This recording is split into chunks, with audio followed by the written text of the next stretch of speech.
Hansen. Unlike an International Space Station flight of 6 months or more in duration, these are well-skilled astronauts and test pilots. Christina Koch, of course, having returned to Earth, as did Reid Wiseman from his first flight in Soyuz vehicles for parachute-assisted landings in Kazakhstan. Victor Glover flew on a Crew Dragon vehicle.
For those keeping track, once again, one of the key periods during the entry into the Earth's atmosphere will be this 6-minute communications blackout that is predicted and is typical. Integrity. Tank pressures are good for the burn.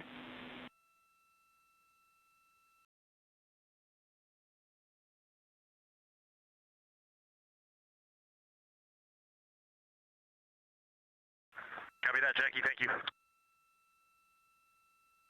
Capcom Jackie Mahaffey saying that all of the systems, including the pressures in the propellant tanks, are in good shape, ready for the RTC-3 burn coming up just 18.5 minutes from now. Once again, the blackout period that will be of great interest to those listening and watching this evening is typical for any spacecraft re-entering the Earth's atmosphere because of the buildup of heat against a returning spacecraft, whether it's Integrity today or a Russian Soyuz vehicle or a SpaceX Dragon. These vehicles have heat shields that are designed to repel the heat. However, there is an ionization around the spacecraft, a buildup of plasma that is caused by the interaction of the velocity of the spacecraft entering the Earth's atmosphere and the friction of the Earth's atmosphere itself. This ionization period, or the blackout period, is expected to last 6 minutes tonight. It is expected to begin at 6:53 and 55 seconds p.m. Central Time, just 24 minutes or 24 seconds after the beginning of entry interface. That blackout of 6 minutes is the period of time where we will not be in communications with the crew or receiving data from Integrity itself as it barrels through the atmosphere. We will be communicating with the crew toward the end of that 6 minute period and reestablishing communications just as quickly as atmospheric physics will allow us to. The blackout period is expected to end at 6:59 and 56 seconds p.m. Central Time, which would be 6 minutes and 25 seconds from the start of entry interface. Now, after splashdown, several activities will be occurring. First will be to ensure that the vehicle is upright in what is known as a stable 1 configuration. Whether it's upright or in some other orientation, the CMOOS bags, the crew module uprighting system bags, 5 of them that are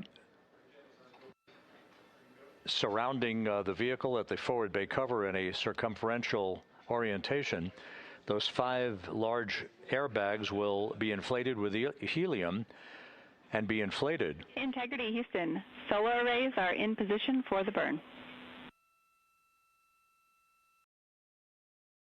We see the same, Jackie. The CMOOS bags, again, 5 large inflatable airbags that are inflated with helium right after splashdown. Those bags designed to maintain an upright orientation for the spacecraft.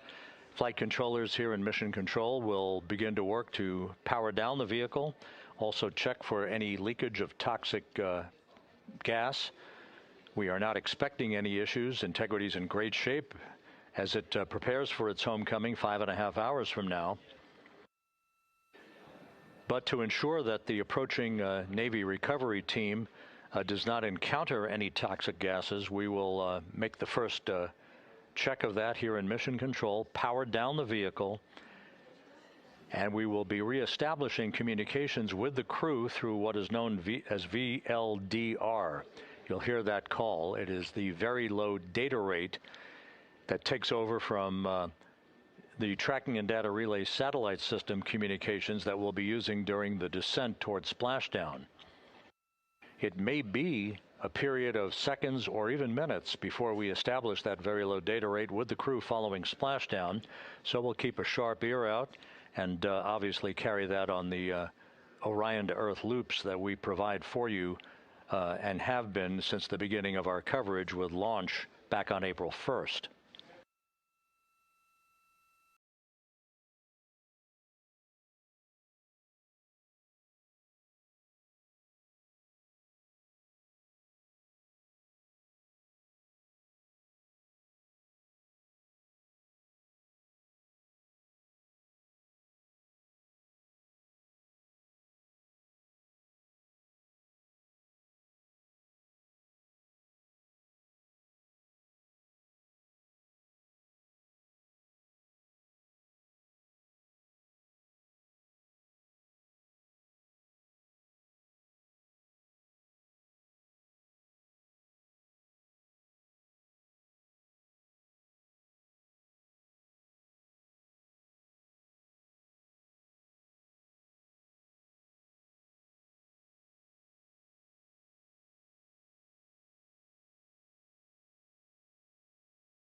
Here in Mission Control, the focus of attention is the upcoming Return Trajectory Correction 3 burn.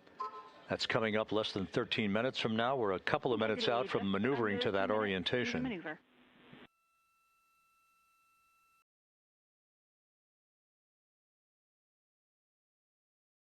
Copy that. All is calm on board, Jackie. Thank you.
This is Mission Control Houston. While we wait for the burn, this view from the deck of the USS John P. Murtha showing some of the armada of helicopters.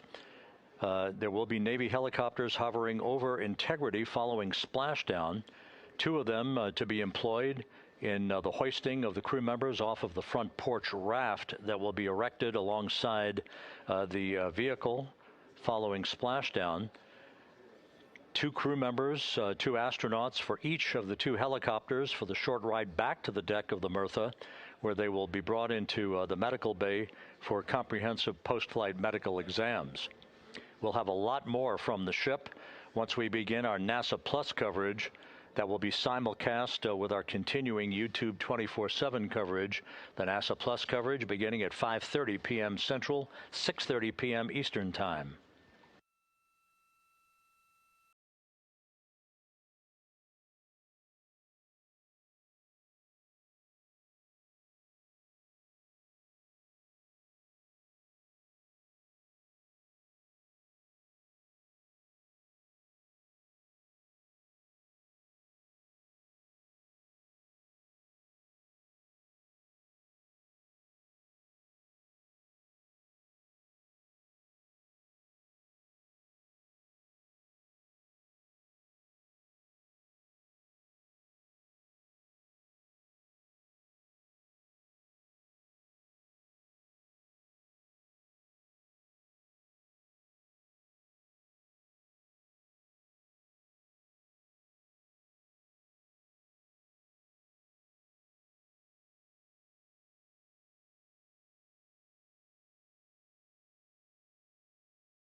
Continuing with the view of the crew in the cabin of Integrity, as we are almost 7 minutes away now from the return trajectory correction number 3 burn. Integrity systems are functioning in excellent shape. The weather at the splashdown zone out in the Pacific is go and is forecast to be go. We are committed, of course, to a splashdown, that return trajectory that will enable Integrity's astronauts to splash down at 7:07 p.m. Central tonight. That was guaranteed with the translunar injection burn back on April 2nd that took the vehicle and its 4 crew members out of low Earth orbit following a 24-hour period of a high Earth orbit elliptical trajectory. At the low point of that trajectory, which was some 43,000 by 0 miles, at the low point, that's when Integrity's engine fired. The service module engine fired to break out of our Earth orbit and send humans en route to the moon for the first time since December of 1972. It also guaranteed what was known as a free return trajectory that the laws of orbital mechanics dictated would carry Integrity on a loop around the moon and its historic lunar flyby the other day, and then on the trip back to Earth, which will culminate with a splashdown this evening, 5 hours and 19 minutes from now.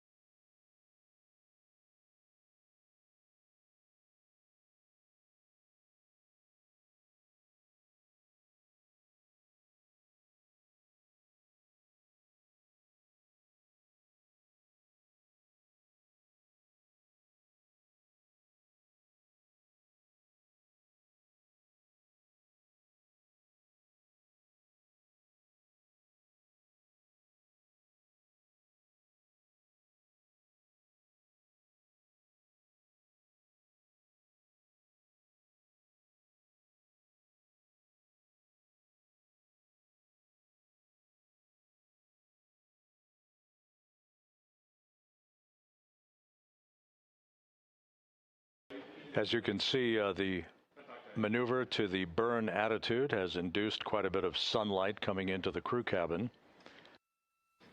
We're now under 5 minutes until the burn.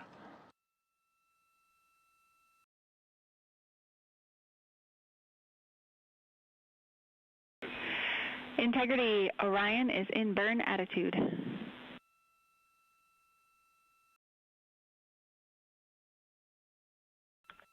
And it is an unbelievably spectacular view. Thanks, Jackie.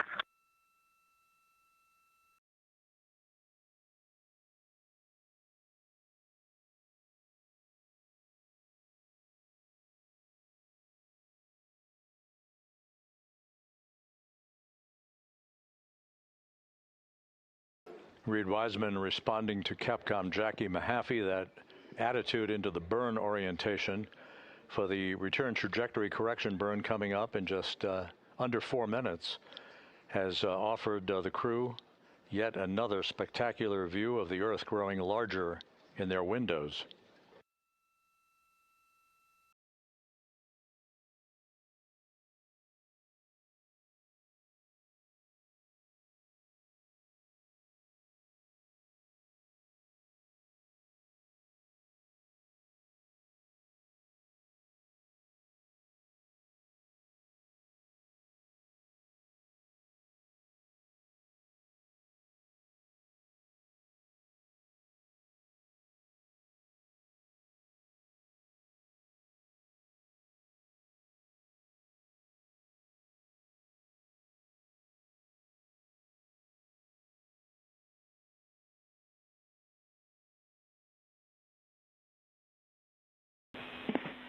Integrity Houston in 22.3 critical Q card. We're looking for the BFS burn ATP to no go. To go, excuse me, to go.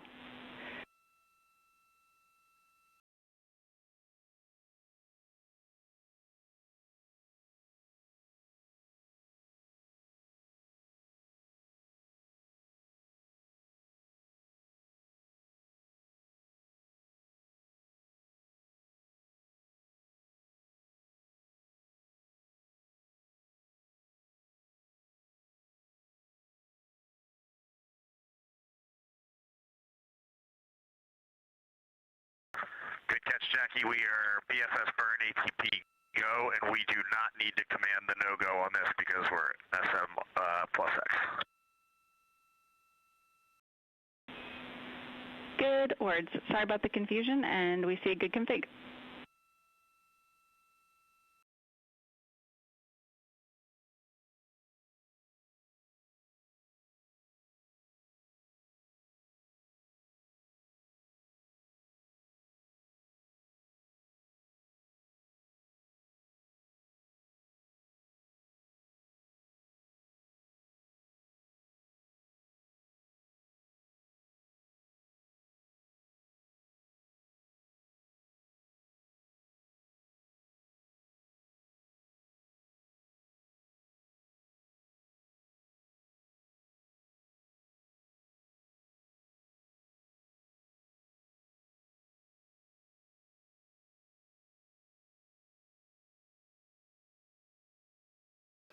Coming up on 1 minute till the burn.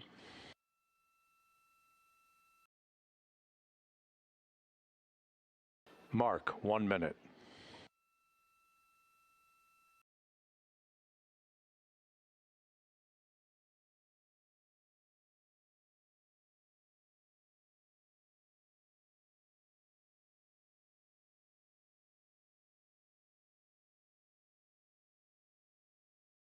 This is an 8-second burn with a change in velocity of 4.2 feet per second.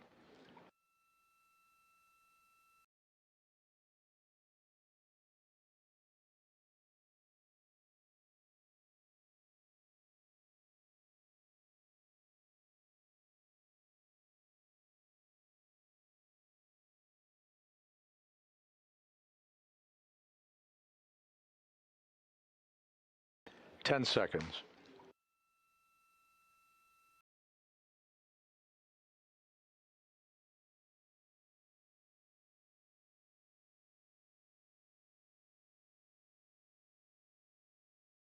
Burn underway. Good engine, good control. Burn complete.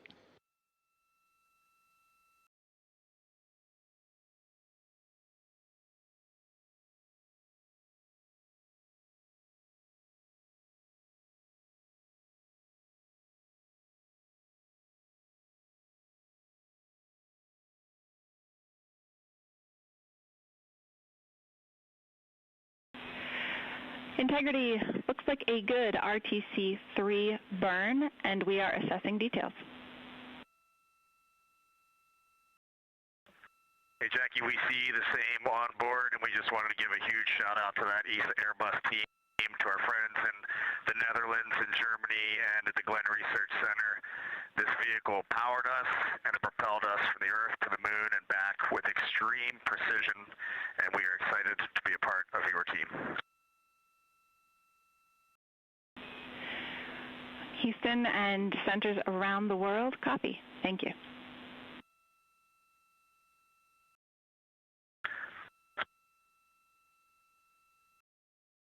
Commander Reid Wiseman with a shout out. Jackie, we are ready to reconfigure our F7 SIP switches for entry, if you can give us that go.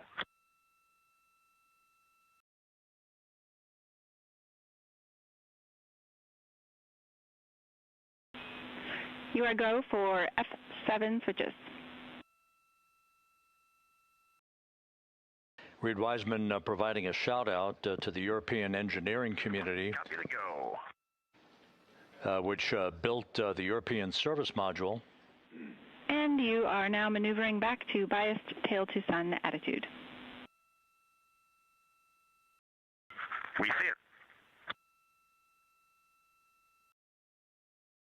That European service module will separate from the crew module this evening at 6:33 p.m.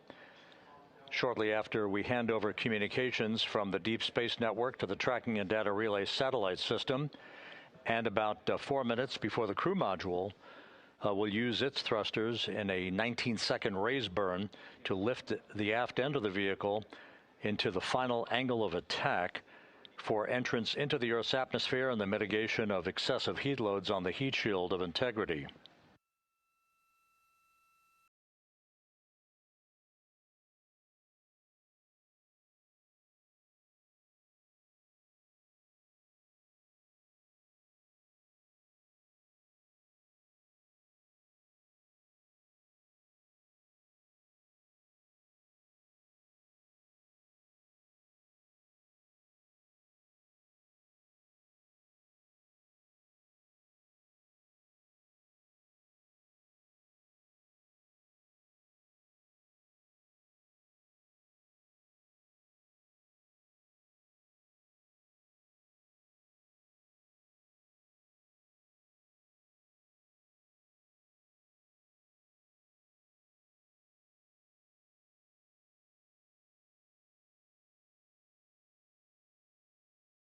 So with the final major burn having been successfully completed, the crew is now preparing to complete the configuration of the crew cabin, a final stowage capability, and an opportunity to put other items away that they will not need during the entry phase.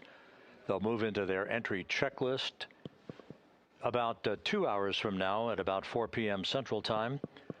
Events will start to accelerate in terms of time as we approach the point at which entry interface will begin.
We're going to need a copy of that photo when you guys get back.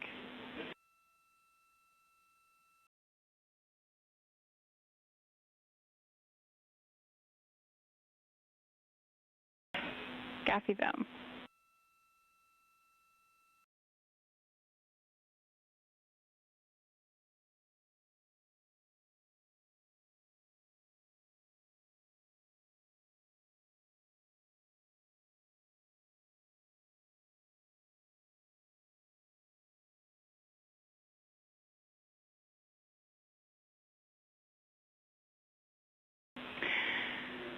Integrity. FIDO confirmed that that was a great RTC-3.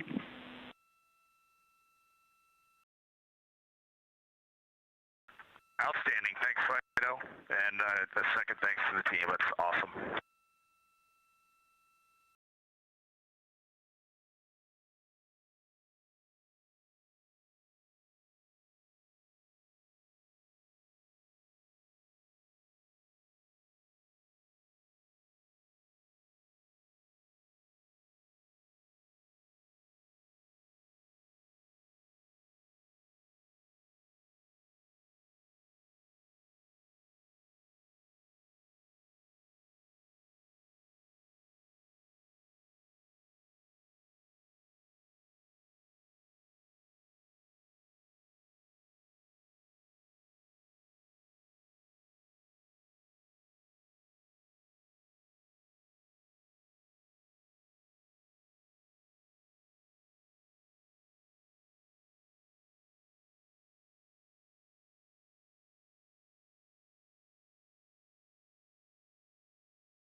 Integrity prop post-burn reconfig is complete.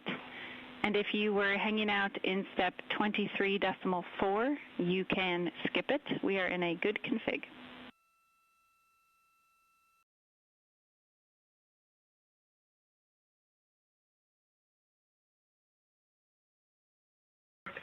And Jackie, we were talking about seats. I'm in instruction 337 of 392, and then can you repeat that call? Yep, the prop post-burn reconfig is complete, and there is no need for the remainder of 23.4. You can consider that closed out. Remainder of 23.4, closed out, copy.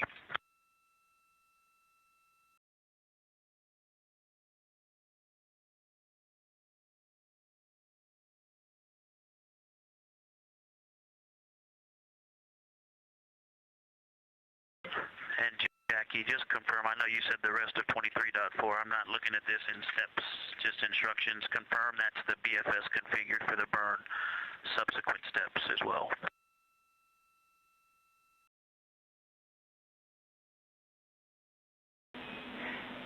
Affirm, all the way through instruction 347 can be skipped.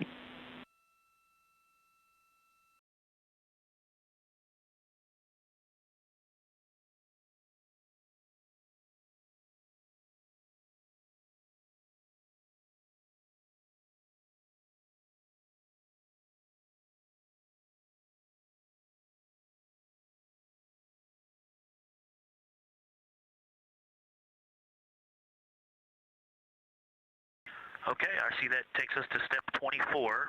I did not do any of the remaining steps into step 23, and that is over to you, MCC.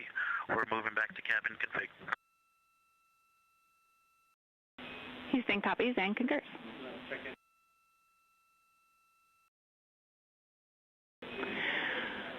And Victor and the rest of the Integrity crew, the only DPC-related topic we had for you this morning was to sync up on cabin config and get a status of where you are in the procedure.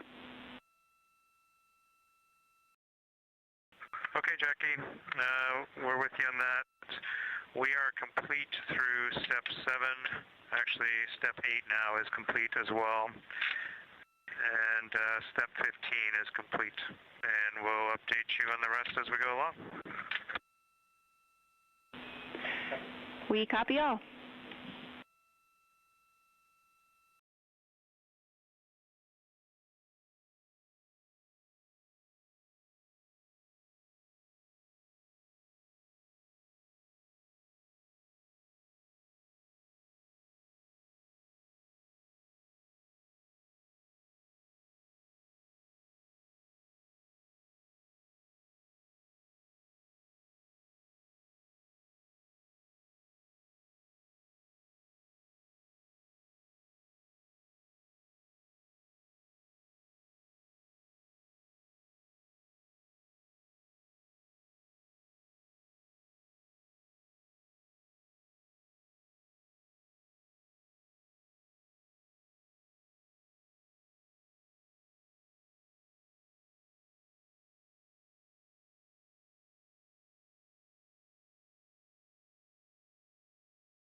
This is Mission Control, Houston. 8 days, 20 hours, 33 minutes into the flight of Integrity on the Artemis 2 mission. We are under 5 hours now from the splashdown of Integrity in the Pacific off the coast of San Diego to wrap up this lunar flyby mission. Integrity systems are in excellent shape. The recovery team on the USS Merthyr out in the Pacific is at the ready. The ship is basically parked in the right position to be able to expedite a recovery of the crew following splashdown and after the vehicle has been powered down. Navy helicopters, divers, other recovery personnel will move alongside the capsule to set up a large inflatable raft called a front porch that will be used to extract the crew members in one by one after the hatch is opened. That process of extracting the crew is timelined at least and has been practiced to occur some 45 minutes to an hour after splashdown. The weather conditions out in the Pacific are ideal for today's splashdown. We're talking winds just 10 knots and wave heights less than 4 feet. You couldn't ask for better weather for this homecoming for Integrity, the first time that a crew will have splashed down in the vehicle in the Artemis program. We completed the final major maneuver of the mission using the European Service Module's thrusters a short time ago. That was the return trajectory correction number 3 burn. That basically fine-tuned ever so slightly the trajectory and the path of Integrity and sweetened the angle of attack so that we hit the right corridor coming in over the Pacific Ocean with onboard computers honed in on the splashdown zone some 1,701 nautical miles downrange from the start of entry interface. Splashdown is scheduled at 7:07 and 7 seconds p.m. Central Time, 5:07 p.m. Pacific Time, 2.5 hours before sunset at the splashdown site.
This is Mission Control Houston at a mission elapsed time of 8 days, 20 hours, 39 minutes into the flight of Integrity on the Artemis 2 mission.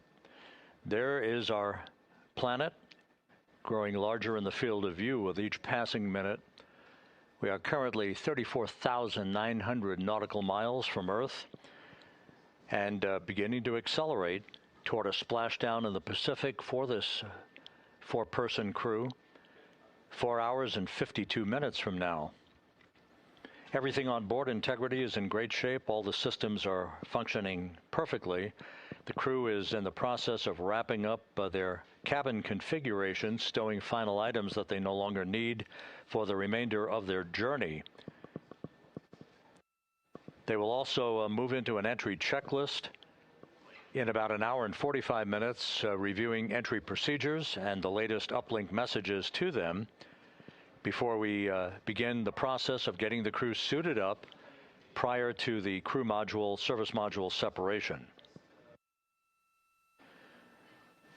All is well aboard Integrity and the weather is go for splashdown. The USS John P. Murtha is in place in the recovery zone, ready to begin deploying its assets for imagery as well as for the recovery operations themselves.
Integrity Houston, for the TLT unconverged caution, we were running orb guide post-burn to look at post-burn targeting, and that particular sequence did not include running TLT. That is what triggered the caution. We have no concerns.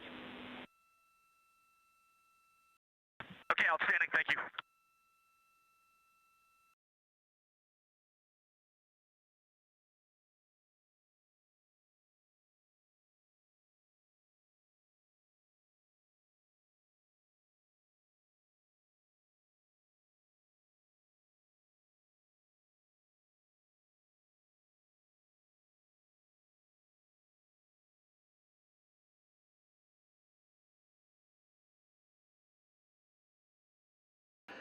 That call from Capcom Jackie Mahaffey to the crew, indicating TLT, which is a targeted landing trajectory.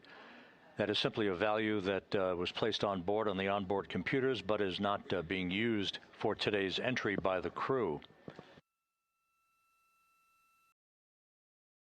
The last maneuver that will be conducted by Integrity will occur at 6:37 p.m. Central Time tonight. That is the crew module raise burn. That occurs about 4 minutes after the crew module will have separated from the service module. This will be about a 19-second burn with a velocity change of about 9.9 feet per second. As the precursor to entry interface, the raise burn designed as a final opportunity to sweeten the flight path angle, the angle of attack, if you will, of the vehicle as it enters the Earth's atmosphere, placing the vehicle in the proper orientation perfectly with precision to mitigate any excessive heat loads on the heat shield of the spacecraft. Entry interface will begin at 6:53 and 31 seconds p.m. Central Time at an altitude of 400,000 feet, while Integrity is traveling 34,882 feet per second with a range to splashdown of 1,701 nautical miles. Within 24 seconds after entry interface, which is essentially the top of the Earth's atmosphere where the crew will begin to feel the tug of gravity, we'll start a 6-minute blackout period, that is expected, in which we'll lose communications with the crew and data here in the flight control room. The blackout is induced by the buildup of ionization from the interaction of the velocity of the vehicle with the friction of Earth's atmosphere. It creates a plasma shield around the vehicle, preventing communications from occurring. That 6-minute blackout is scheduled to end right around 7 p.m. straight up. And at that point, the vehicle will have descended to an altitude of 157,000 feet above the Earth, traveling at 13,300 feet per second.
Houston Integrity, could you go off board on the cameras for a couple, please?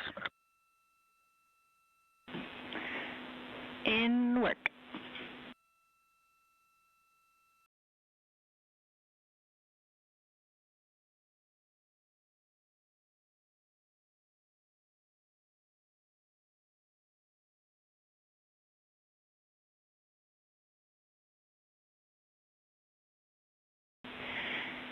And Integrity, Cab 3 is not streaming.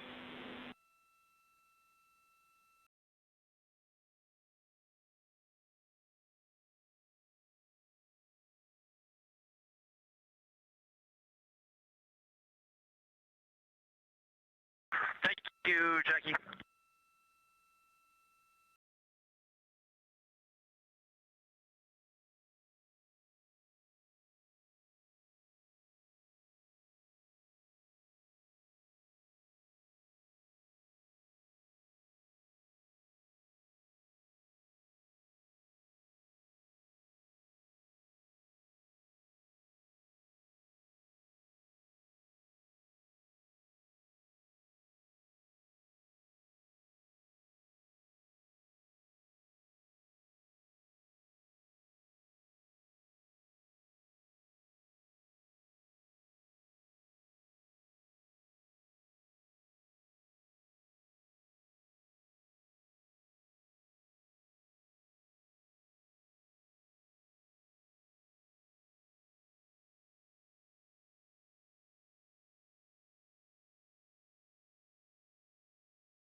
Houston integrity, step 9 is complete. The seats are configured.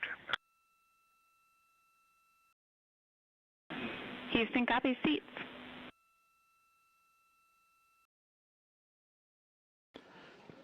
This is Mission Control Houston at a mission elapsed time of 8 days, 21 hours, 5 minutes into the flight of Integrity on the Artemis 2 mission.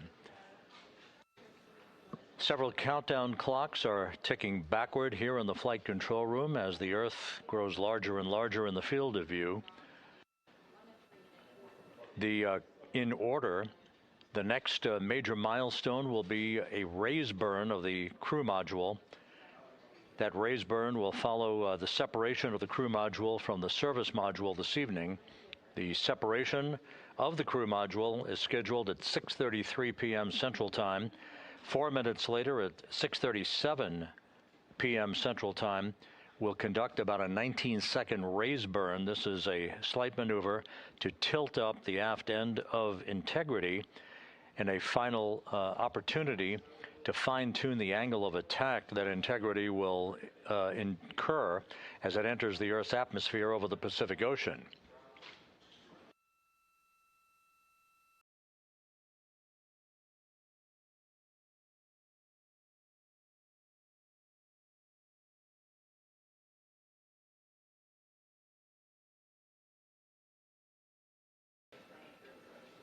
The entry path for Integrity today is portrayed here in this graphic. Basically, entry interface is 1,701 nautical miles uprange, if you will, from the expected splashdown point near the USS John Murtha, the recovery ship, and off the coast of San Diego. The entry interface point is critical because what we want to do is put Integrity in an orientation that will mitigate peak heating on the heat shield. For a point of comparison, during Artemis 1, we had an entry range of 3,178 nautical miles from the point of entry interface and a 20-minute entry profile. That was the so-called skip entry, in which the Artemis 1 vehicle dipped into the atmosphere to dissipate some energy, then lofted or skipped out of the atmosphere, then dipped a second and final time back into the atmosphere before splashing down. What that resulted in was a higher heat load on the heat shield, which caused unexpected char liberation. So rather than design the heat shield or replace it for Artemis 2, we elected to go into a different trajectory profile. This one with a max entry range of 1,775 nautical miles, or in today's case, all of our maneuvers and orbital mechanics will take us 1,701 nautical miles downrange from the point of entry interface. This will only be a 13.5-minute entry profile for Integrity and its astronauts, and results in a much lower heat load on the heat shield. This is deliberate so that we have the lessening effect of charring on the heat shield, should there be any at all, and we do expect some. But this will more than protect the astronauts from the effects of peak heating, which will be some 4,000 to 5,000 degrees Fahrenheit during the maximum peak heating around the vehicle. That will also cause a 6-minute blackout because of ionization as heat is repelled or thwarted from the heat shield while the vehicle flies in the direction of travel towards splashdown. The raise burn that places us in our final orientation for angle of attack into entry interface, that raise burn is scheduled at 6:37 p.m. Central Time. Entry interface itself is scheduled at 6:53 and 31 seconds p.m. Central Time, when we hit the top of the Earth's atmosphere at an altitude of 400,000 feet, traveling about 34,800 feet per second. We expect our peak velocity just a few moments later, and that peak velocity is forecast by flight dynamics to be 34,965 feet per second, or 23,839 miles an hour. Now, this all occurs after we begin the blackout period of 6 minutes. We will lose communications with the vehicle just 24 seconds after we enter the Earth's atmosphere or entry interface, as you see there. This is an expected 6-minute blackout that will begin at 6:53 and 55 seconds p.m. Central Time and will last almost until 7 p.m. straight up Central Time. Once we regain communications with the crew following the blackout, we will continue a series of role reversals. These are gentle rolls to the left and back to the right, essentially bleeding off excess energy and excess heat on the vehicle as we approach the splashdown site. The vehicle is expected to go subsonic at 7:02 and 25 seconds p.m. Central Time. That's about 8.5 or almost 9 minutes after the beginning of entry interface. And at that point, we will be at an altitude of 59,000 feet above the Pacific Ocean. A series of parachute deployments will begin. The first of that will be the forward bay cover parachutes that will basically pull the top forward bay cover off the very top of the vehicle, allowing other parachute deployment activities to occur. The forward bay cover chute deployment is scheduled at 7:03 and 22 seconds p.m. Central Time at an altitude of 23,946 feet. The forward bay cover parachutes are used in conjunction with pyrotechnic thrusters to ensure the separation of that forward bay cover, protecting Orion and its parachutes during the heat of reentry. Following that, there'll be the deployment of drogue chutes. These are 2 drogue parachutes, 23 feet in diameter. These drogue chutes will be deployed at an altitude of 23,483 feet. At this point, our velocity will have slowed from almost 24,000 feet per second to just 470 feet per second in a matter of minutes. 3 pilot parachutes will be used to lift and deploy the main parachutes from the crew module forward bay. Those main parachutes, 3 of them, are used to slow the crew module down to a splashdown at a speed that ensures astronaut safety. Each main parachute 265 feet in length from the crew module attachment to the top when inflated. The main chute deployment is scheduled at 7:04 and 44 seconds p.m. Central Time. Now that's just 11 minutes and 13 seconds after the start of entry interface. At this point, we'll be at an altitude of 5,445 feet above the Pacific. And splashdown to complete this mission is scheduled at 7:07 and 7 seconds p.m. Central Time, 5:07 p.m. Pacific Time, 2.5 hours before sunset. The crew will splash down in the Pacific southwest of San Diego at a gentle rate of just 19 miles an hour.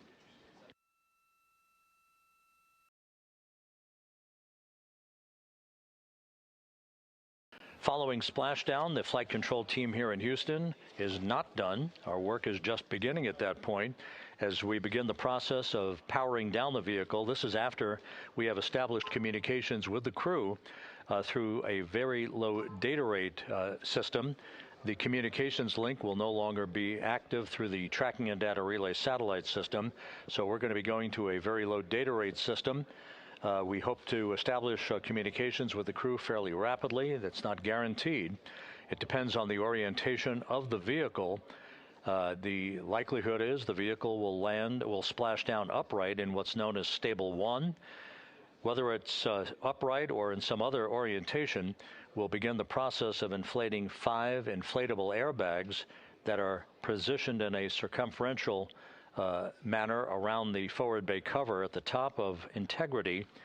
These airbags will be inflated through helium. Those 5 airbags will guarantee the proper orientation upright for the spacecraft through the rest of the process of extracting the crew, which should take some 45 minutes to an hour to complete. Navy divers, fast boats, a pair of Navy helicopters, other recovery personnel will come alongside the vehicle to begin erecting an inflatable raft called the front porch that the crew will be extracted into. You've seen that in movies. You've seen it in the Apollo program and archival footage. And one by one, the crew will be hoisted in alternating fashion to 2 hovering Navy helicopters for the trip back to the deck of the USS John Murtha, where they will leave the helicopters and move into medical bay on the ship for comprehensive medical examinations.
As the astronauts aboard Integrity are in the process of stowing final items in the cabin before they move into their entry checklists, a final review of the procedures and the timelined activities for the rest of this mission. The next major milestone, once again, will be the separation of the European service module, which has performed valiantly throughout the course of this flight, from the crew module. That pyrotechnic separation scheduled 3 hours and 41 minutes from now. Just 3.5 minutes after that will be the crew module raise burn. That raise burn is scheduled at 6:37 p.m. Central Time. It's expected to be about a 19-second firing of the crew module thrusters in one final opportunity to fine-tune the angle of attack for Integrity as it enters the Earth's atmosphere. Splashdown 4 hours, 14 minutes from now, southwest of San Diego, where the weather is forecast to be ideal. Just some broken and scattered clouds expected, 10-knot winds, wave heights less than 4 feet. You couldn't ask for a better day out in the Pacific for the homecoming of the first crew to fly aboard the Orion spacecraft. At a mission elapsed time of 8 days, 21 hours, 18 minutes into the flight, this is Mission Control Houston.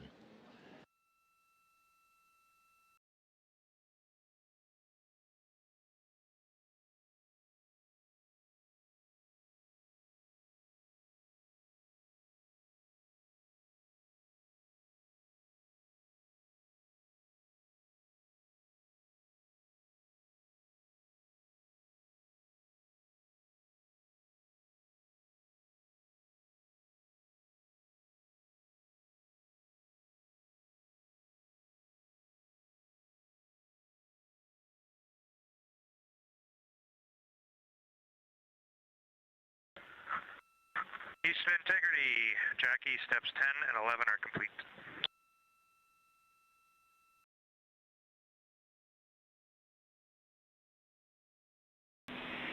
Houston copies steps 10 and 11.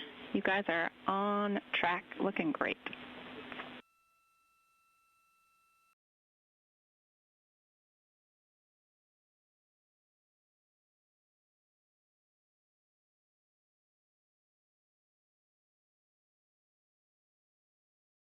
For those just joining, this view of the key players here in Mission Control, part of the flight control team.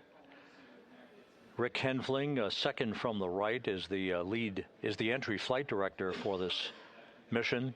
Seated to his left is Judd Freeling, who was the flight director for Ascent back on April 1st. Jackie Mahaffey is second from the left. She is the Capcom whose voice you'll be hearing throughout the course of the afternoon and evening, talking directly to Integrity's astronauts through Splashdown. Stan Love, a veteran astronaut, is on the far left of your screen. He was the Ascent Capcom. He's joining Mahaffey today as a second set of eyes on all the data that we'll be discussing and hearing from the crew during the course of their high-speed entry back into the Earth's atmosphere.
And this is Mission Control Houston. You can see one of the helicopters that will be involved in the recovery operations, having taken off from the deck of the USS John P. Murtha. Recovery operations underway. Several helicopters will be employed not just for recovery but for imagery activities.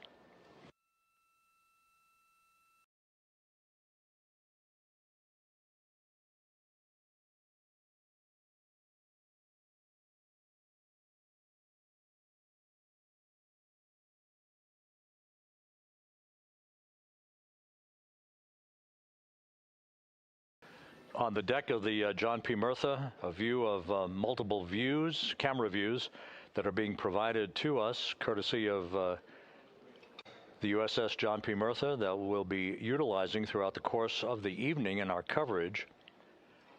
Once we start the NASA Plus coverage at 5:30 p.m. Central Time, 6:30 p.m. Eastern Time, that's a simulcast of our 24/7 YouTube coverage. My colleague from the Kennedy Space Center, Megan Cruz, is on the Murtha, and she'll be providing updates and interviews as well as we continue our operational coverage of the recovery of the Integrity astronauts following their lunar flyby mission.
Houston integrity for toilet configure for return.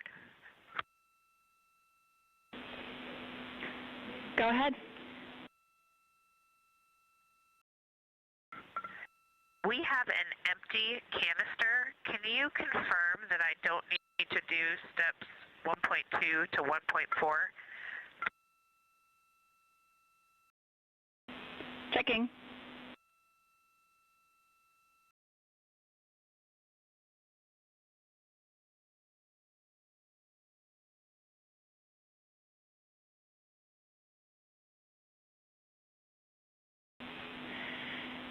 And Christina, we concur you do not need to perform the steps you listed.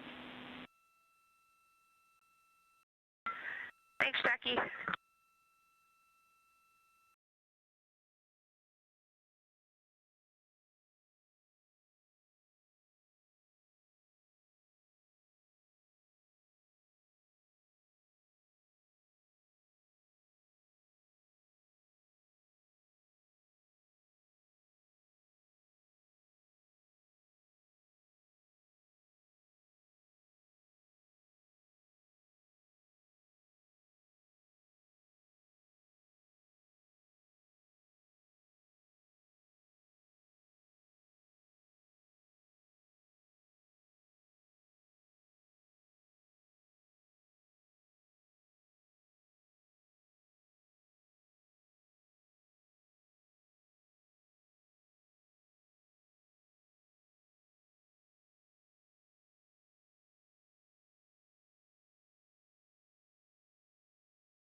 This is Mission Control Houston, 8 days, 21 hours, 38 minutes into the flight of Integrity on the Artemis 2 mission. On board, all is quiet, as it is here in Mission Control, with everything moving along in trip hammer fashion, in good shape, all of Integrity's systems in great shape, and the weather at the splashdown zone off the coast of San Diego couldn't be better. A forecast of go conditions with winds of just 10 knots, wave heights less than 4 feet, ideal conditions for the recovery of Reid Wiseman, Victor Glover, Christina Koch, and Jeremy Hansen following their splashdown, which is just 3 hours and 53 minutes from now.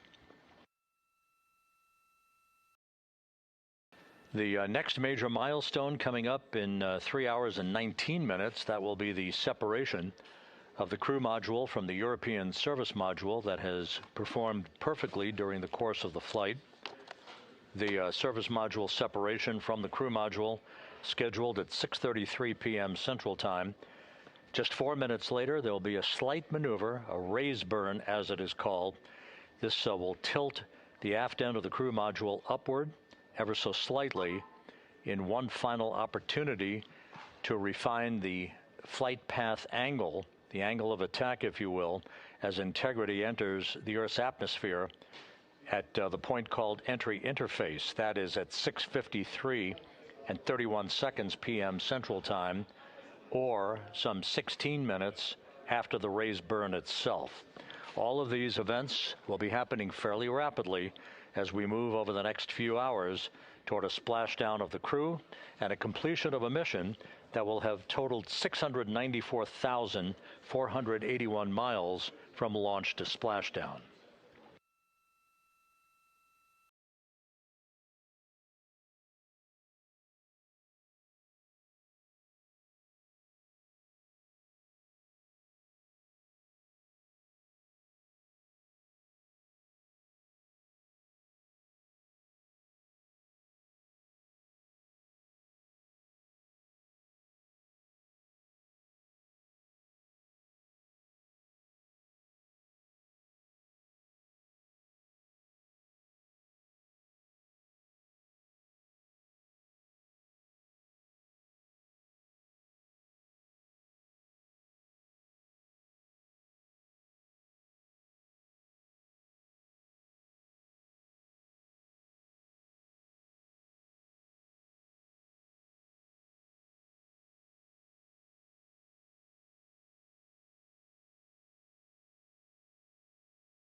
Houston integrity for timeline. Christina, we're with you. Hey, Jackie. You guys okay if we start entry checklist 30 minutes early?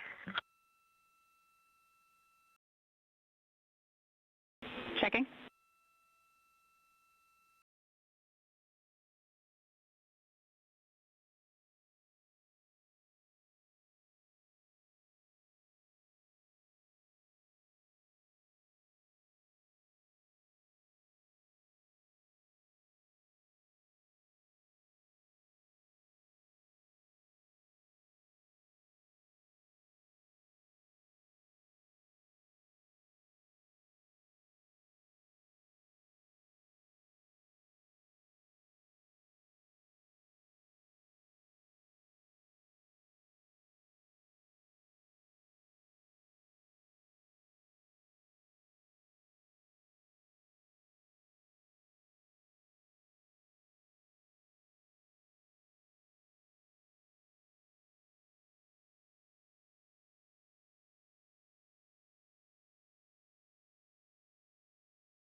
And Integrity Houston for entry checklist. We are ready for you to begin 18.0.1 entry checklist, steps 1 through 6.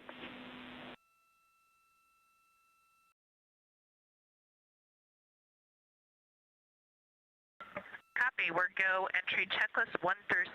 Thanks. And step 3 for GPS can be skipped. GPS has been powered and it still looks good.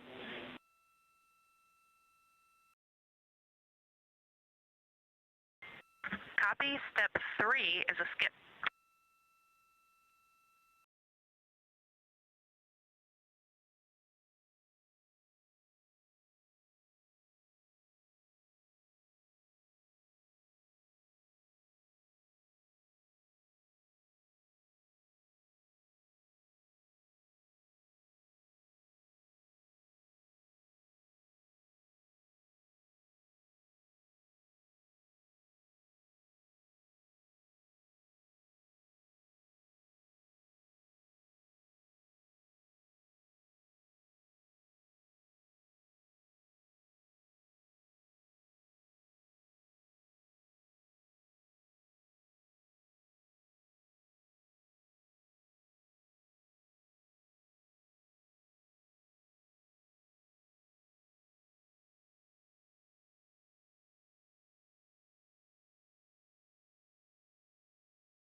This is Mission Control Houston at a mission elapsed time of 8 days, 21 hours, 50 minutes into the flight of Integrity on the Artemis II mission.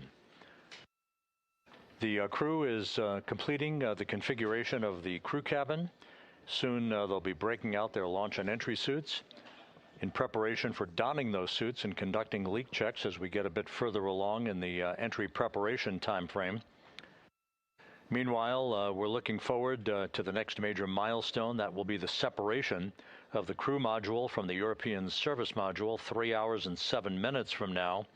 That's scheduled to occur at 6:33 p.m. Central Time, 7:33 p.m. Eastern Time. 4 minutes after that, we'll conduct a raise burn. This will be about a 19-second firing of Integrity's thrusters with a change in velocity of 9.9 feet per second. That will adjust the angle of attack of the vehicle by gently tipping the aft end of Integrity higher, if you will, like sitting in a reclining chair and basically leaning back a bit. This angle of attack adjustment is specifically designed and pre-planned to enter the Earth's atmosphere at entry interface later this evening at the proper angle to minimize heating effects on Integrity's heat shield.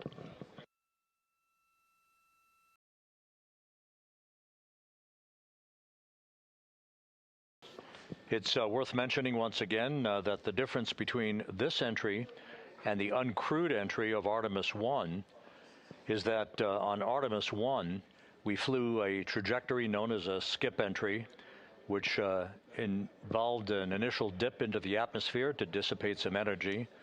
And then we lofted back out of the atmosphere briefly, then dipped back in a second time before splashing down in the Pacific. After the flight, the post-flight inspection and video analysis showed that there was an area of mechanical char liberation that was not expected. And so after extensive analysis and the review of an independent review team, it was determined to adjust the entry profile for Artemis 2, minimizing the range of entry from 3,178 nautical miles to a distance of just 1,775 nautical miles across the Pacific. So instead of 20 minutes of exposure to heating effects, today we're going to only encounter 13.5 minutes of heat loads on the vehicle.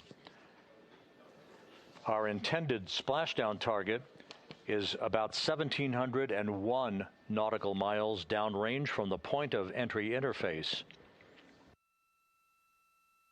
It will be about 13.5 minutes from the time that we enter the Earth's atmosphere at an altitude of 400,000 feet at 6:53 and 31 seconds p.m. Central Time to the point of splashdown at 7:07 and 7 seconds p.m. Central Time.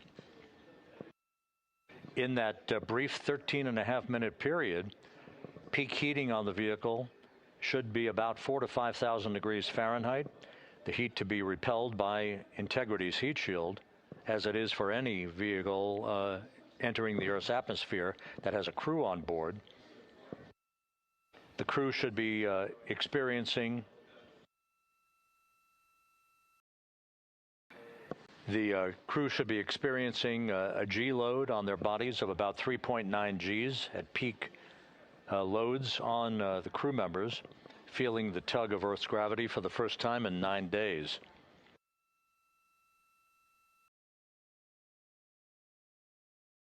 We will decelerate from a speed of 23,839 miles an hour just after we begin the blackout period of 6 minutes in duration to a splashdown velocity of just 19 miles an hour, all that happening in rapid-fire succession. Splashdown now 3 hours and 36 minutes from now, 7:07 p.m. Central Time, 5:07 p.m. Pacific Time. The USS John P. Murtha is on station. Some of the airborne assets, helicopters and fixed-wing aircraft, are taking off in sequential fashion from the deck of the ship. These are imagery assets the actual Navy recovery helicopters that will hoist the crew out of the front porch inflatable raft that will be erected alongside the hatchway to Integrity. And there's a view, a live view from the deck of the USS John P. Murtha. It is a bit overcast. We do expect those clouds to lift a bit over the next few hours. We should have some broken and scattered clouds. It won't be crystal clear blue skies out there in the Pacific, but the weather is go and forecast to be go by the Spaceflight Meteorology Group. The Navy helicopters will be hovering over the spacecraft once it is powered down and once it is guaranteed to be uprighted through the inflation of the 5 crew module uprighting system airbags that will take place shortly after splashdown. The Navy divers and a Navy flight surgeon will pull alongside the spacecraft to begin the process of erecting the front porch. Then they will open up the hatch and begin to extract the crew members one by one. They'll have an opportunity to get their land legs back a bit before they're hoisted one by one in harnesses up inside the 2 awaiting helicopters. They'll be hoisted up in alternating fashion. So there'll be two crew members for each helicopter for the short ride back to the Murtha. Once they arrive on the deck of the ship, they'll be brought into medical bay for comprehensive medical exams. That is all part of the post-flight medical evaluation of these crew members as they complete their mission around the moon and back to Earth.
Integrity Houston for entry checklist.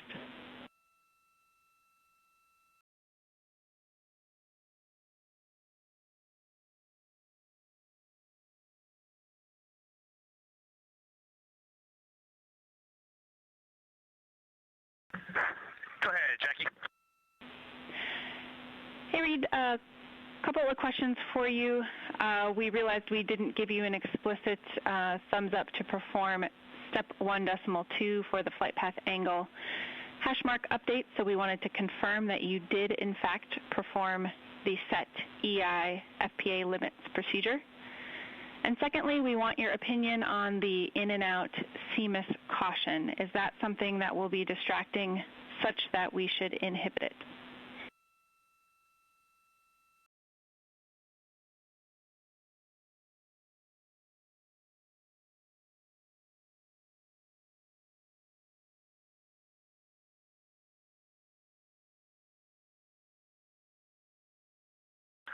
Okay, we are going to go execute 1.2. We had skipped that, and we would prefer to inhibit the CMIS caution on board. Okay, we copy, and just to close the loop on that, that will mean on flight.landing you would not have a yellow or down arrow indication if that does stay below the threshold.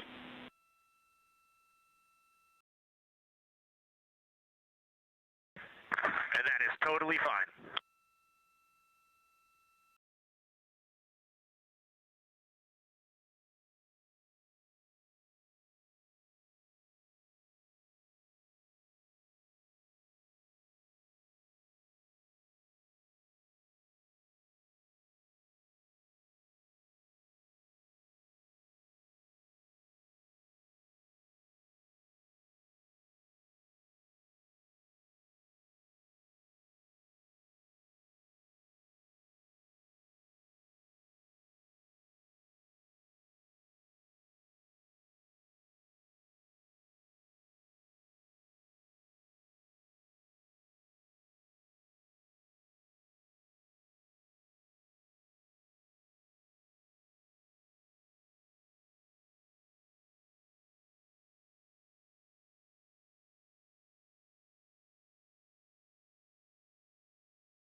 Houston, integrity for toilet deactivation.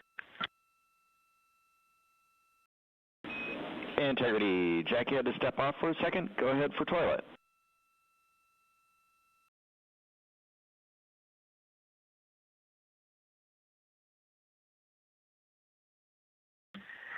Yes, sir. Hey, Stan. Great to hear your voice. We are ready for MCC to deactivate the toilet. Houston copies. Putting that in work.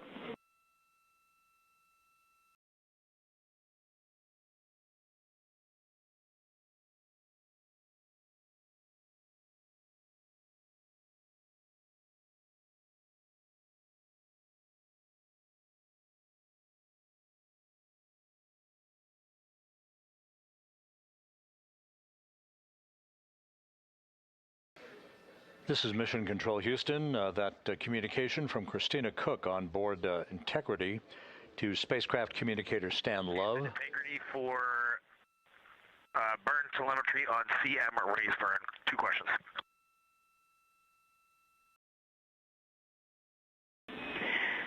Go for CMA's questions. Hey, Jackie, we see a Delta V tote on our display of 9.9, which is fairly close to the 8.5 on the entry pad, but our TIGO on the display is 44 seconds, and the entry pad estimated 19 seconds. Can you all take a look at that for us?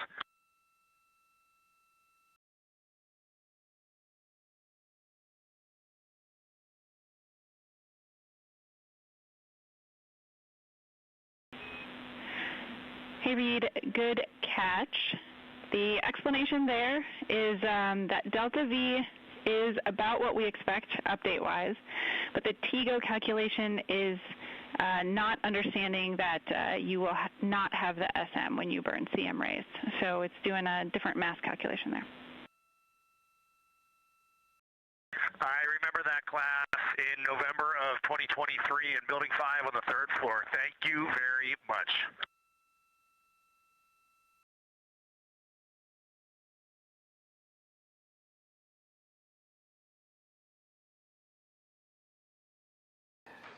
This is Mission Control Houston.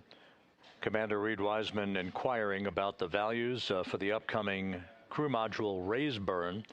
Again, as we've explained, this burn that's scheduled 2 hours and 51 minutes from now is designed to tilt the angle of attack a bit upward, basically raising the aft end of the vehicle prior to entry interface, to improve the angle of attack and minimize heating effects on the heat shield for the Orion vehicle. The crew module raise burn will occur about 4 minutes after the service module is separated from the crew module, and we're expecting about a 19-second burn. Integrity, Houston, the toilet is unpowered.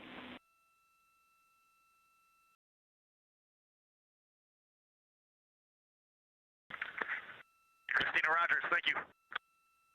The crew module raise burn is expected to be 19 seconds in duration, with a change in velocity of about 9.9 feet per second. Once again, that's designed to fine-tune the angle of attack for Integrity as it enters the Earth's atmosphere, which will occur about 16.5 minutes after the raise burn itself. And as you heard, spacecraft communicator Jackie Mahaffey relaying that we have sent commands to turn off the ship's potty, so it is no longer to be used for the remainder of the mission, with splashdown scheduled 3 hours and 19 minutes from now. The 4 crew members on board Integrity, Reid Wiseman, Victor Glover, Christina Koch, and Jeremy Hansen, are in the process of completing the stowage of items in the crew cabin before they move into their entry checklist, basically looking through all of the chronological procedures that lie ahead for the rapid-fire succession of all of the events that will unfold over the course of the next 3 hours.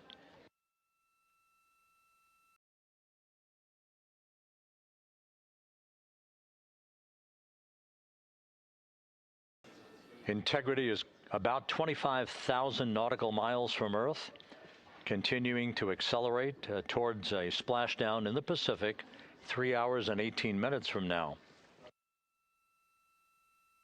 All of Integrity's systems are in excellent shape. The crew is great, feeling well, and the weather in the splashdown zone in the Pacific, although a bit cloudy with broken and scattered clouds, is a go forecast with just 10-knot winds and wave heights less than 4 feet.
Views from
Integrity Houston for a post-RTC3 tracking update.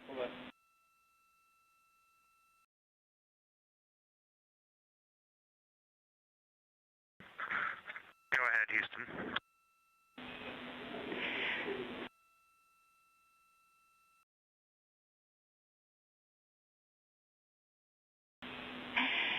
Hey, the post-RTC3 tracking looks great. So good, in fact, that if we got to CM rays and did not yet have GPS acquisition, we would still be go for CM rays from that perspective. And so overall, I can confirm the post-RTC3 trajectory is within EI limits. All right, Jackie, we love that. That says a lot about our FIDO folks in this vehicle.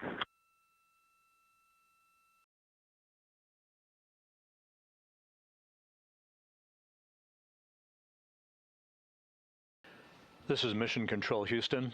A tip of the hat from Canadian Space Agency astronaut Jeremy Hansen to the flight dynamics folks and the guidance, navigation, and control officer. The RTC-3 burn that was conducted just over 2 hours ago, which was basically a final fine-tuning of the trajectory of integrity to hit the sweet spot in the corridor over the Pacific Ocean for entry interface, was so perfect that we are dead on the center line down the corridor. And the crew module raise burn that is scheduled at 6:37 p.m. Central Time, and which will be conducted, is only required to lift the aft end of the vehicle ever so slightly by a degree or two to improve the angle of attack of the spacecraft as it enters the atmosphere, mitigating peak heating effects on the heat shield for integrity.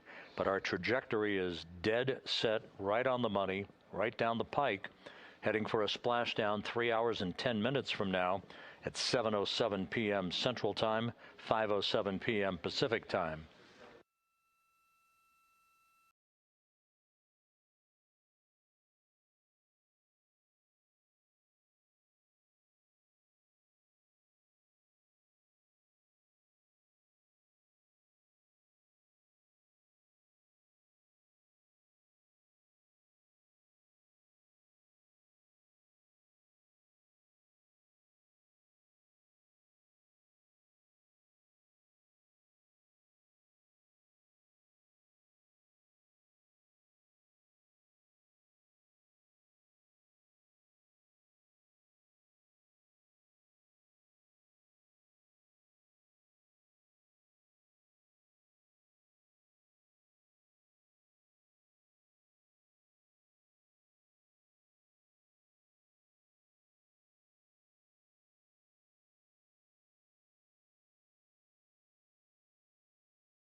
Houston integrity com check from seat 1.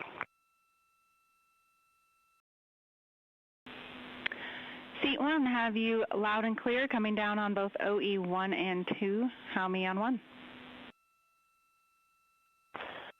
Got you loud and clear on 1, Jackie. We're going to stay in this config on both 1 and 2, and Reid and Victor are in our seats, slowly proceeding along.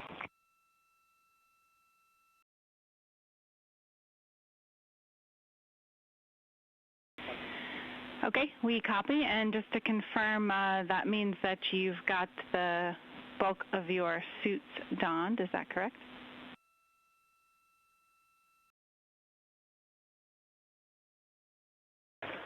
Just for Reid and Victor, A-firm. We're not gloved, not helmeted yet. Copy all. Thanks.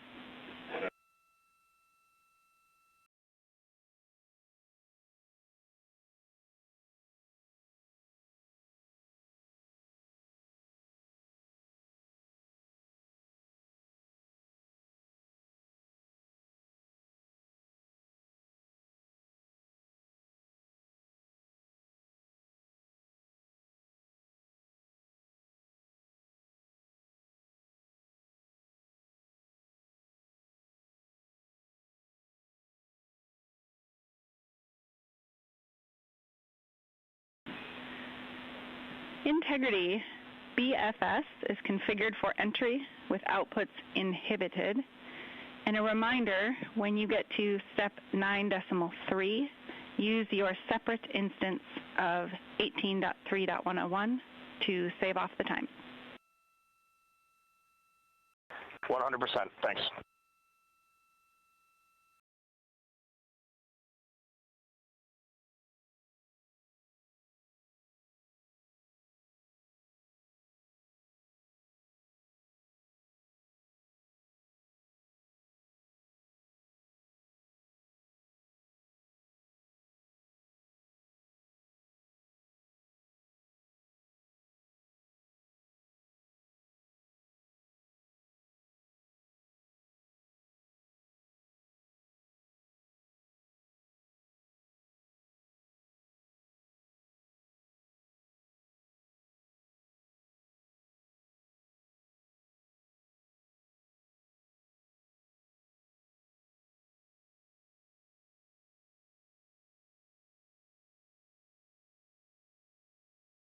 Houston integrity com check from C2.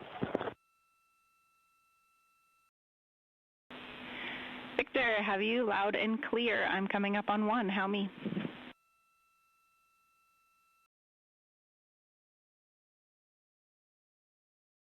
Jackie, I have you loud and clear on 1.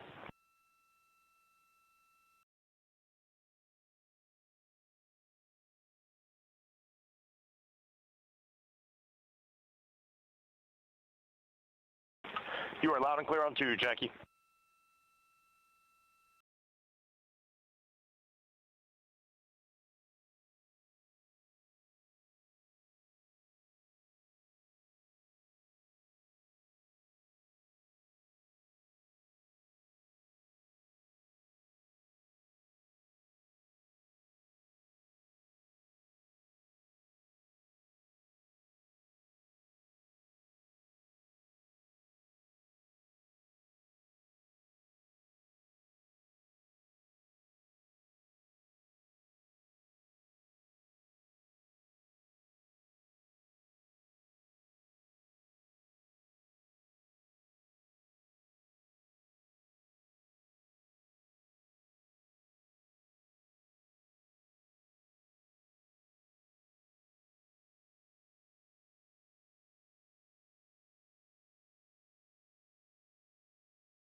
Houston, integrity.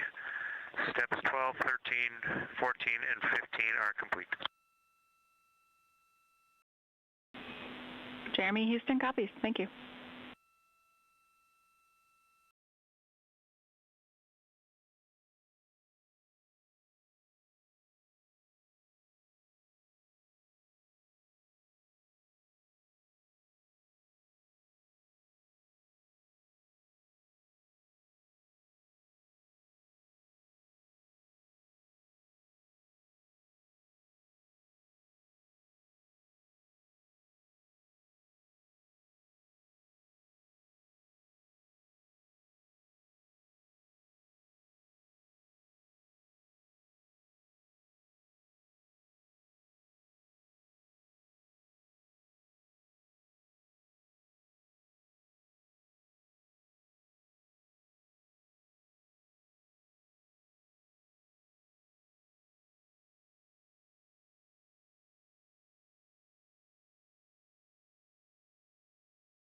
This is Mission Control Houston, 8 days, 22 hours, 55 minutes into the flight of Integrity on the Artemis II mission.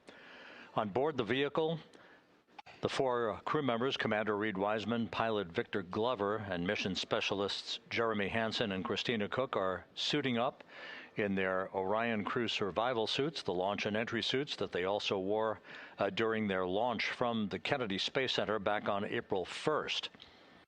Once the crew is all suited up, they'll conduct a series of leak checks to make sure that they have good suit integrity, aboard integrity, before they strap themselves into their seats for the final phase of this mission that will culminate with a splashdown in the Pacific 2 hours and 35 minutes from now at 7:07 p.m. Central Time, 5:07 p.m. Pacific Time, about 2.5 hours before sunset, southwest of San Diego. And the suits are in the process of being leak checked at the present time. We'll relay all that to you in just a few moments.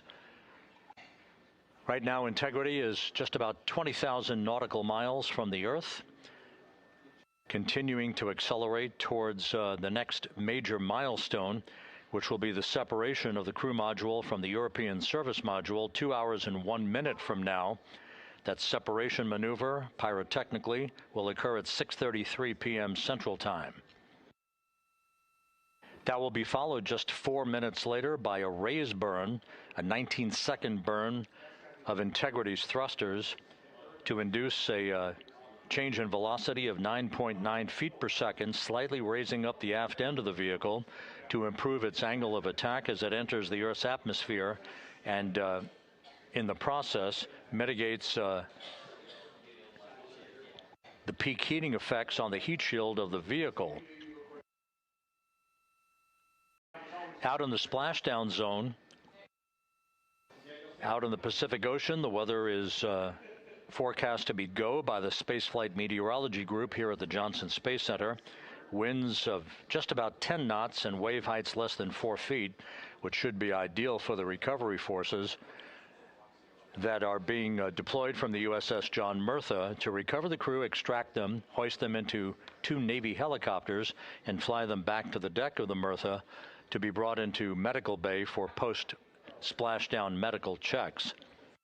We now have a report from the environmental systems officer here that we have good suit leak checks. All 4 suits have passed the leak check, so we are in good shape here for entry and splashdown coming up just over 2.5 hours from now.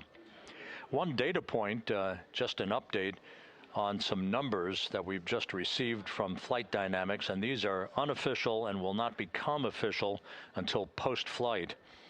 We now anticipate that the maximum speed that Integrity will encounter as it enters the Earth's atmosphere will be right around the same time as we enter a communications blackout of 6 minutes in duration. We're expecting Integrity's peak speed at 6:54 and 4 seconds p.m. Central Time, and at that point, the vehicle should be traveling at 24,661.21 miles per hour, which will be just 130 miles short in velocity of the record that was set back in 1969 by the Apollo 10 crew, Tom Stafford, Gene Cernan, and John Young, on their return from orbiting the moon. Once again, that peak speed expected to be reached just a few seconds after the start of entry interface, as the vehicle plummets back into the Earth's atmosphere. The peak speed expected to be reached at 6:54 and 4 seconds p.m. Central Time, and that peak speed now estimated by Flight Dynamics to be 24,661.21 miles per hour, which equates to about Mach 33. Houston Integrity, seat 1 and 2, leak check complete. Also, we powered up the AGA, and it's giving us a CO2 alarm at 4.4.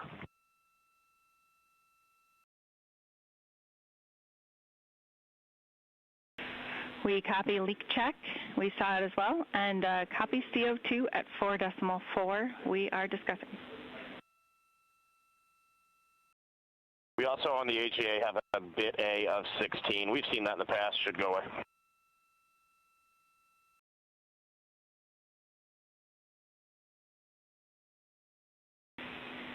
And Reid, is the AGA been powered for 5 minutes yet, or are we still in that wait period?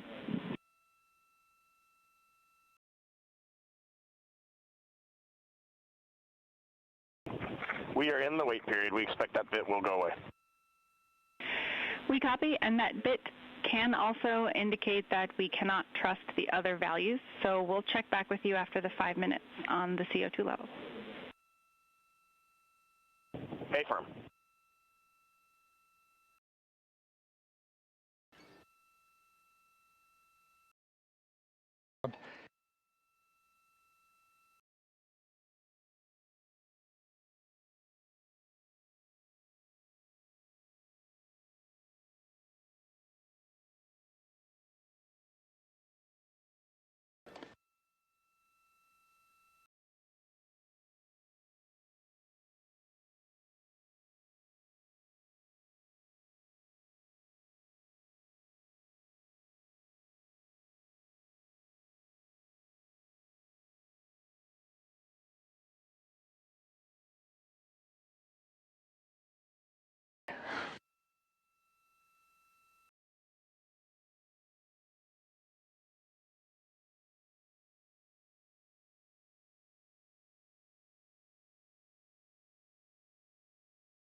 This is Mission Control Houston. Mission elapsed time of 8 days, 23 hours, 2 minutes into the flight of Integrity on the Artemis 2 mission.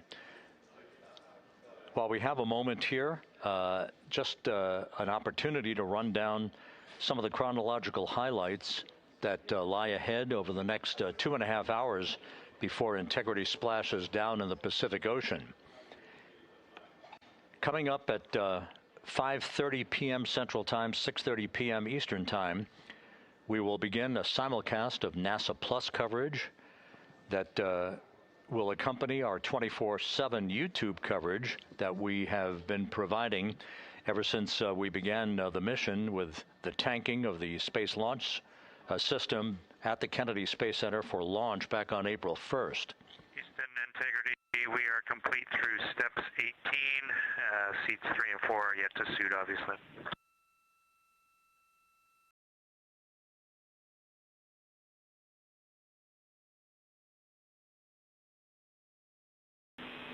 Jeremy, we copy you completed 16 through 18 and confirm for us whether you needed any adjustments of CIAS in step 17.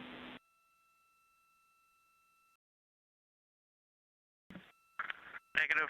All the settings were still in their launch config. Houston copies.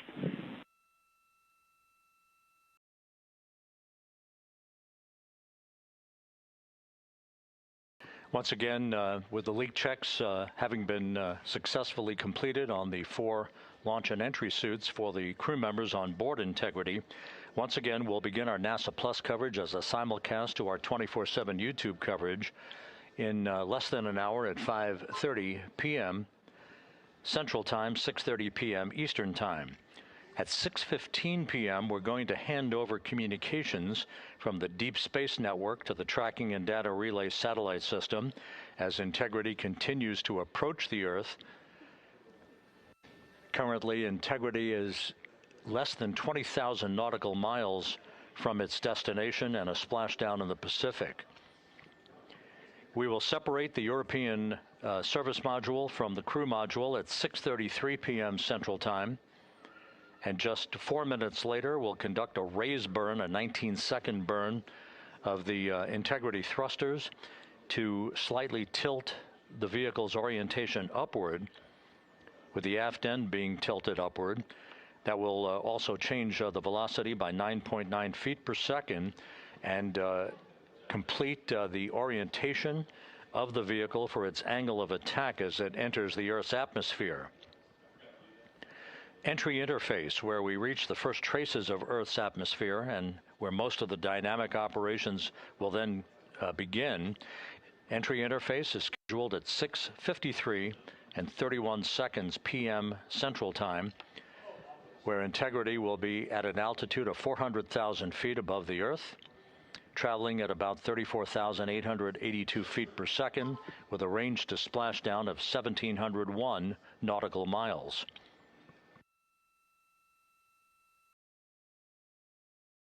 Just 10 seconds, just a few seconds later, about 24 seconds later, we'll enter a 6-minute communications blackout at 6:53 and 55 seconds p.m. That communications blackout will be due to the buildup of plasma around the vehicle, the ionization of the interaction of the velocity of Integrity with the friction of the Earth's atmosphere. So the communications blackout, to last about 6 minutes in duration, will start 24 seconds after entry interface. At 6:54 and 4 seconds p.m., we'll reach our peak velocity. This is an estimation from Flight Dynamics. We should be reaching a peak velocity of 24,661.21 miles per hour, or somewhere around Mach 33. This will fall about 130 miles per hour short of the speed record set by the Apollo 10 command module, the Charlie Brown, during the Apollo 10 mission of Tom Stafford, Gene Cernan, and John Young back in the spring of 1969.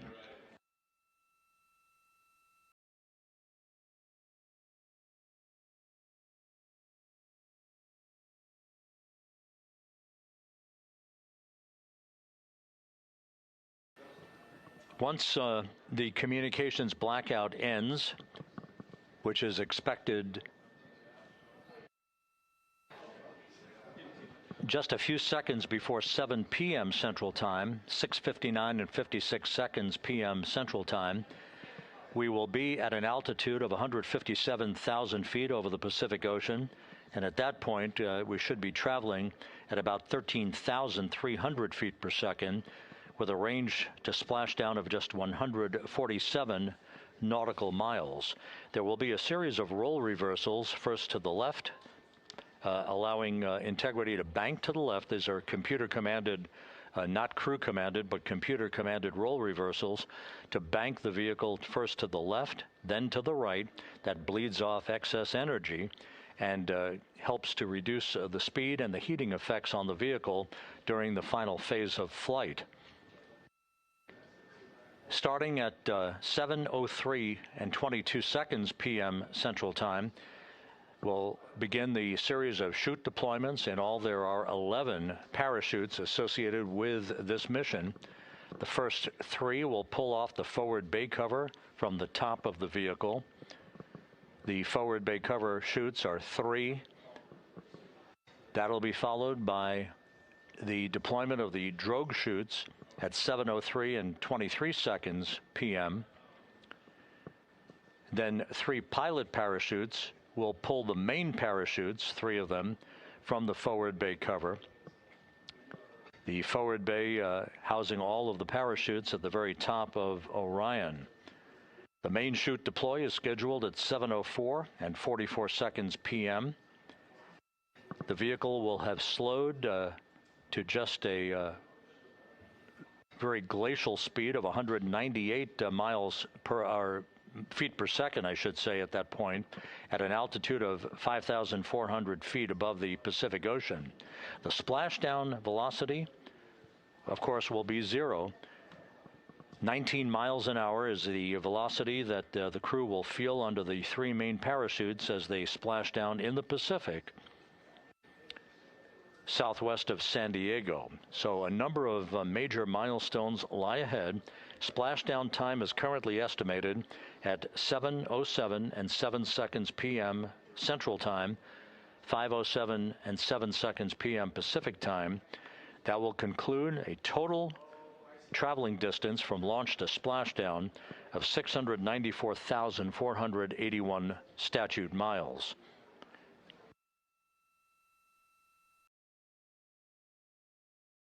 We're just 1 hour and 48 minutes away now from crew module, service module separation.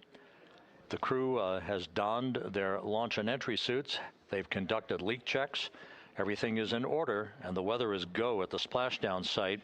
Some of the flying assets that will collect imagery of the descent of Integrity towards splashdown have already been deployed from the deck of the USS John Murtha.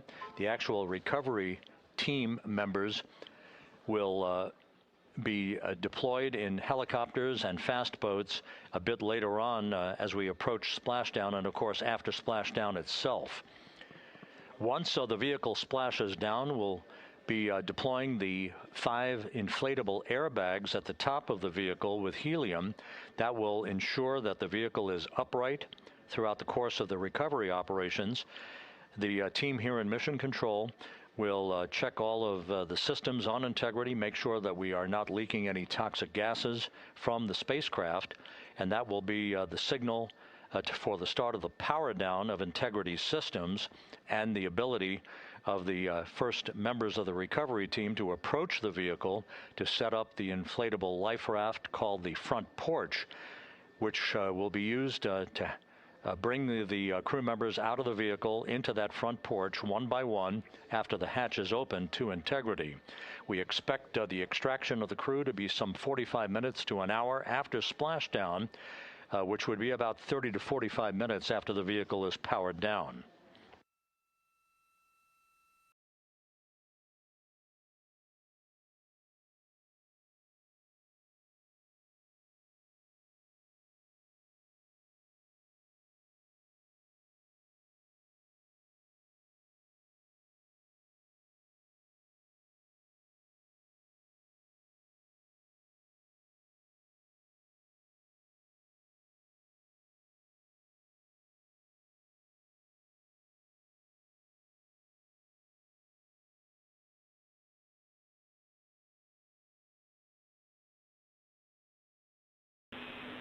Integrity, Houston, we are ready for another CO2 reading on the AGA.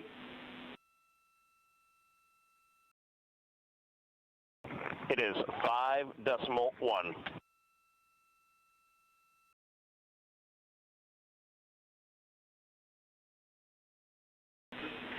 Houston copies. And Reid, earlier I did misspeak. The CO2 reading specifically would not have been affected by that particular bit.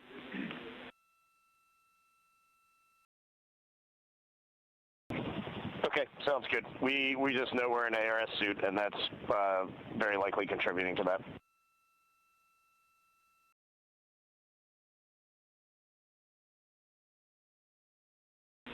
We concur.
Integrity, Houston, for CO2.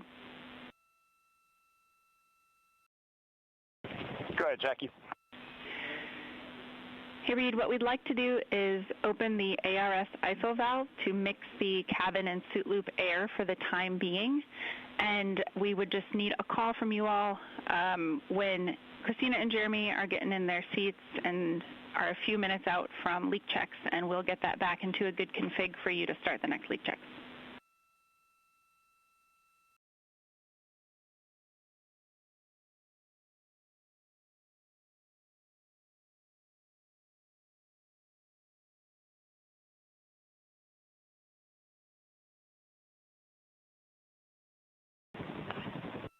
Hey, Jackie, that's a reasonably good idea. Can we just hang on that for a little bit and see how we're doing? Yep, up to you. We will wait. Let us know if you'd like that cabin air mixing. Is there a CO2 number where you guys would advise that?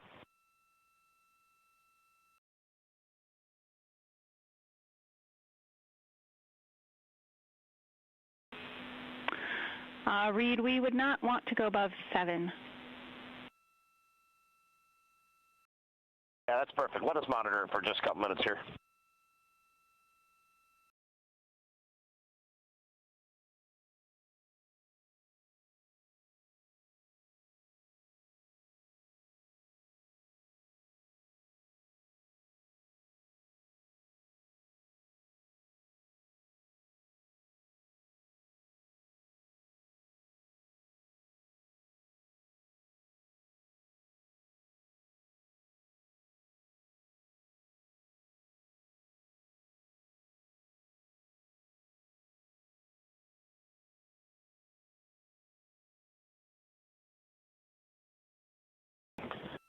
Houston, cabin entry config is complete, and Christina and Jeremy are about to start suit on.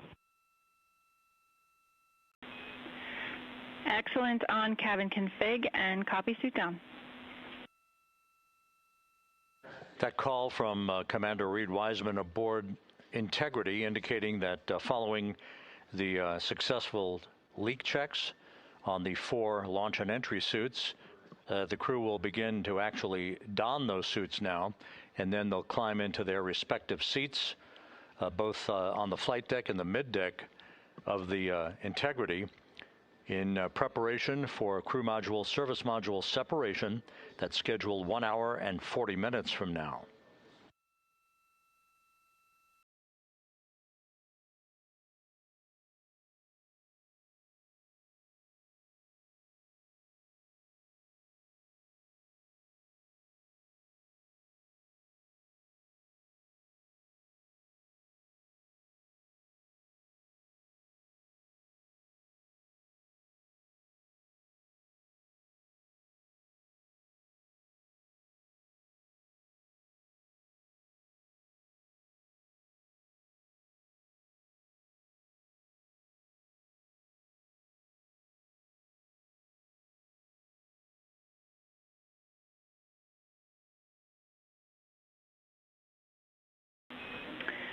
Integrity, Houston, for entry checklist. Your CMSM SEP ATP is set to go. We see that on the PFD, Jackie. And the call from Capcom Jackie Mahaffey here in Mission Control to Reid Wiseman, indicating that the pyros are armed for crew module service module separation coming up 1 hour 38 minutes 52 seconds from now.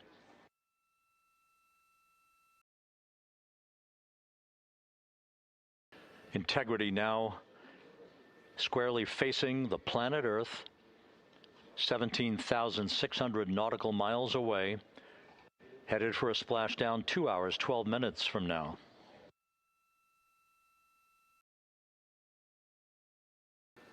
All of the recovery assets, the helicopters, the Navy P-3s, the para-rescue divers, they're all in place, ready to recover this crew following splashdown. And again, the chronology after splashdown will call for the flight control team here in Houston to assess integrity systems, make sure no toxic gases are leaking from the spacecraft. And first order of business will be the command to inflate the crew module uprighting system bags, the 5 inflatable airbags that will be inflated with helium to maintain its upright position as it bobs in the Pacific before the recovery forces reach the crew. About 15 minutes after splashdown is when we expect the green light to be given to power down integrity systems, at which point the recovery teams will begin to make their way toward the vehicle to set up that inflatable life raft called the front porch, buttressed alongside the spacecraft. That will be the precursor to the opening of the hatch and the extraction of the crew members, one by one, into that raft, giving them a chance to get their land legs back as they feel the first sensations of Earth's gravity in 9 days and their high-speed return to Earth, with their peak speed reaching some 24,661 miles an hour.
Houston, Christina's got an amazing view of home planet out the side hatch window, and it's lighting up the cabin, and it's just a great blue hue to it. It's beautiful.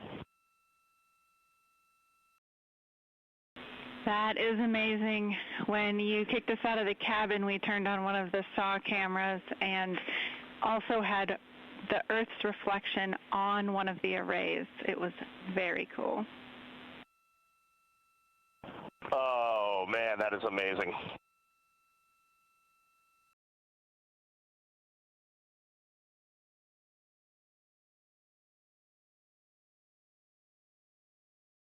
This is Mission Control Houston. Commander Reid Wiseman reveling about the view of the Earth from a distance of less than 17,000 nautical miles now. The cabin audio cable and boom mic are in F3 large stowed. We copy. The view that Reid Wiseman is describing is the view you're looking at right now as the Earth grows larger in the field of view with each passing moment.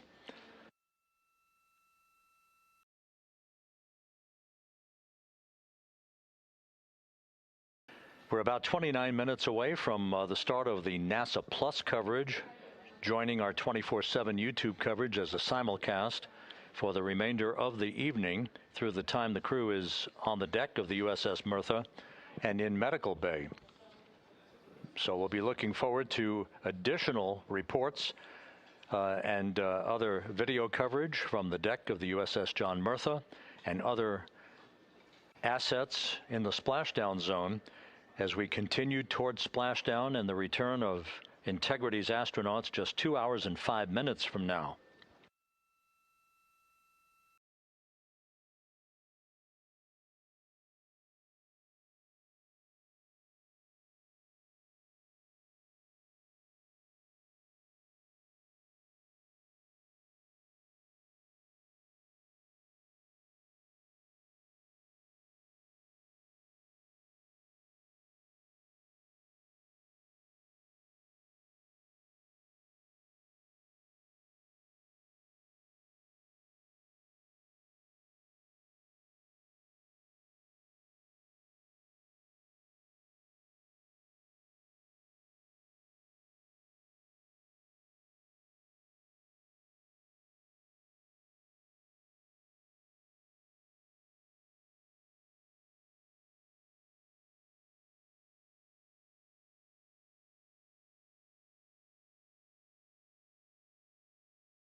Couple of minor updates, just tweaks by a second or so for some of the key activities that will be coming up. Flight Dynamics providing us with some updated information. The start of the blackout period, just a 1 second change. It's going to be estimated now at 6:53 and 54 seconds p.m. Central Time. The duration remains 6 minutes. That blackout will end at 6:59 and 55 seconds p.m. all Central Time. We expect to begin entering the Earth's atmosphere at an altitude of 400,000 feet at 6:53 and 30 seconds p.m.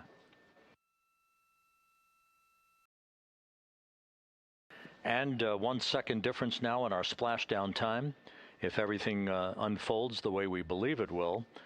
Splashdown now scheduled at 7:07 and 8 seconds p.m. Central Time, 7:07 and 8 seconds p.m. Central Time, 5:07 and 8 seconds p.m. Pacific Time at the splashdown zone off the coast of San Diego.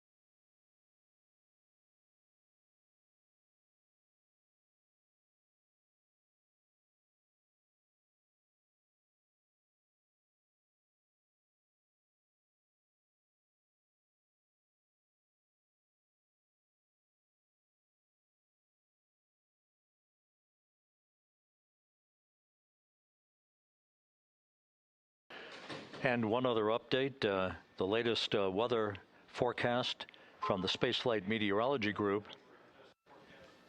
passed on to Flight Director Rick Henfling, calls for the clouds in the splashdown zone to be in the process of dissipating. The winds are somewhat reduced, now just 6 knots. The wave height's still less than 4 feet. All go forecast.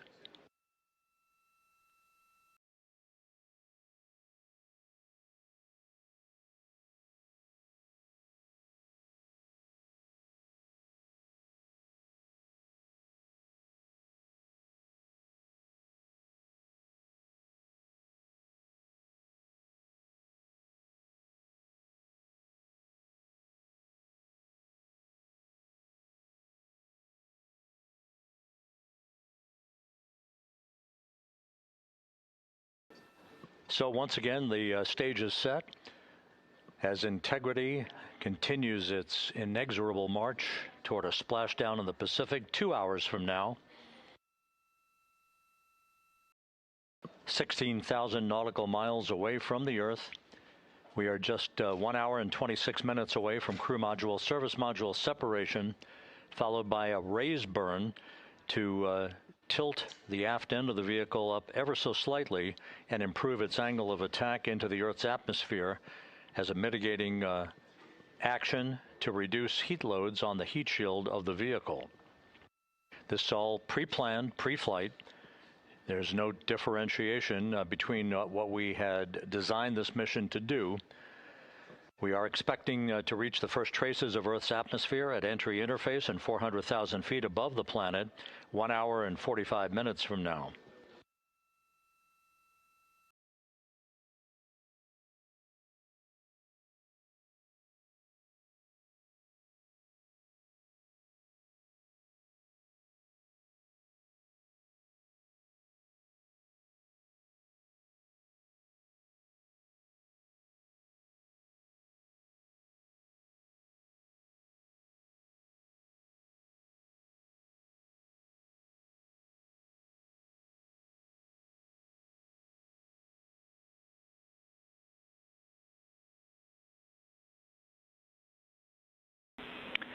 Integrity, Houston. Cabin temp cold soaking is initiated.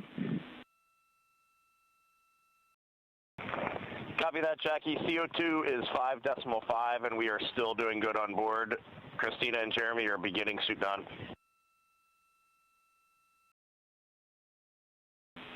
Houston copies all.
Integrity Houston for entry checklist.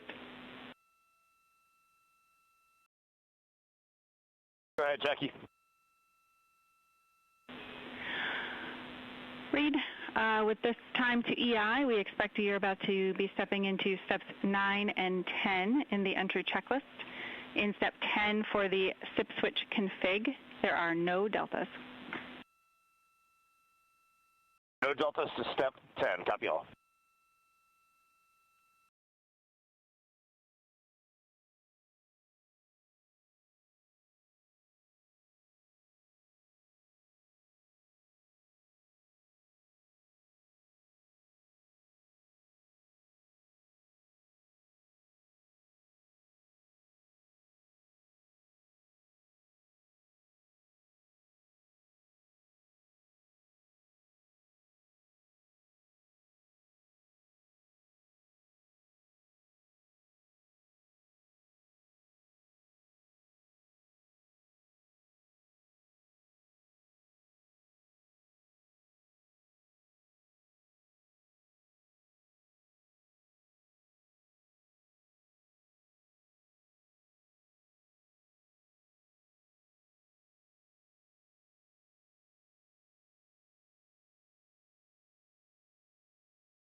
This is Mission Control, Houston.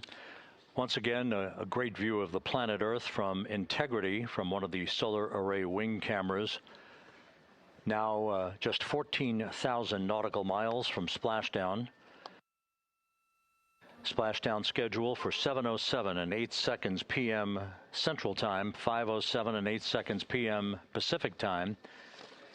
At a point to the southwest of San Diego in the Pacific Ocean, where the USS John Murtha is on station and where recovery team assets are being deployed to the predicted splashdown site to complete the mission of Integrity's astronauts and their lunar flyby. With the Earth growing larger in the field of view, the next major milestone, just 1 hour and 13 minutes from now, will be the separation of the crew module from the European service module. Houston copies.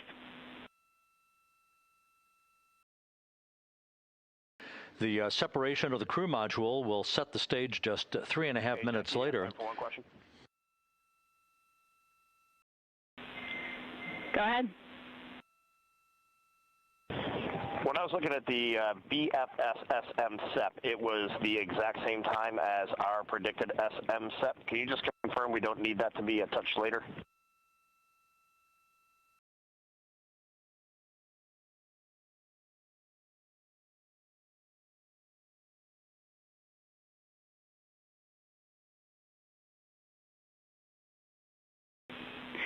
And Reid, matching is expected. That's when the sequence will begin for that whole SEP config.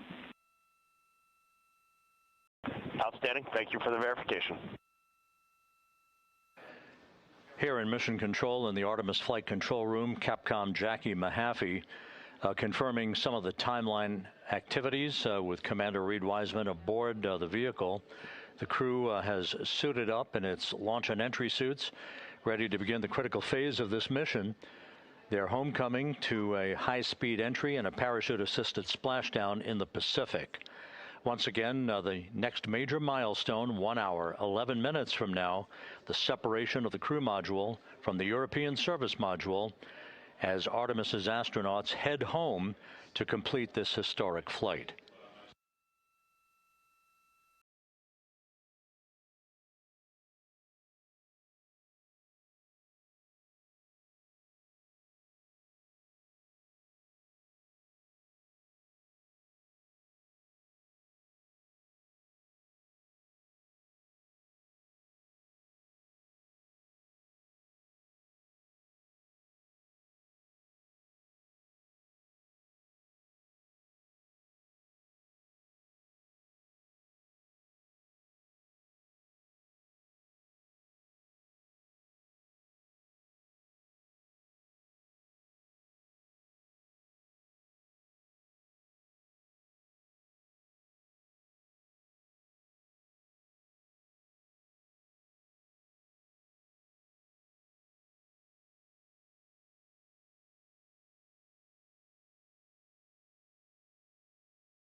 Artemis 2 mission is a test mission of the Orion space capsule.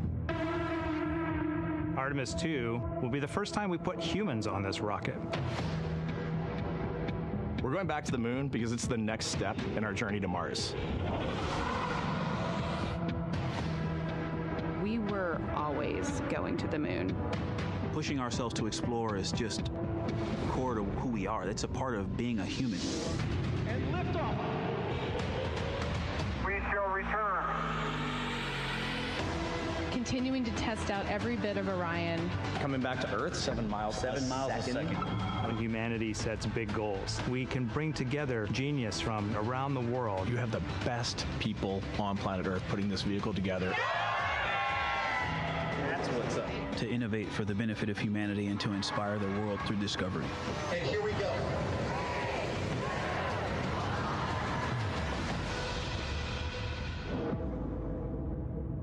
Direction. 19th, 1972, 2:25 p.m. Eastern Standard Time. The Command Module America splashes down in the Pacific with Gene Cernan, Ron Evans, and Jack Schmidt aboard as the Apollo 17 mission came to an end, along with humanity's first series of expeditions to the moon. Today at this hour, you are looking live at our planet from the Integrity spacecraft, heading for a splashdown in the Pacific off the coast of San Diego just 1 hour and 35 minutes from now.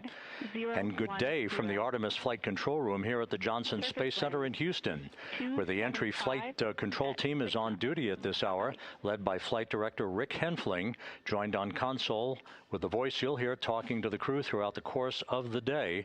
That is Jackie Mahaffey, second from your left. Everything has gone extremely well as we are closing in on the return of Artemis's astronauts from their flight around the moon and historic lunar flyby that will culminate with that splashdown in the Pacific off the coast of San Diego just 1 hour and 35 minutes from now. And with that, it's a good entry pad, and we can continue in the procedure. Integrity. You're looking at a live view inside Integrity. Reid Wiseman on the left doing a fist bump with pilot Victor Glover on the right, and down in the middeck area just below their feet, suited up in their launch and entry suits, are mission specialists Christina Koch and Jeremy Hansen of the Canadian Space Agency. A number of milestones yet to unfold before splashdown just over an hour and a half from now. Earlier today, the crew woke up at about 10:35 a.m. Central Time. They completed the final major maneuver of the flight, that being the return trajectory correction 3 burn. It was an 8-second burn that fine-tuned its trajectory to enter a corridor over the Pacific Ocean a short time from now. That will be the point of entry interface, where the crew will reach the first traces of Earth's atmosphere at an altitude of 400,000 feet. The crew moved into its entry checklist just after 4 p.m. Central Time, suited up in those launch and entry suits, conducted leak checks, and now are in the final stages of their entry checklist. Instruction 115 of entry checklist. SM separation ATP is go. Houston copies. The next major milestone on the route home. Fully zipped, and they're working on EBS and then seating up. We copy. Thanks for the status. Jackie Mahaffey talking to Reid Wiseman aboard Integrity. The spacecraft now about 12,000 nautical miles from the Earth's surface. The next major milestone on tap for the crew will be the handover of communications from the Deep Space Network to the Tracking and Data Relay Satellite System. The Deep Space Network came into play after the translunar injection burn back on April 2nd that propelled Integrity toward its lunar flyby. We'll be back on the TDRS network here in about 41 minutes. Following that, the next activity will be the pyrotechnic separation of the crew module from the European service module. That is scheduled at 6:33 p.m. Central Time, followed 4 minutes later by one final critical maneuver. That will be a 19-second burn of Integrity's thrusters in what is called the crew module raise burn. Now, what that does is it basically acts If you were sitting in a reclining chair, you'd basically tilt yourself back. It raises the aft end of Integrity ever so slightly, and that is the final opportunity for us to fine-tune the angle of attack of Integrity through the area of peak heating at entry interface that will come a bit later on, about an hour and 18 minutes from now.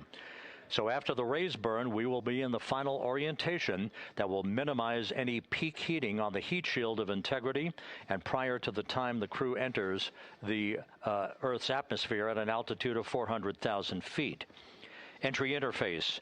This is the critical time where the crew will reach the first traces of Earth's atmosphere at an altitude of 400,000 feet, traveling 34,882 feet per second. Just 24 seconds after entering the Earth's atmosphere, we will experience a communications blackout expected to last 6 minutes in duration. This is planned, and it is caused by the interaction of the velocity of Integrity with the friction of Earth's atmosphere.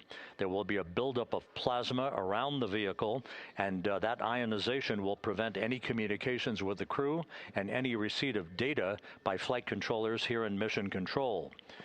That blackout is scheduled to begin at 6:53 and 54 seconds p.m. Central Time. Again, a 6-minute blackout that will end, if all goes as planned, at 6:59 and 55 seconds p.m. Central Time. At that point, we expect to regain communications with the crew and a reacquisition of data through the Tracking and Data Relay satellite system. We will have a series of roll maneuvers. These are computer commanded that will roll the vehicle slightly to the left, then back to the right. That will bleed off excess energy as we begin our peak period of velocity. We expect to reach a maximum velocity of 24,661.21 miles per hour, equivalent to about Mach 33 times the speed of sound, shortly after we enter that blackout period. Once we exit the blackout period, of course, we're in the denser regions of the Earth's atmosphere, and then we get set up for the parachute deployment sequence. First, the deployment of 3 forward bay cover chutes that will pull essentially the top forward bay cover off the very top of the Integrity vehicle. That will be followed by the deployment of drogue chutes, and then the final deployment of a series of 3 main parachutes at 7:04 and 44 seconds p.m. Central Time. From that point on, it is about 3 minutes or so until splashdown. Splashdown scheduled at 7:07 and 8 seconds p.m. Central Time at a gentle speed of 19 miles an hour. So just to give you some perspective, at the time that we enter the Earth's atmosphere, we're traveling somewhere around Mach 32. We will splash down at a speed of about 19 miles an hour. The G-forces that will build on the crew members inside Integrity will build to about 3.9 Gs. That is what is expected and what they have trained for and what the spacecraft is designed to support.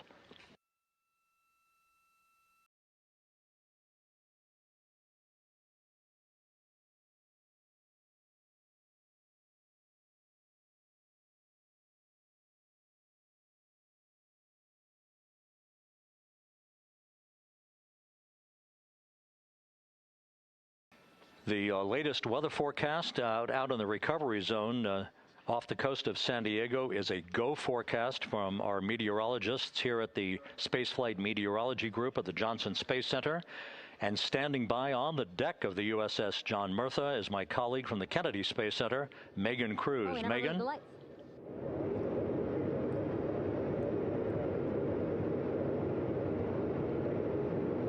Hey there, Rob. Yeah, welcome to the bow of the USS John Murtha. This is where we will report out live updates from the ship as NASA and the U.S. military work to recover our Artemis 2 astronauts in just about an hour and a half. How exciting. Now, right now, as you can see, we are out in the Pacific Ocean. We are just west of San Diego. We're actually staged about 6.5 miles away from where we expect Orion to splash down. And then we will incrementally move closer. So at the time of splashdown, we'll be about 5 miles away, and then we will will move to 3.2 miles away. At that point, we'll pause, make sure that all the debris that might be coming down with Orion, because basically some parts of like the parachute system, they're jettisoned off Orion during descent. So we'll just want to make sure that those all land in the water and that we are safe to move even closer. So we will make sure that we can move a little closer, and at that point we will move to a mile away from Orion. And at that point the ship will circle the capsule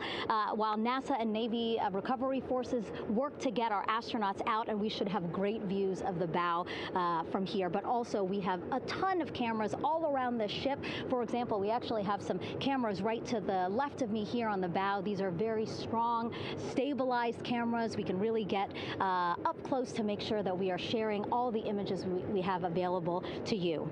We also will have some views from above. We actually have 5 planes providing live views of Splashdown today. In fact, some of those aerial assets just took off from San Diego minutes ago. And then actually here on the flight deck, you see 4 helicopters, the 2 in the back. Those will take off in about 30 minutes from now, also with live cameras. So again, lots and lots of imagery that we hope to share with you today. And then those 2 helos in the front, those 2 will pluck the crew out of the water and fly them back to our ship. Now, the combined team here on the ship, more than 550 people, left San Diego 4 days ago, and since then I've watched different teams train every day, rehearse, final preps to make sure that they're ready for today. So to give us more of an update about how recovery is going on right now, why don't we turn over to Paul here, Paul Serpinski. He is the Assistant Artemis Recovery Director. Great to have you here, Paul. Great to be here, thanks. Absolutely. So you just left the landing forces operations center here on the ship. How are we looking for recovery? Right now it's looking great. When I left, they were just about to get into weather briefing with Mission Control Center in Houston, but listening to the loops this morning and everything that's been going on, the reentry trajectory correction burn, the return trajectory correction burn went great. They were right down the money, right on the money, right down the middle where they should be coming back. Our forces here are teams out in the water. All our boats are launched or will be imminently. So yeah, it's just coming along great. Yeah. It's really nice to see. We did see some of those boats float behind us. We were hoping to give you a live view, but of course they floated right out of the camera shot as you came to us. But so basically the team right now here on the ship, basically like monitoring mode, but really things will pick up about 15 minutes after splashdown. Yeah, so a couple minutes before splashdown, things start happening really, really fast. Mm-hmm. Some events during the re-entry, they're maybe a second or 2 apart, and so it just takes a whole lot of effort and a lot of updates back and forth between us and Houston to try to keep track of everything that's happening, all in real time. And then after splashdown, that's when the recovery team really kicks into high gear.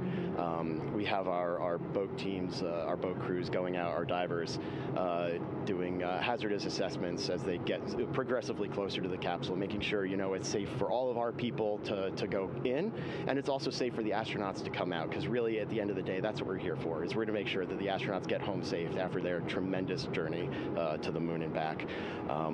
But then also we have, like you mentioned on a minute ago, all of our imagery helicopters are taking imagery, camera shots of it as it's coming in all the way through splashdown. I mean, they'll see it as soon as it crosses the horizon, all the way to the ocean here.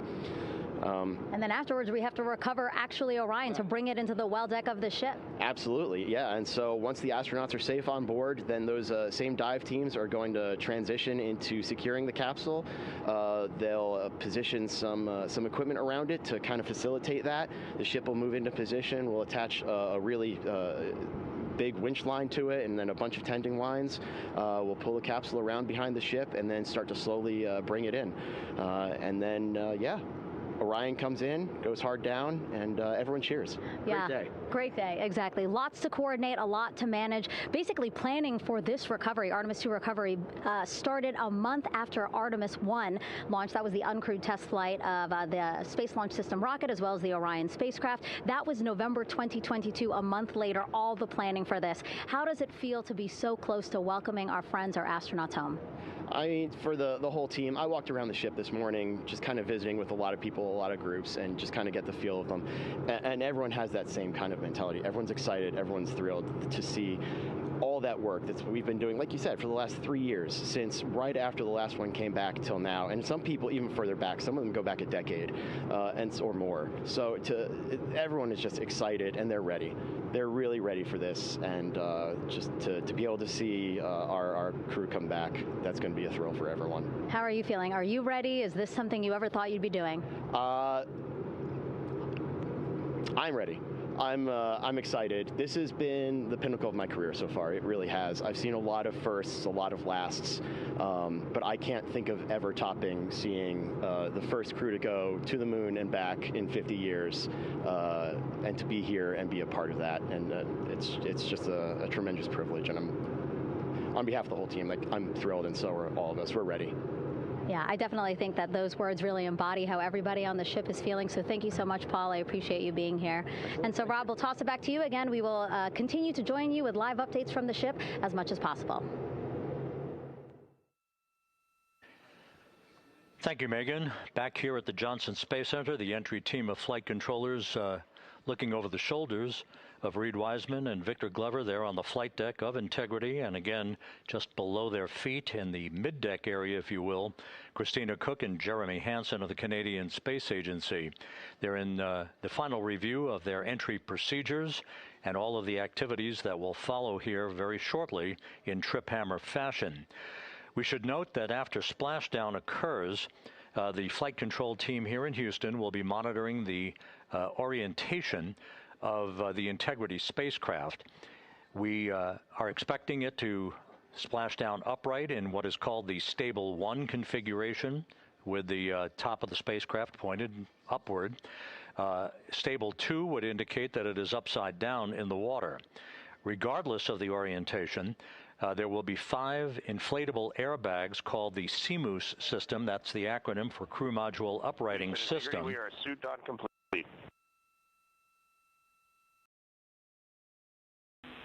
Houston copies. Reid Wiseman acknowledging that the final steps in suit donning are now complete for the crew. Leak checks have been completed earlier. The CMOOS system, those 5 inflatable airbags, will be inflated with helium. Those airbags will ensure that the vehicle remains upright. While that activity is going on, the flight control team here will be checking the systems on Integrity, also making sure that there's no leakage of toxic gas from the spacecraft. It should take about 15 minutes from splashdown to the power down of all of the systems on Integrity. And at that point, assuming everything is in a nominal fashion, then the green light will be given for the Navy recovery teams to begin to make their way closer to Integrity to begin the erection of a large inflatable life raft called a front porch that will be buttressed up alongside the hatchway to the spacecraft. That life raft will be used to bring the crew members out of this vehicle once the hatch is open, one by one. They'll get their land legs back after 9 days of weightlessness before they're put in harnesses to be hoisted one by one in sequential fashion, in an alternating fashion, to the 2 hovering Navy helicopters overhead. Houston Integrity for a status. Go ahead. Seats 3 and 4 are connecting umbilicals. We're going to be stepping into leak check soon. 1 and 2 will be seated. 3 and 4 will be free float, and we'll configure EPROC accordingly. Houston copies all. Reid Wiseman talking about the current procedures with the suiting of the crew members and subsequent leak checks, a final leak check for all 4 crew members. Everything is actually running a few minutes ahead of schedule. So once the life raft is inflated next to the Integrity spacecraft and the recovery teams have arrived alongside of the vehicle, the hatch will be open and the crew members will be brought outside into that front porch, as it is called, one by one. They then will be hoisted into the hovering helos overhead. And those helos then will turn around once the 4 crew members are on board, 2 for each helicopter, and will head back to the ship. That should be about a 10 to 15-minute transit. Once the helicopters land on the deck of the USS John Murtha, the crew members will be exiting those helicopters and brought into medical bay on the deck on the ship itself for comprehensive medical exams. They will spend a period of time yet to be determined on board the USS John Murtha before they are flown by helicopter to the shore in San Diego, to the San Diego Naval Air Station, and ultimately will board a NASA jet for the flight back to the Johnson Space Center here in Houston. Just to recap some of the key times that are coming up, we are expecting the separation of the crew module from the service module just 43 minutes from now.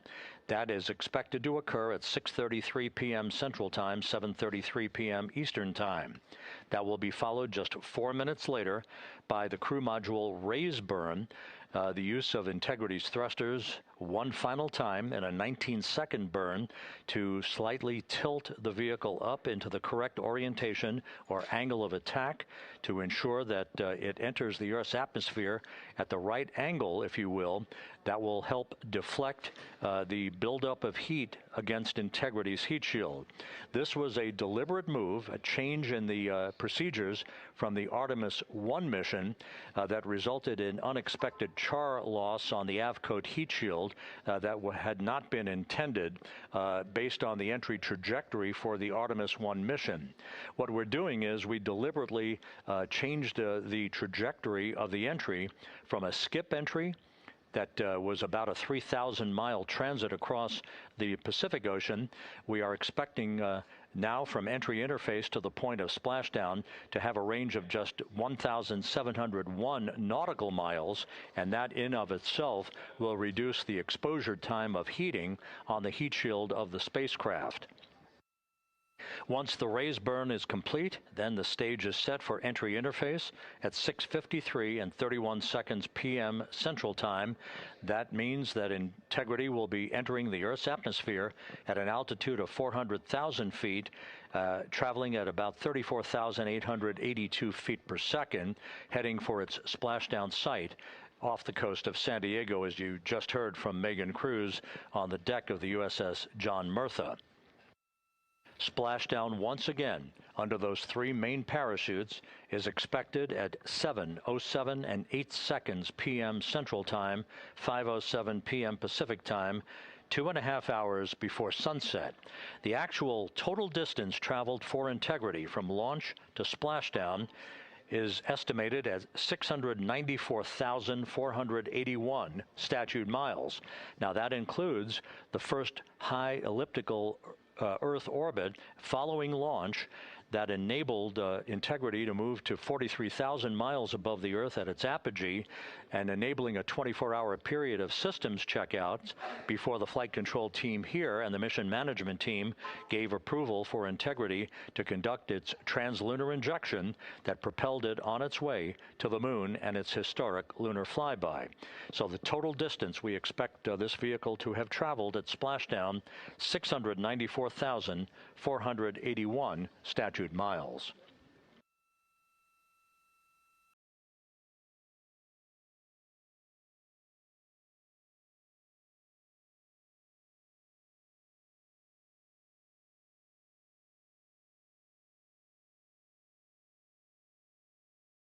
With everything proceeding on track and on time aboard Integrity, the vehicle system's in excellent shape as the Earth grows larger in the field of view.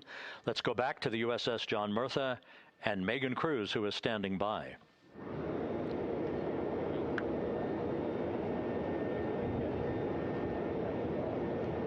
Hey, yeah, Rob, welcome back. Again, we are out in the Pacific Ocean, staged just about 6.5 miles from where we expect Orion to splash down now in just over an hour. How exciting, and the weather awesome conditions here. I know you see some wind blowing around my hair, but really nothing to speak of when it comes to having to recover our astronauts, as well as no waves here, really. So yeah, we're expecting a really great day. Also, hopefully, some really great views. You can see behind me that some of the clouds are starting to break up, so that's really exciting. And now, of course, this ship has a lot of people ready and excited to welcome our crew back home, including Dr. Rick Schuring here. He is a NASA flight surgeon. Great to have you here, Rick. You too, Megan. It is a blessing to be out here this day with our teams. We've trained 3 years for this nonstop with the U.S. Navy and along with EGS, and we've so looked forward to this day. And you know, just by God's grace, everything's parting, the skies and everything. The crew's doing great. Looking forward to come back, and our teams are ready. So this is one of those days you've dreamt about, and now it's finally here, and we're ready, and just thankful to be a part of it. Yeah, and you play a really integral role. When was the last time you spoke to the crew, and how are they feeling in this last hour before splashdown? Sure. Yeah, so the crew woke up, when they splashed down, they were woken up about 8.5 hours ago.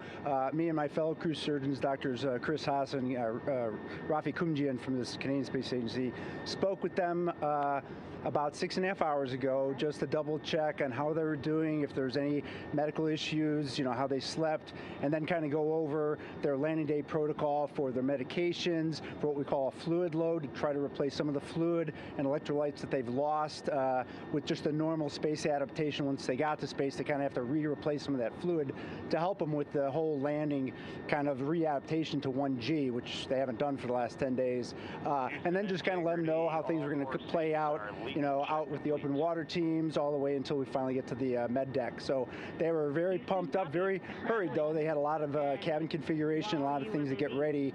So they're excited, but also very focused on the job that they had to do. So like again, we've trained a long time for this, and we're ready.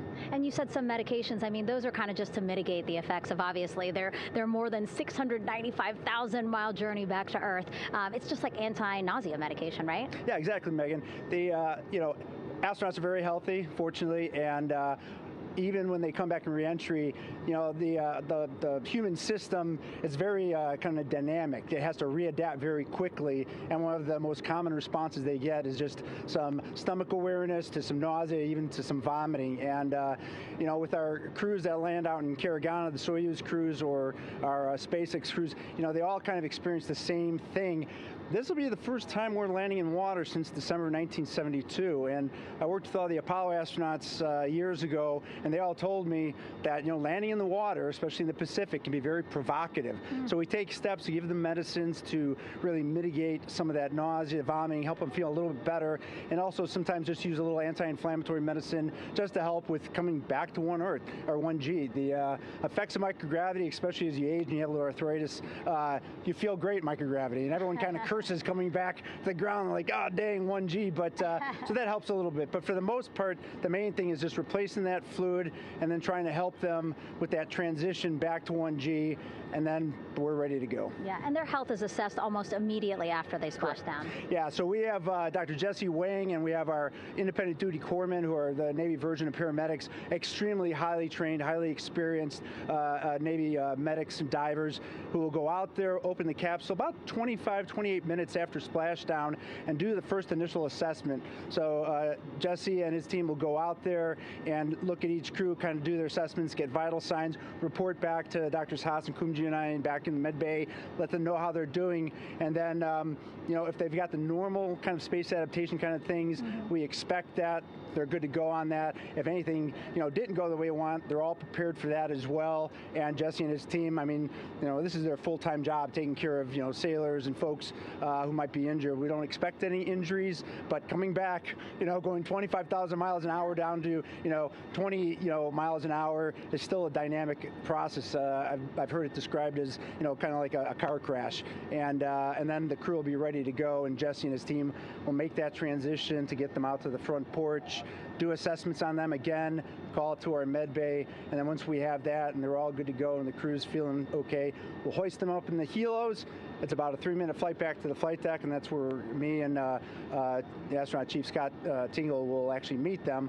I'll get eyes on them, make sure they're all good, just take very slow transitions, and then one by one we'll either get them out with the SMTs, the SAR med techs under each arm, just kind of just walk them very slowly to med bay, which actually helps them acclimate back to 1G. Or if they really don't have their sea legs back yet, then we might put them in what we call a stair chair, which will be right behind them, and then just very slowly kind of get them back into med bay to start our full assessments with the team. Yeah, so a really great team here to support them as soon as they get back, and also all throughout the mission, of course. You talked a little bit about this, but obviously, we have seen astronauts return from the International Space Station for over 25 years, so we kind of know that that journey, how it affects the body. But yes, we're talking about humans returning from the moon for the first time since 1972. How is this different from your perspective? So it's different in one very significant respect. On Apollo, for exercise, they had something called the Apollo Exergenia, which was basically just a little canister with some ropes, and they would have some resistance and kind of do that. And the Apollo astronauts really liked that. They liked the ability to exercise, because you decondition from a musculoskeletal standpoint, you lose your strength and your stamina very quickly. We had something called the Orion flywheel, which was able to impart much greater loads in terms of resistance, so they're able to do squats, deadlifts, different things, not dissimilar to what the ISS astronauts do, but with a lot less room to do it. And they also did rowing activities for cardiovascular health, and the crews loved it. But for the lunar crews, the future lunar crews, maintaining that physical conditioning, which our astronaut strength conditioning rehabilitation specialists, affectionately known as the ACERs, back in Houston, really work hard to get them in the best shape they're going to have to be in to get to the moon. That device hopefully will maintain that. And Apollo only had about a 4.3-day journey to the moon. Our astronauts are going to have about a 10 to 14-day journey. Right. So maintaining that physical fitness, that strength and stamina is going to be crucial for the success of being able to do those very physically demanding lunar EVAs. Right. So we're very excited about what the astronauts have said about the device and what they have to say about the role exercise plays, going to the moon. And also the mental benefit. Sure. They just really like sweating, breaking the sweat, and actually just feeling like they're just getting a workout. Right. So thank you so much, Rick. I really appreciate it. I know they're going to be in good hands, so we'll let you get back to it. Thank you so much. Megan, thanks for the time. Back to you, Rob. Okay, Megan, back here in Mission Control in Houston. Everything is moving along in order. This view of Reid Wiseman on the left, Victor Glover on the right. We have good suit leak checks. Everything aboard integrity is in excellent shape. The vehicle, with the Earth growing larger and larger in the field of view, we're now just about 8,200 nautical miles away from Earth and closing in for a splashdown just 1 hour and 5 minutes from now.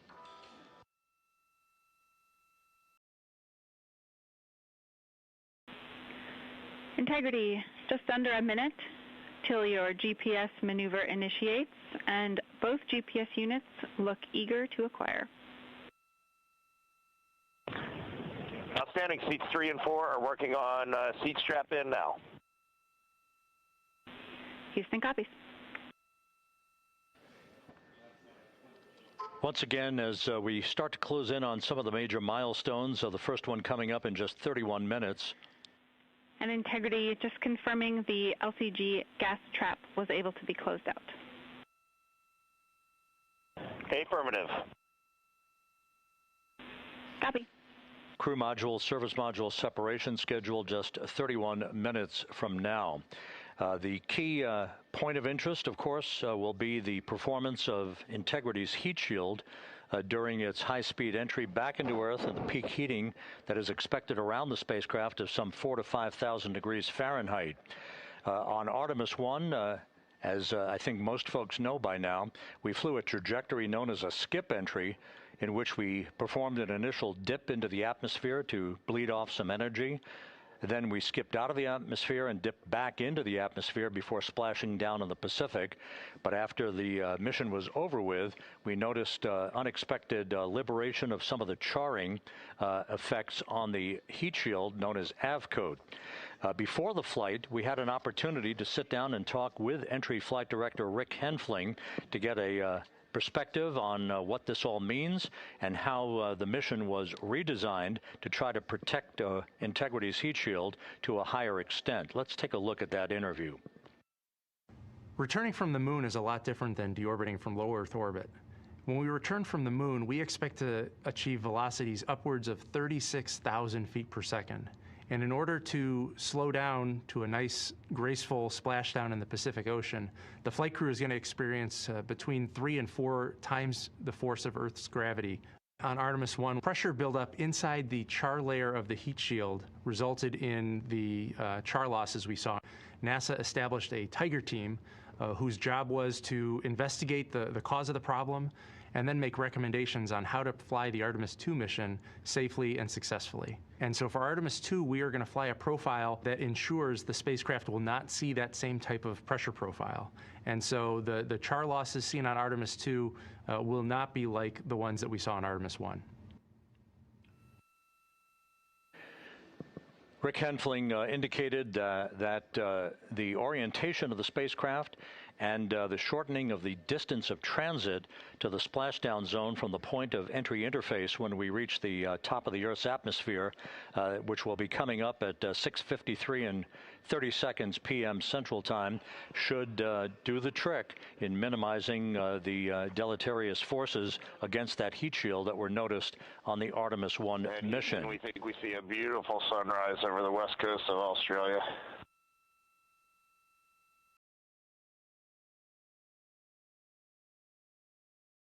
We copy. Commander Reid Wiseman reveling in his final hour in space on this mission as Integrity is passing over the southwest coast of Australia now at an altitude of some 7,600 nautical miles. That will begin the southwest and northeasterly transit across the Pacific Ocean. Let's talk a little bit more about some of the highlights and some of the numbers associated with the points of interest here. We are 27 and a half minutes away from crew module, service module separation.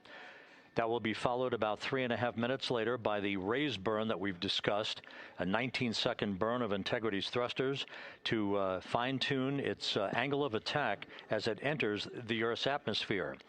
Entry interface is scheduled 47.5 minutes from now. That's the point at which we will reach the top of the Earth's atmosphere, traveling about 34,882 feet per second at an altitude of 400,000 feet. Just 24 seconds after entry interface, we will begin a blackout period of 6 minutes in duration at 6:53 and 54 seconds p.m. Central Time. Now, right about 10 seconds after the blackout period begins, we are expected to reach peak speed, which would be 24,661 miles an hour. That'll be about 103 miles an hour short of the velocity record set by the Apollo 10 astronauts, Tom Stafford, Gene Cernan, and John Young, when they returned from the moon on the Apollo 10 mission in 1969. That blackout period is expected to last 6 minutes in duration. At 6:54 and 52 seconds p.m. Central Time, we'll reach our peak heating period of about 4,000 to 5,000 degrees while we're in a communications blackout from Integrity and its astronauts. That blackout should end at 6:59 and 55 seconds p.m. Central Time, at which point we expect to regain communications with the crew. Capcom Jackie Mahaffey here in the flight control room will be talking to the crew, calling them, and we'll await a response from the crew as they come out of that blackout period. And at that point, their altitude will be just 157,000 feet above the Earth, traveling at 13,000 feet per second with a range to splashdown of just 147 nautical miles. From that point on, the next key series of events will be the deployment of a series of parachutes that we discussed before. First, the forward bay cover chute deploy that will pull the forward bay cover away from the top of Integrity, followed by drogue chute deploy, and then the main chute deploy that's expected at 7:04 and 44 seconds p.m. Central Time. That will begin the gentle descent of Integrity towards its splashdown at just a velocity of just 19 miles an hour. And that will begin the recovery operations that you just heard Megan Cruz discuss with her folks on the USS John Murtha. All of Integrity's systems in great shape. The crew is suited up. Leak checks complete as we stand by for the next major milestone, which will be the crew module service module separation just 24.5 minutes from now.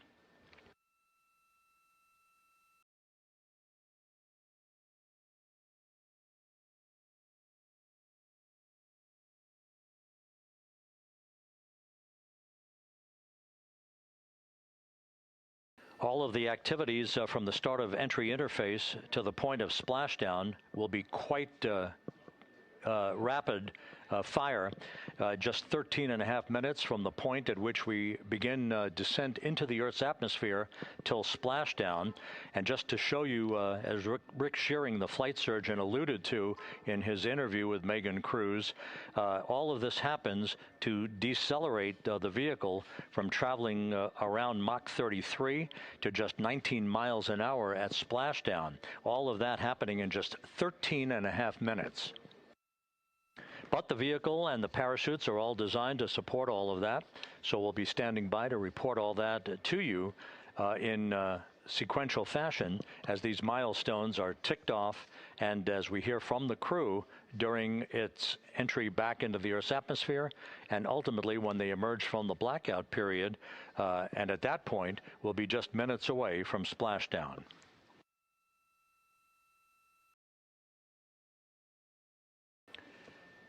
So with all of those preparations ongoing, we can return here briefly for another report from the USS John P. Murtha and Megan Cruz. Megan?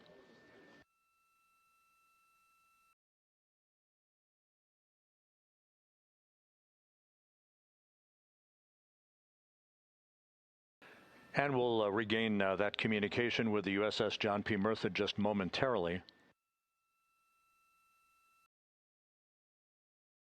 In the meantime, everything is on track aboard Integrity, the flight control team here in Houston, led by Entry Flight Director Rick Henfling. The voice you will hear talking to the crew is that of Jackie Mahaffey. She will be reporting everything to the crew and receiving their reports as they enter the Earth's atmosphere for their 13.5-minute plunge back into the atmosphere for splashdown off the coast of San Diego. Now we have the ship back with us and Megan Cruz aboard the USS John P. Murtha. Megan? 11 balloon, right?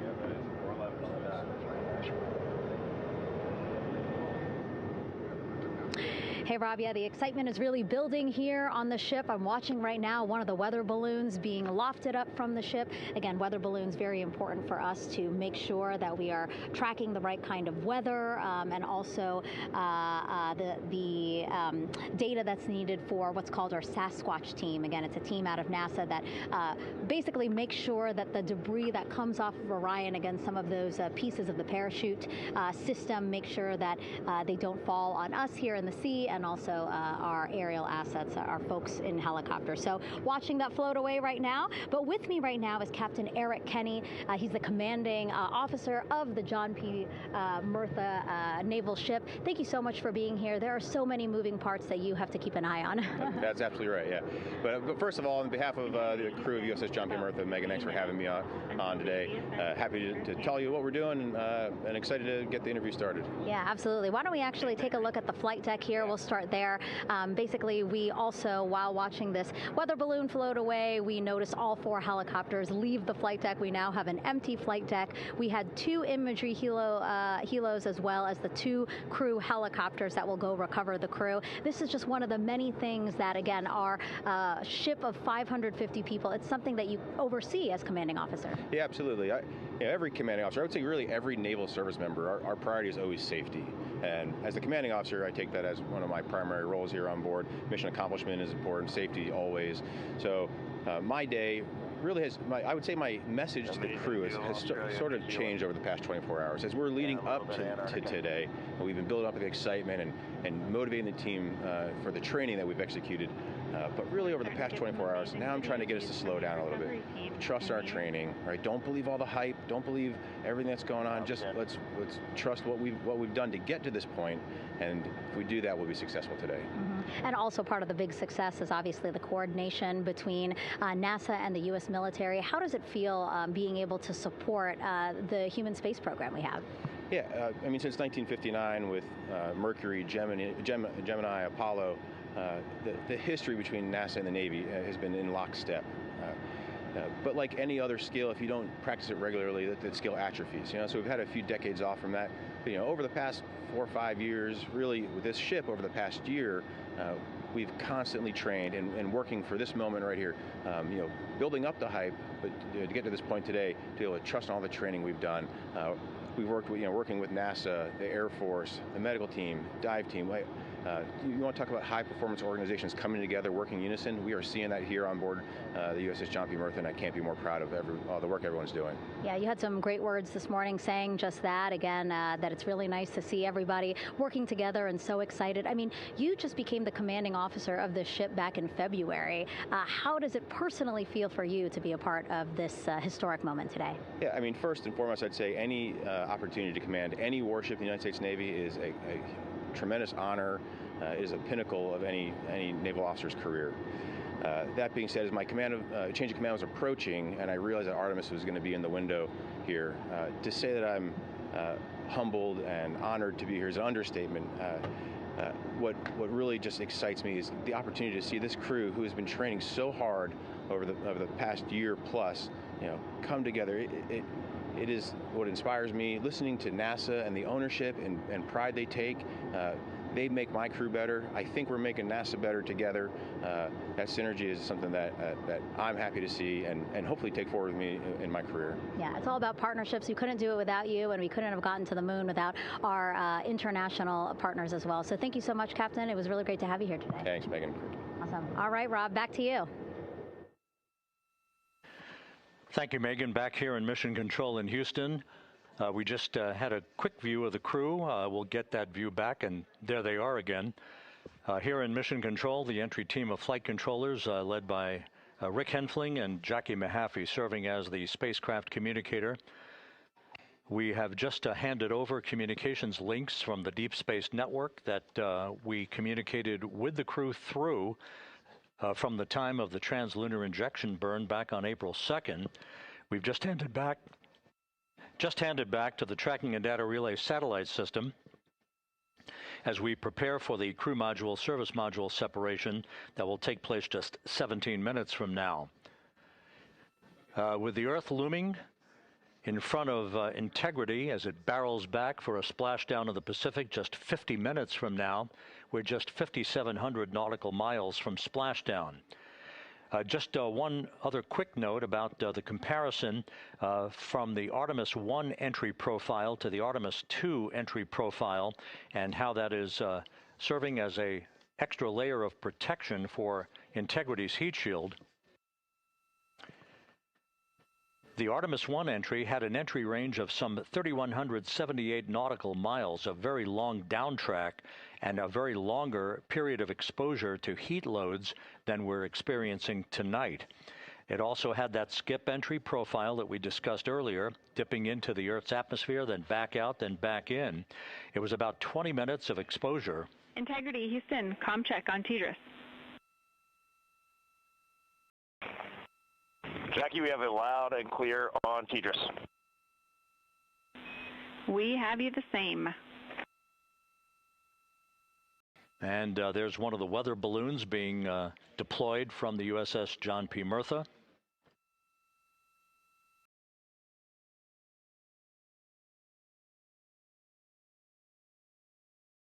So the Artemis 1 entry had the vehicle. Any update on GPS? We haven't seen a track in yet.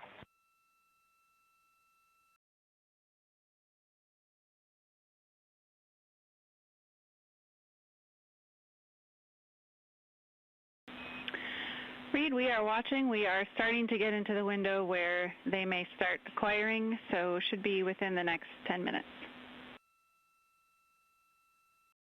Okay, sounds good. We're holding at step 17 and getting ready for CM-RCS hot fire.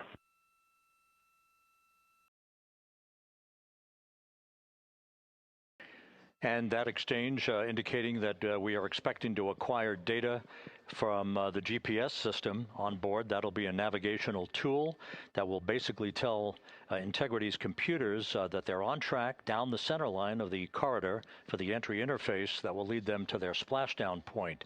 Once again, the Artemis 1 entry exposed the heat shield for about 20 minutes of peak heating. For Artemis 2, we're going to reach a downtrack distance of 1,701 nautical miles from the point of entry interface, with just 14 minutes of duration. And it's basically a different angle of attack, a little bit steeper angle of attack that will protect the heat shield from excessive heat loads. So that is the difference between Artemis 1 and Artemis 2, all designed into this mission to gather data to protect the heat shield, since the Artemis 3 mission and beyond will have a different designed heat shield that will allow that skip entry type of profile to be resumed for all of the future missions coming back from the south pole of the moon when we initiate lunar landings. So we've handed over to the tracking and data relay satellite system. That's where we'll have communications for the rest of the flight. Just to give you some time hacks here, we're 13.5 minutes away from crew module, service module separation, and just 17 minutes away from the raise burn, that 19-second firing of the thrusters that will basically be the final fine-tuning of the angle of attack for Integrity as it enters the Earth's atmosphere.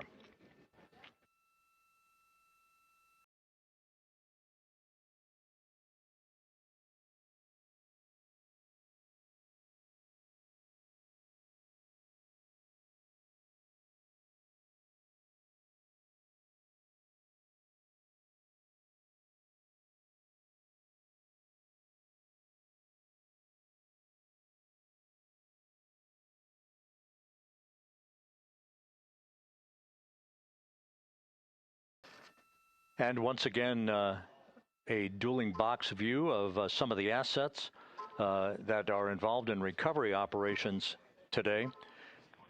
The Integrity, cabin configured, all crew suited and seated. Houston, copies. That confirmation from Reid Wiseman aboard Integrity, as you see the assets being deployed to the splashdown zone. At the time of splashdown, we expect the John P. Murtha to be about 5 miles away from Integrity, keeping a safe distance until we are sure that the vehicle is in the water and upright, and that it is in a good configuration system-wide for the recovery teams to begin to approach the vehicle to erect that inflatable raft. 2 minutes to CM-RCS warm-up hot fire.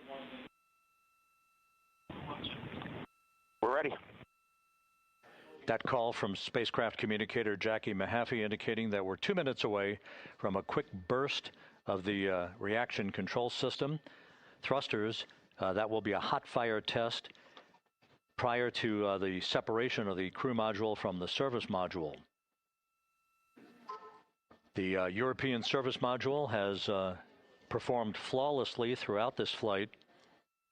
Everything, all the burns that had been prescribed for that service module have been executed on time and without a problem. There is the European flight control room that has overseen the manufacturing, the design of the European service module. They deserve quite a bit of credit on this mission for not only propelling the Integrity and its astronauts toward the moon, but also conducting the fine-tuning of its trajectory to bring it to this point where we are dead spot on down the middle of the corridor trajectory-wise to bring Integrity down for its splashdown in the Pacific just 44 minutes from now.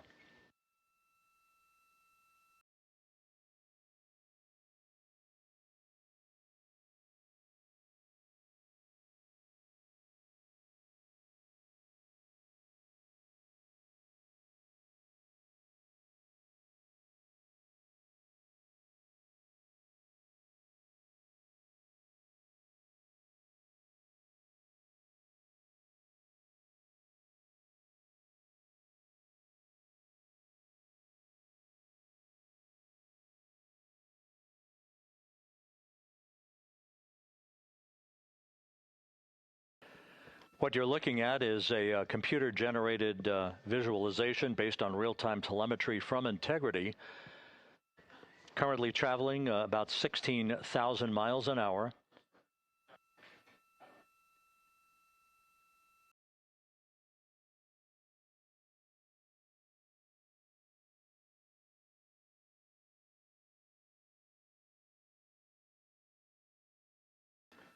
Integrity traveling about 16,000 miles an hour. For the prop cautions, we're taking a look. Copy that. Now just about 5,100 miles from Earth. Splashdown scheduled 43 minutes from now. We're just 9.5 minutes away from the crew module service module separation.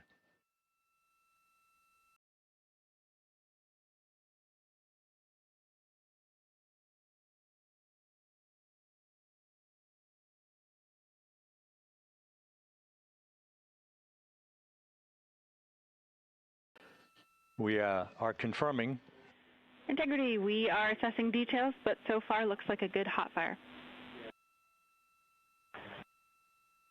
Looks good on board, Jackie. Thank you.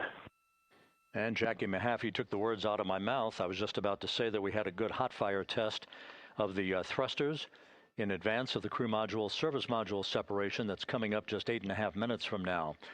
This will begin the period in which we will have rapid-fire succession of critical activities on board that will lead to entry interface just 28 minutes from now, where the vehicle will enter the Earth's atmosphere at an altitude of 400,000 feet.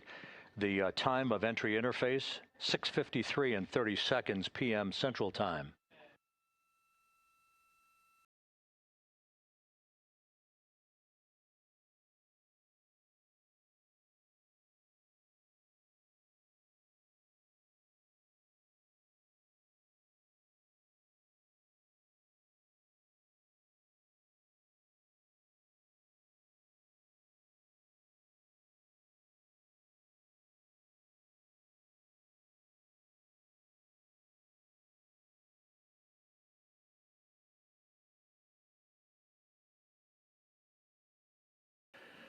Integrity's astronauts were awakened at mid-morning to begin their entry preparations.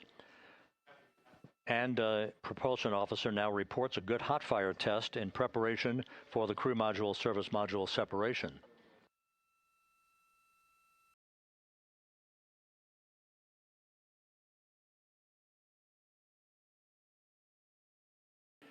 We're now inside 41 minutes until splashdown. Integrity Houston, we have confirmed a good CMRCS hot fire. And although we are not seeing GPS acquired yet, you can skip the troubleshooting steps in 157 for now. Integrity copies.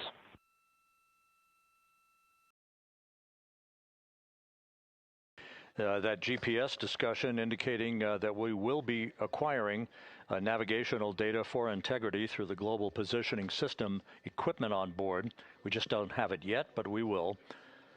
All of Integrity's systems are in great shape to support its high-speed entry into the Earth's atmosphere.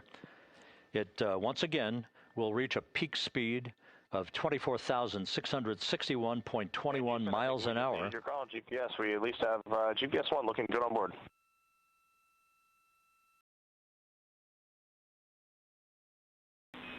We are confirming.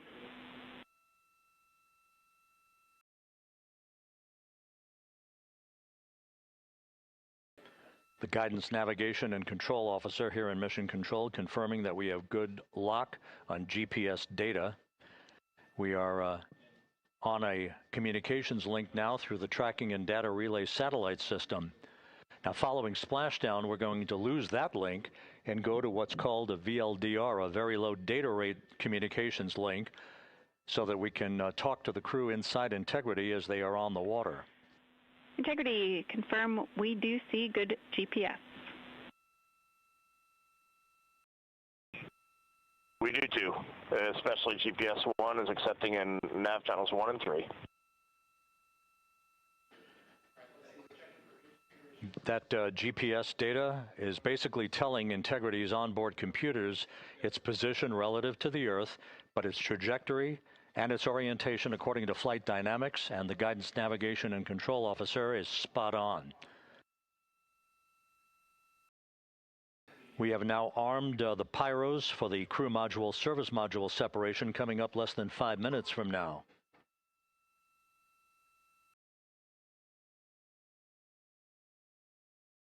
Once again, just 10 seconds after entry interface, we will see Integrity reaching its peak speed of 24,661.21 miles per hour.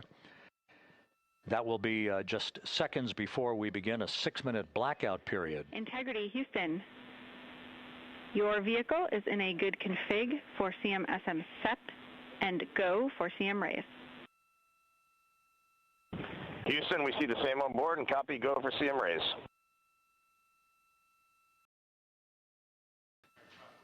That CM raise referred to as the slight firing of 19 seconds by Integrity's thrusters with a change in velocity of 9.9 feet per second, a slight nudge of the aft end of the vehicle so that it's tilted a bit upward, providing the final angle of attack as the vehicle enters the Earth's atmosphere. This being the mitigating factor that will reduce heat loads on the heat shield as we reach a point downrange from the start of entry interface, some 1,701 nautical miles to the splashdown site.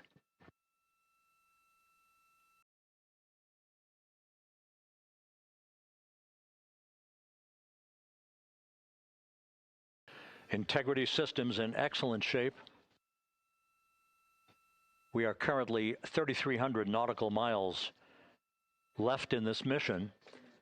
Splashdown scheduled 36 minutes, 39 seconds from now.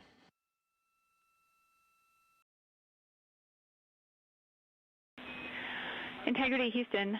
For the 2 enabled prop cautions, what happened is while the thrusters were firing, multiple pressure sensors on each of the strings diverged a bit from each other. Those limits look to be set pretty tight. We think it could happen again when the thrusters fire in the future, so we are going to suppress those messages. We concur with suppress, not inhibit. Thank you. That exchange between Jackie Mahaffey, our Capcom for tonight, and Reid Wiseman aboard Integrity, indicating basically to ignore sensor data. All of Integrity systems are in good shape.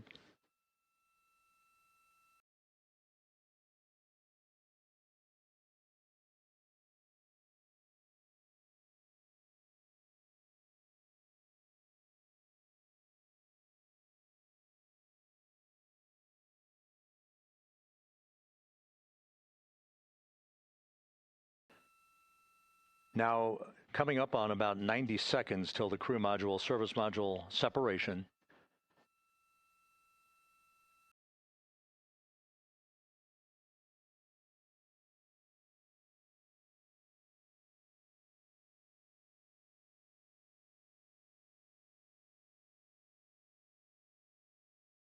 All quiet here in Mission Control as we enter the most critical phase of the completion of this flight. All of the preparatory activities leading up to the vehicle entering the Earth's atmosphere just 21 minutes from now.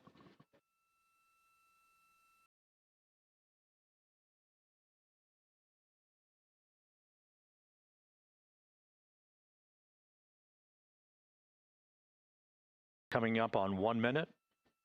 Mark, 1 minute till crew module, service module separation.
And we have confirmation of crew module, service module separation, and a great view, albeit momentarily. Houston, good step on board. Houston copies and concurs. The European service module now separated from Integrity, a job well done. Integrity, no action for the 4 CDH cautions. Those are SM related, not applicable. Integrity.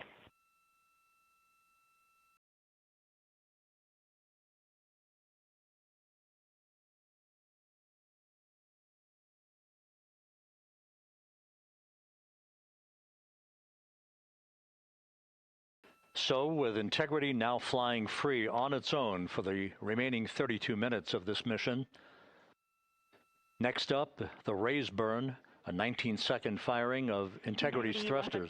GPS 2.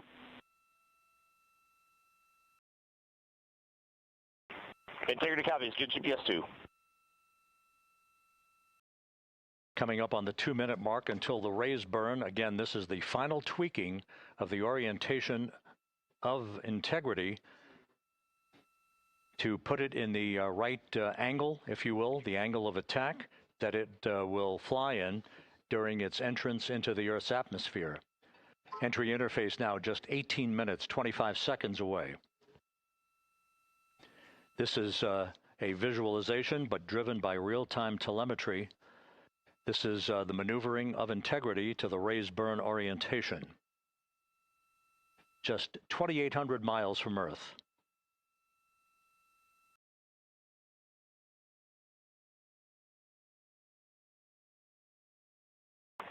Houston, we got a great view of the European service module out the window with the sun hitting the side and the solar rays and the NASA worm right there. It's a beautiful looking machine. Roger.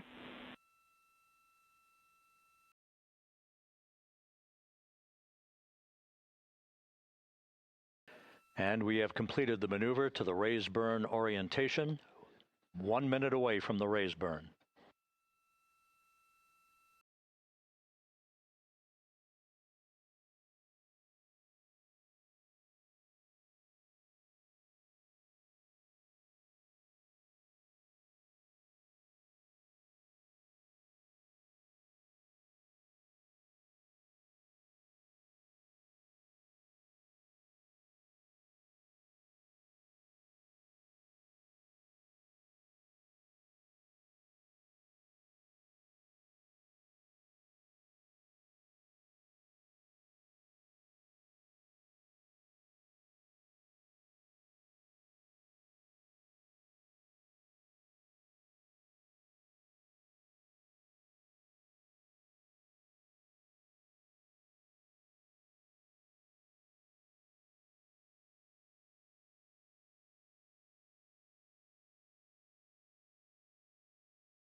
And the crew module raise burn is underway, a 19-second firing of the thrusters, and we have a completion of the burn.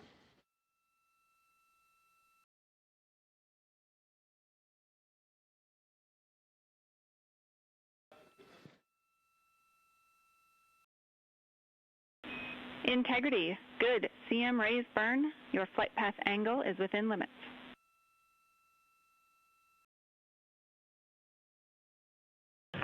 Integrity copies. Looks good on board, Jackie. So the final maneuver is now complete. Our trajectory for a splashdown in the Pacific 29 minutes from now is set and will not be amended any further. And we have the right angle of attack to mitigate any excessive heat loads on the vehicle during entry interface. Integrity Houston, a heads up about comm coverage. When you perform the 180 roll, for the first minute or so in that attitude, we expect about a minute LOS. We copy.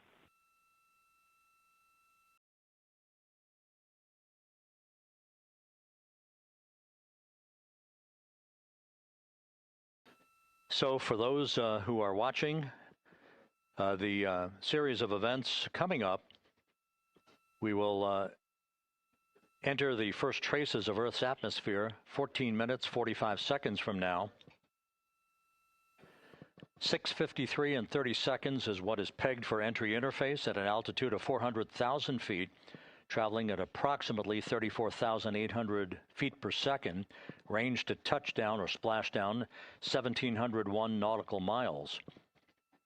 24 seconds after entry interface, we will enter a 6-minute blackout period in which we will lose communications with the crew. This is expected due to the buildup of plasma around the vehicle. That's an ionization effect due to the collision, if you will, of the velocity of the spacecraft with the friction of the Earth's atmosphere. That 6-minute blackout is expected to begin at 6:53 and 54 seconds p.m. Central Time. During that period of time, we will reach our peak speed of 24,661 miles per hour. That comes just short, based on unofficial data from the flight dynamics officer right now, will come just short of the velocity record set by Apollo 10 of 24,791 miles per hour in 1969. We expect peak heating on the vehicle at 6:54 and 52 seconds p.m. Central Time, a minute and 22 seconds into entry interface. At that point, we will be just 204,000 feet above the Earth, traveling at 33,000 feet per second.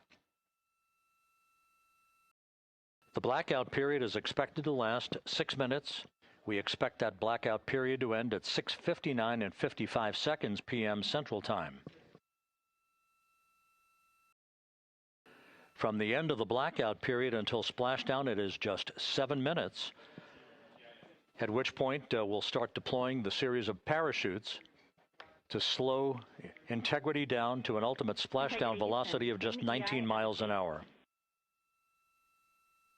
We see the same, waiting for the 180 rolls.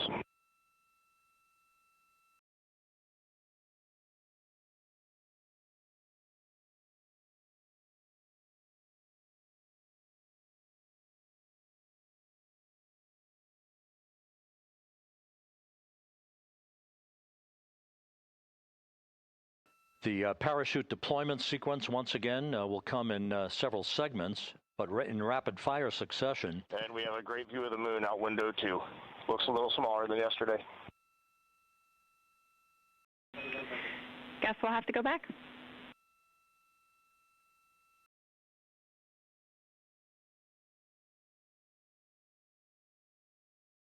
Reid Wiseman and Jackie Mahaffey exchanging discussion on a view of the moon that Integrity's astronauts are seeing in the final minutes of this mission that will be completed with splashdown just 25 minutes from now. 3 forward bay cover parachutes will be used to pull the forward bay cover off the top of the vehicle. Then 2 drogue parachutes will be deployed to slow and stabilize the crew module during its descent, followed by 3 pilot parachutes that will lift and deploy the main parachutes from the forward bay. The final sequence will have 3 main parachutes deployed. These will be 116 feet in diameter, each main parachute approximately 265 feet long when reefed. The parachutes will ultimately slow Integrity down from its peak speed of almost 33 times the speed of sound to a gentle 19 miles an hour at splashdown.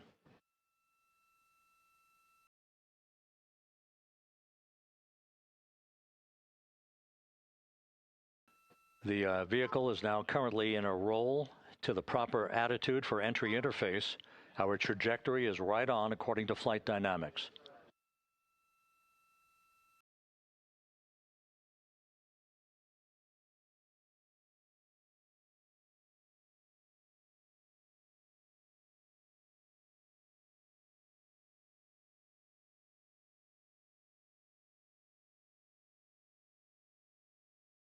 Integrity is on a trajectory from southwest and northeast across the Pacific Ocean, descending at a rate of 15,000 feet per second.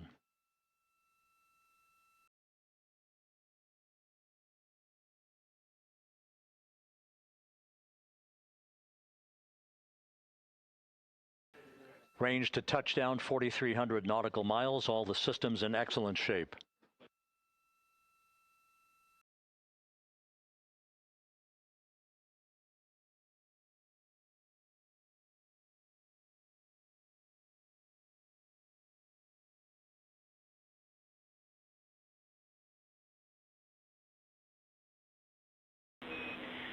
Integrity, Orion in the EI roll 180 attitude. Looks good on board, Jackie.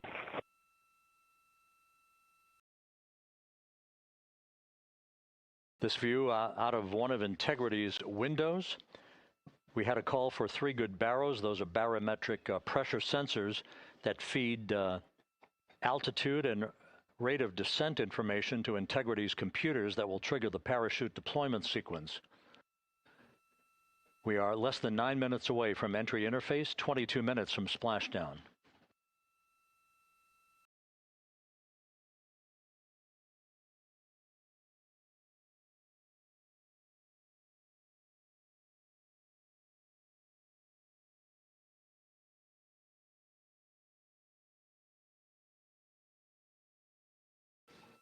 You can see the reflection of one of the crew members in the window.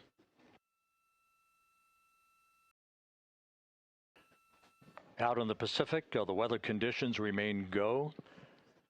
Just a few clouds, some scattered clouds, winds at 10 knots, wave heights just about 4 feet.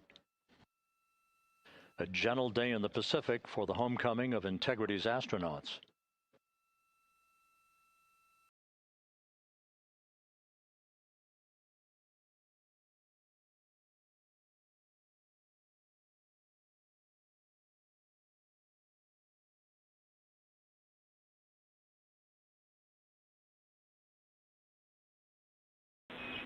Integrity back in EI attitude.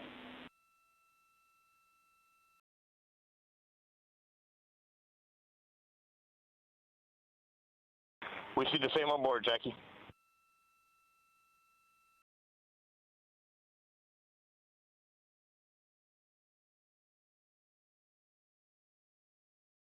Houston, purge is complete. Crew and vehicle are configured for entry. Houston copies.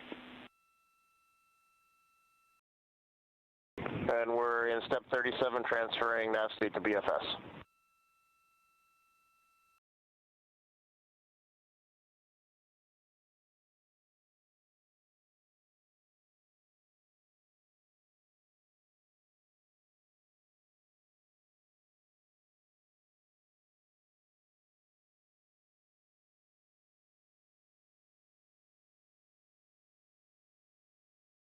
And Houston, in instruction 509, we are not below 0.2.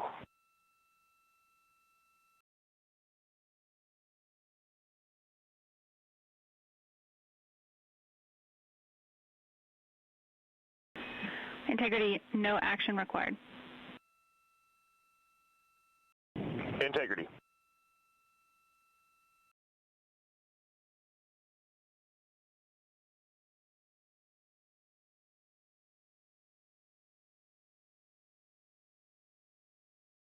Now 6 minutes away from entry interface. We will hit the first traces of Earth's atmosphere at an altitude of 400,000 feet, traveling about 34,882 feet per second. Range to splashdown at that point will be 1,701 nautical miles.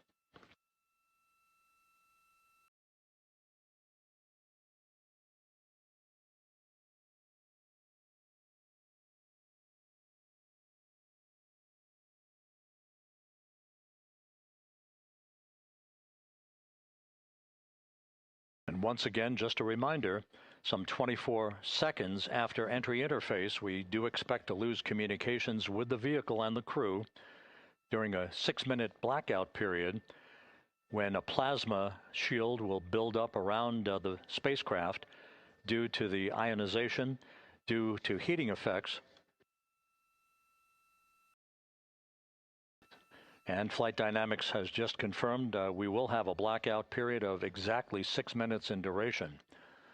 And once again, that's due to the fact that a plasma buildup around the vehicle will prevent communications and data, so we will not be able to talk to the crew members at that time, nor will we receive data here in the flight control room.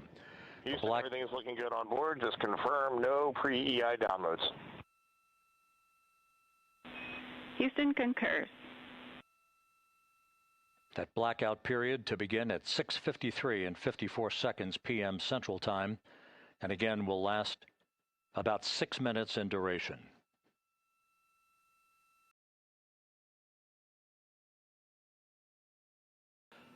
We're 4 minutes away from entry interface.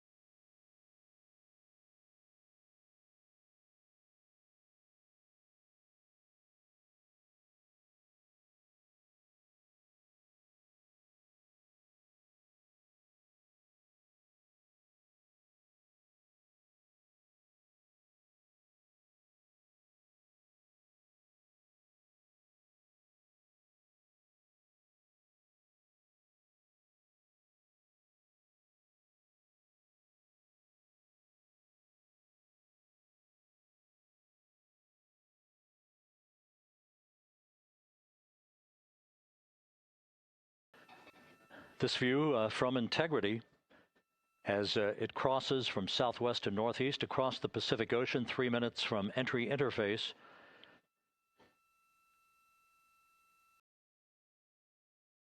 "16.5 minutes till splashdown."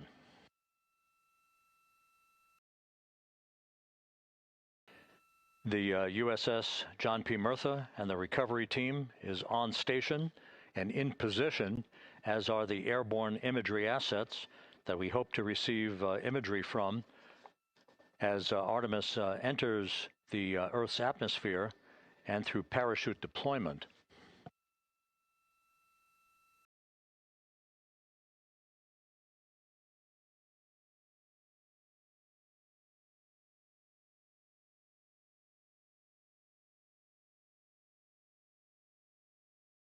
All of Integrity's systems are in great shape. The crew is ready to complete its mission just 15.5 minutes from now.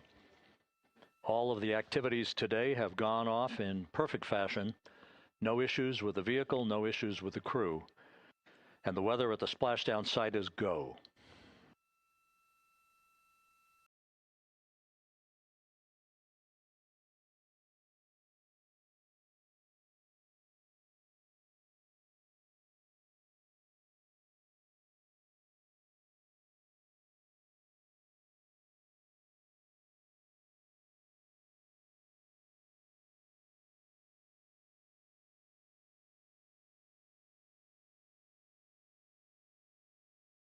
Coming up on 1 minute until entry interface.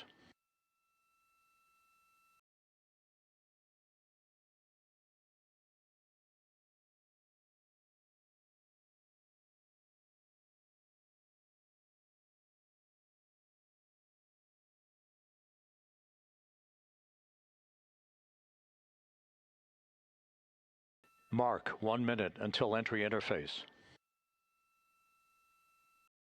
1 minute 20 seconds until the expected start of our 6-minute blackout. Integrity, 1 minute to a 6-minute blackout. Integrity.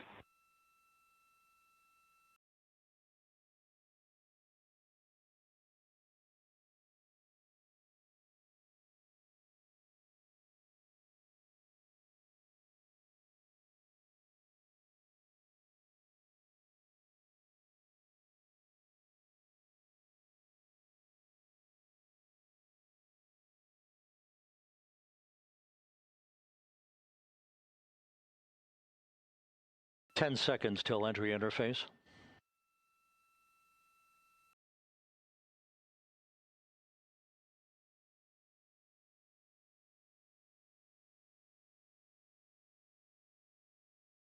And we have crossed the threshold, now entering the Earth's atmosphere. We're at 400,000 feet, traveling 34,800 feet per second.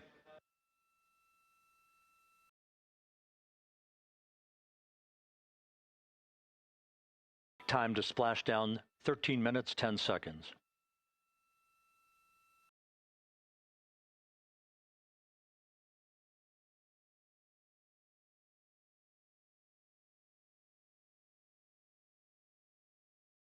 And as predicted, we've entered our communications blackout. This will be a 6-minute blackout period. No voice, no data from the crew.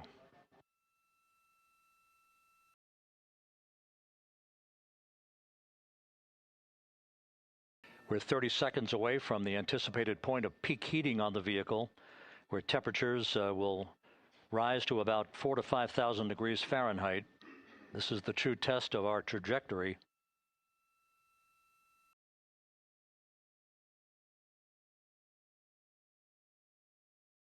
And from the G5 aircraft in the vicinity of the splashdown zone, this view of integrity.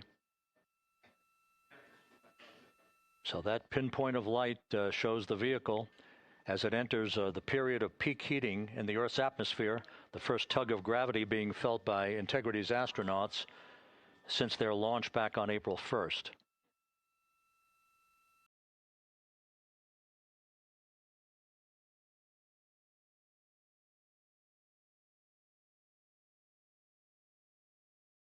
Four and a half minutes until the end of the blackout period. Time to splash down, 11 minutes, 33 seconds.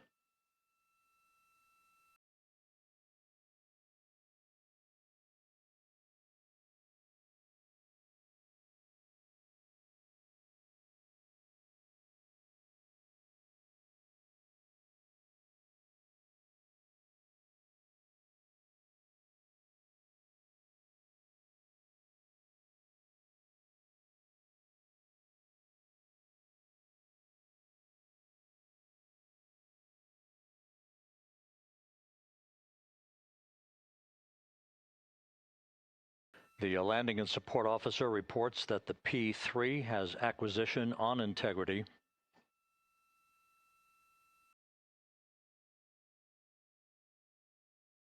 Three and a half minutes left in this blackout period. This is a visualization of the plasma buildup around the spacecraft and the repelling of that heat on Integrity's heat shield.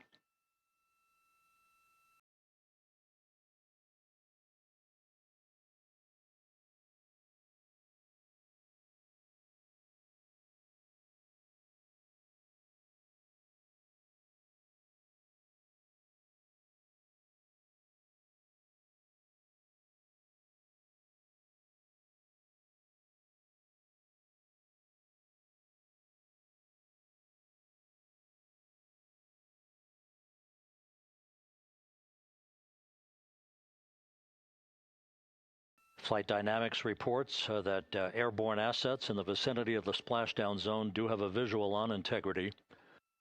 Still 2 minutes and 40 seconds left in our blackout period. Time to splashdown, 9 minutes, 35 seconds.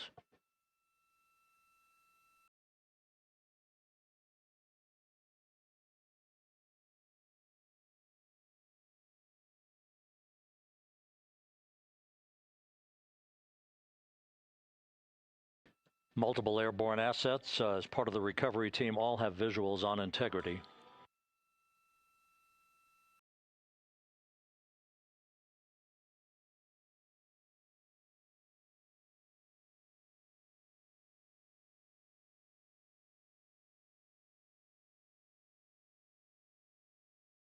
And the WB-57 flying in the splashdown zone also has a visual. And the Navy helos also have visuals.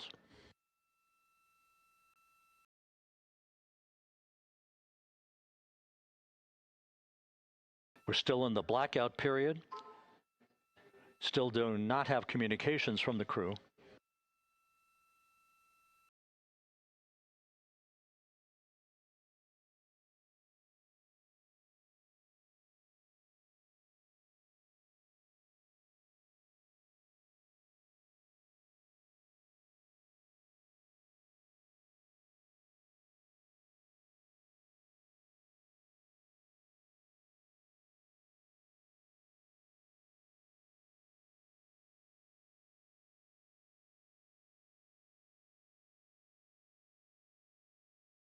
We're standing by for communications from the crew.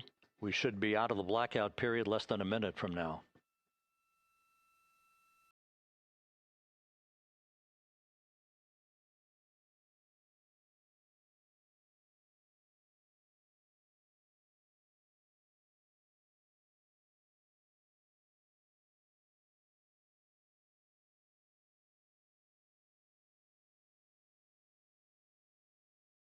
We are now processing data from integrity.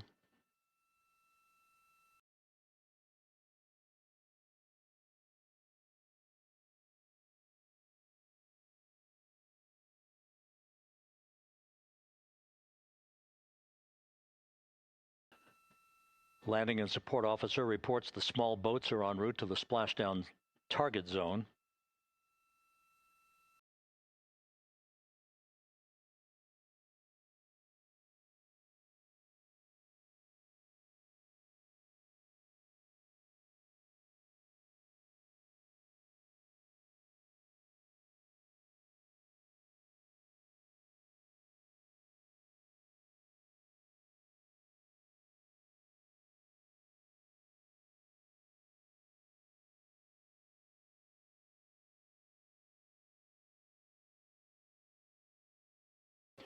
Passing through 150,000 feet, our trajectory is perfect.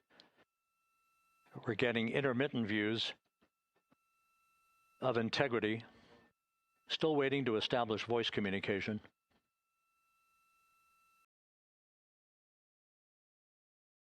Integrity, Houston, comm check, post-blackout. Houston, Integrity, we have you loud and clear. Your trajectory is nominal, and your recovery teams have visual. Guidance looks good. No action for the enabled internal camera controller fail. Big cheers from the viewing room here in Mission Control as voice communication reestablished with Commander Reid Wiseman. For America and a waiting world, Integrity is 5.5 minutes away from coming home.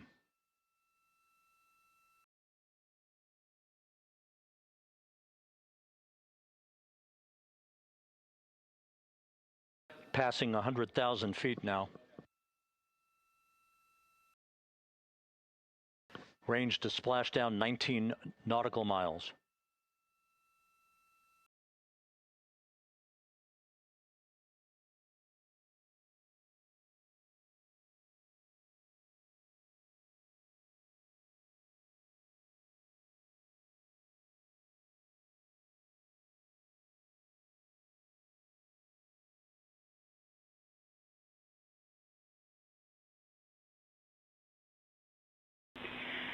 Integrity impact to the camera controller fail is no Cab 1 views of the chutes.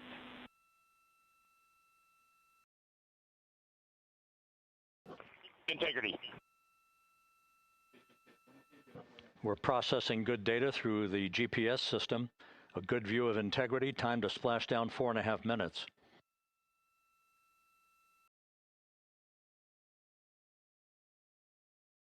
And a view of integrity from the WB-57.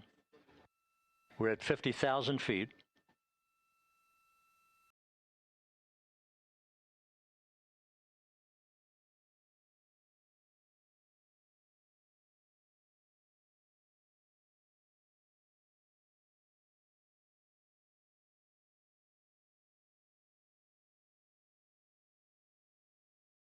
The pyros are armed for forward bay covered jettison.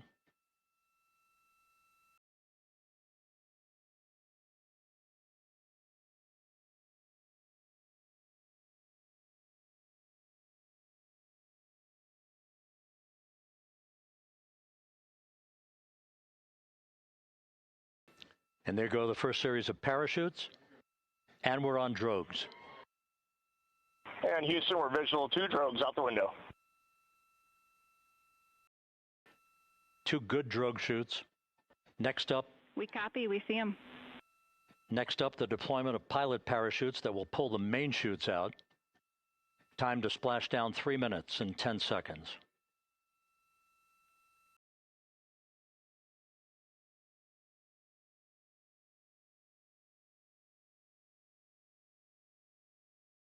Perfect descent rate according to flight dynamics. Good rates on 2 drogues. We see the same on board.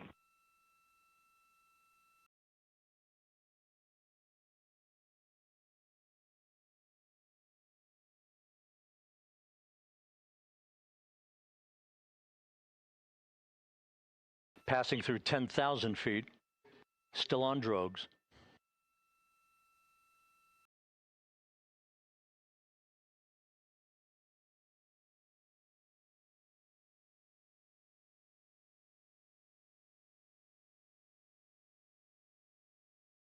Main chute deploy. We're at 5,000 feet.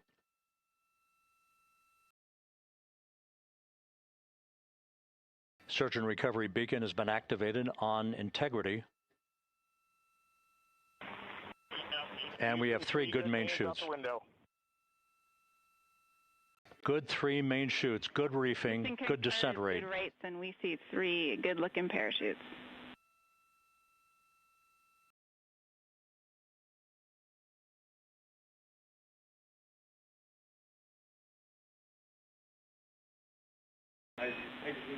Integrity. Cabin pressure indicates no need for hydrazine checks. Integrity copies. This is a perfect descent for integrity. Its crew sounding hale and hearty on board. Time to splash down 1 minute, 15 seconds.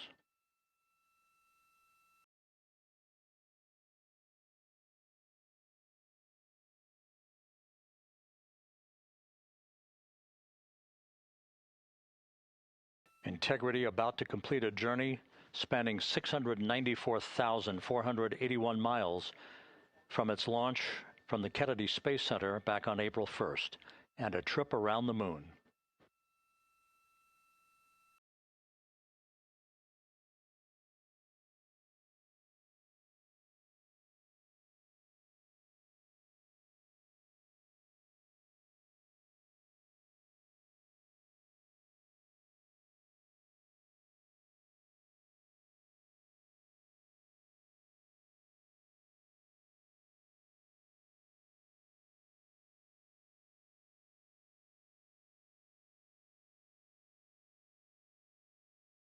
Passing through 1,000 feet.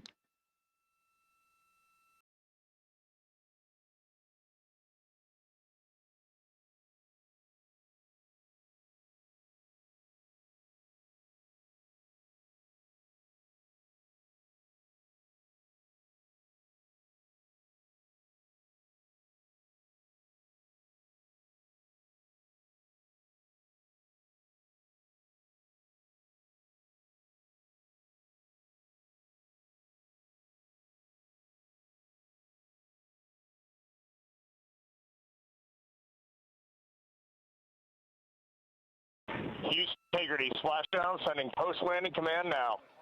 Splashdown confirmed. Copy splashdown, waiting on VLDR. Splashdown confirmed at 7:07 p.m. Central Time, 5:07 p.m. Pacific Time. From the pages of Jules Verne to a modern-day mission to the moon, a new chapter of the exploration of our celestial neighbor is complete. Integrity's astronauts back on Earth.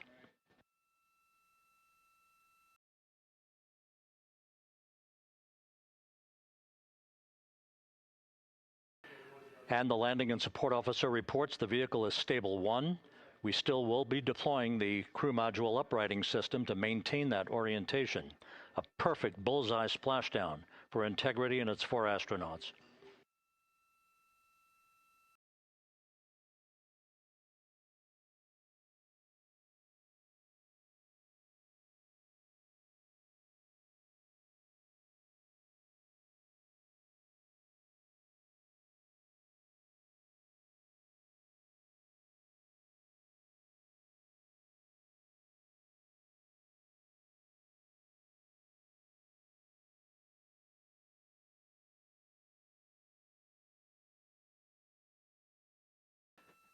The unofficial splashdown time, 7:07 and 47 seconds p.m. Central Time. We'll get that refined for you.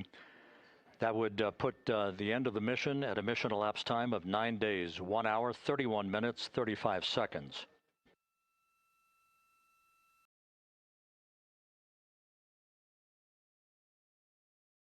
And we're configuring for very low data rate.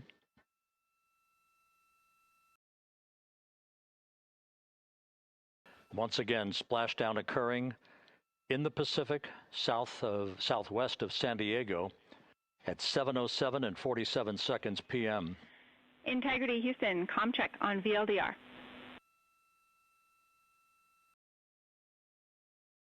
Houston, we have you loud and clear on VLDR. How us? We have you the same. We'll meet you over in post-landing. Perfect communications established. A journey. We are stable 1, 4 green crew members. Houston copies all. Reid Wiseman reporting 4 green crew members. That is not their complexion. That is the fact that they're in great condition. That's what that means. So stable 1, upright. The crew module uprighting system is being deployed. The 5 airbags being inflated through helium to maintain the upright configuration for the vehicle. This was a textbook entry and a textbook touchdown for Integrity. Reid Wiseman, Victor Glover, Christina Koch, and Jeremy Hansen back on Earth after a journey around the moon.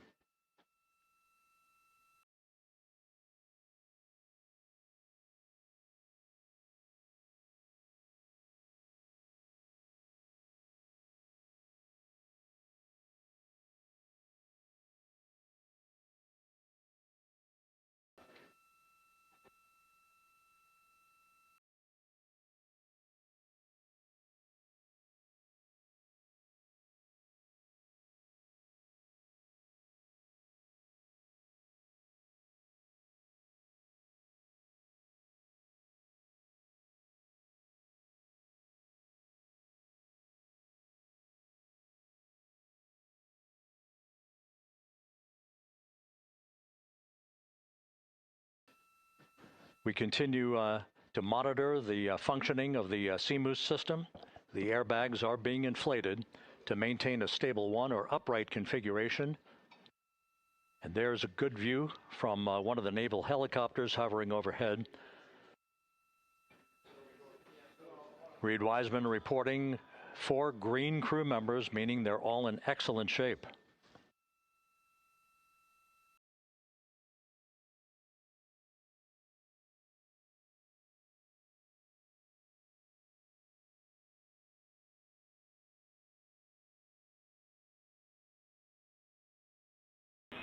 Integrity Houston for SAR beacon and radio. SAR beacon is in for 06, and we're powering the radio now. Go ahead. We see the beacon on. However, the recovery team is not seeing the signal. Your SAR radio uses the same antenna, so you may run into trouble with the radio. Okay, copy. And we are also powering up the sat phone now.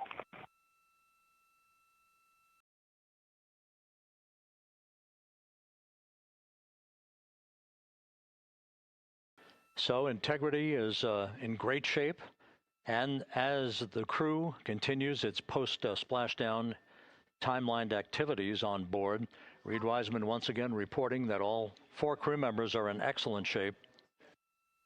And we have 5 inflated airbags to maintain an upright configuration so that the recovery team can now begin a slow approach to the vehicle. Meanwhile, here in the flight control room, entry flight director Rick Henfling is polling his team of flight controllers for the start of powering down the vehicle. After a thorough systems check, we have no toxic gases to be concerned about, so the recovery personnel can approach the vehicle, but not until we have powered down the spacecraft. That's expected to take a few more minutes.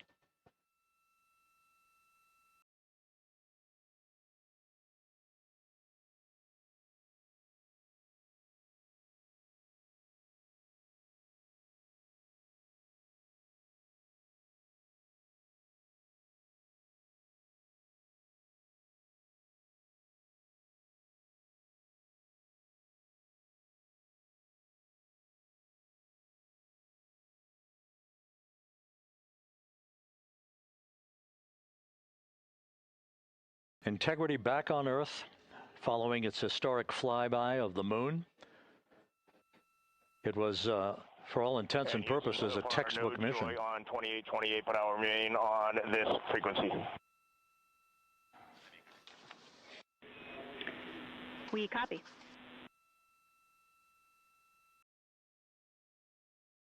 Reid Wiseman indicating some trouble with the SARSAT phone on board. But that's not an issue. What is more important is that the vehicle is solid. No issues as we begin the power down of the vehicle to begin the recovery process.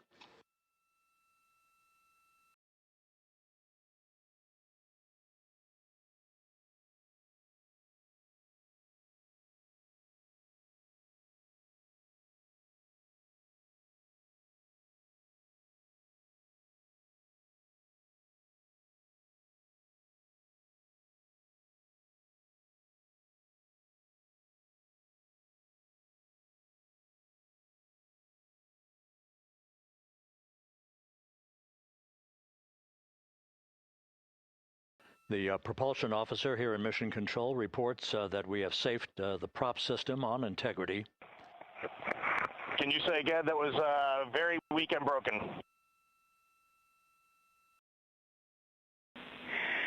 Integrity, Houston did not call.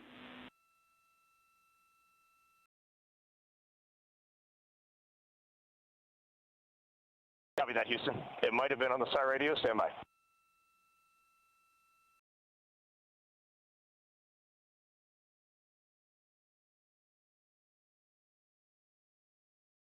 All of the milestones were executed in perfect fashion.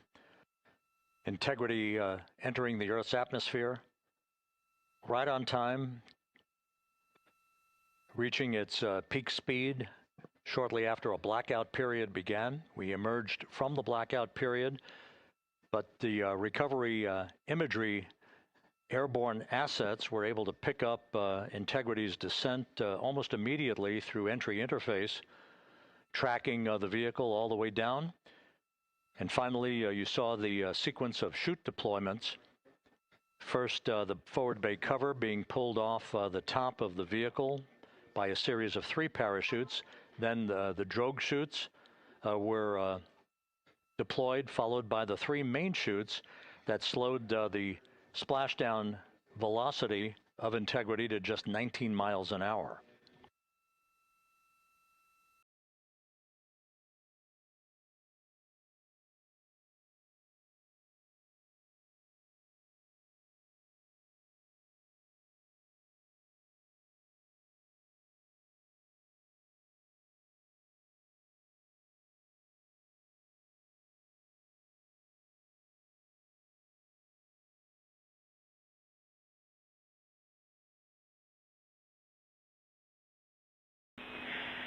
Integrity, Houston, with no joy on SAR and SAT phone, we'd like you to command an additional 15 minutes for a total of 30-minute power down delay.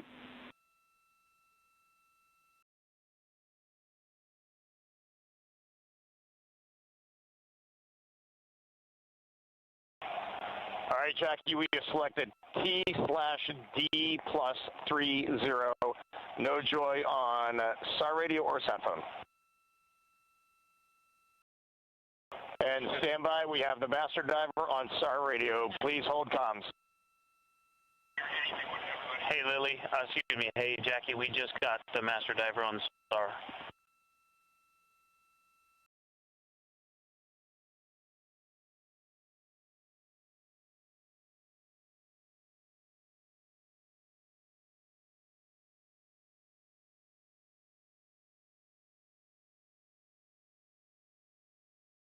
A good view of one of the fast boats. Integrity, Houston, if you are happy with your comm with master diver, you can go back to the 15-minute power down. Okay, stand by. Yeah, we'll confirm here in a second. The crew on board Integrity coordinating with the flight control team in Houston here in Mission Control on the timing of the power down of the vehicle, which will be the precursor to the recovery teams approaching the spacecraft. There are no issues with Integrity. We've had a bit of broken capability in establishing a SARSAT or satellite phone communications capability between the crew on board Integrity and the recovery team. That will get sorted out here shortly. There's plenty of cooling on board Integrity, so there's no rush to begin the power down. I'm trying to call you on the sat phone and not getting an answer there either. Concur. We haven't had anything come through.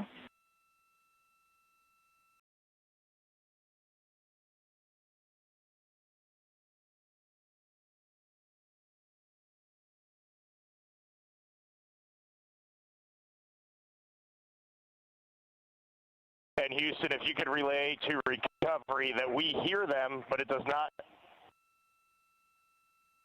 appear as though they are hearing us.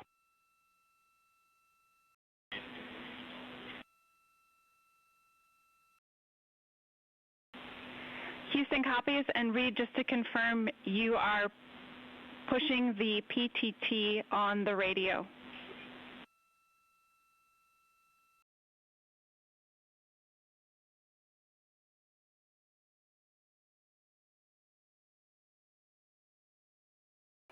So as we continue to sort out the communications between Integrity and the recovery teams, we are standing by for the initiation of the power down procedures that, as you see, the recovery teams are moving towards the side of the capsule.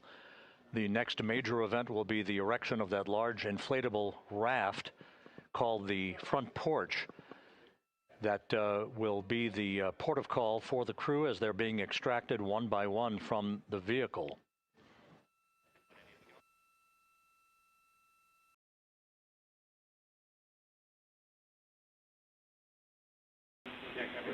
Integrity, Houston, for sat phone, we are going to attempt to call you.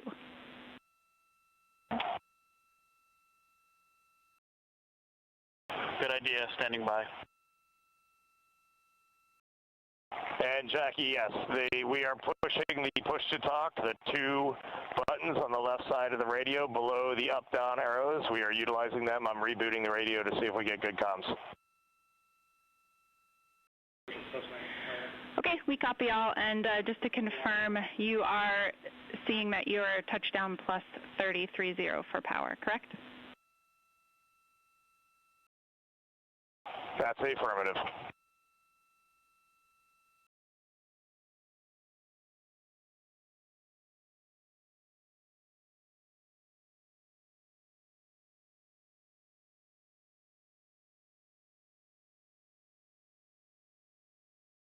We are trying a backdoor approach to have Mission Control here call the crew on their satellite phone.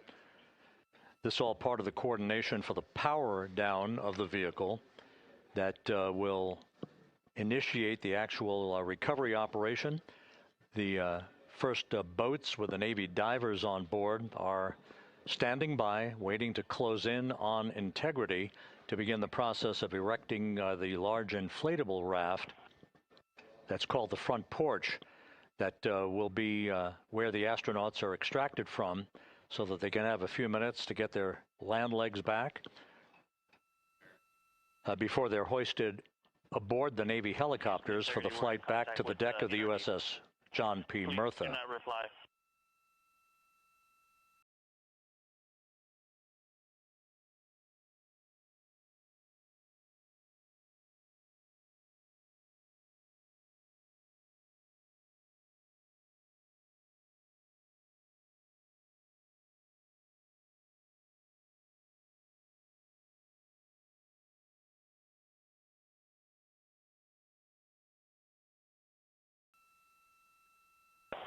And Houston, please don't reply. NRD, very weak, but readable. Master Diver, we can hear, but they cannot hear us.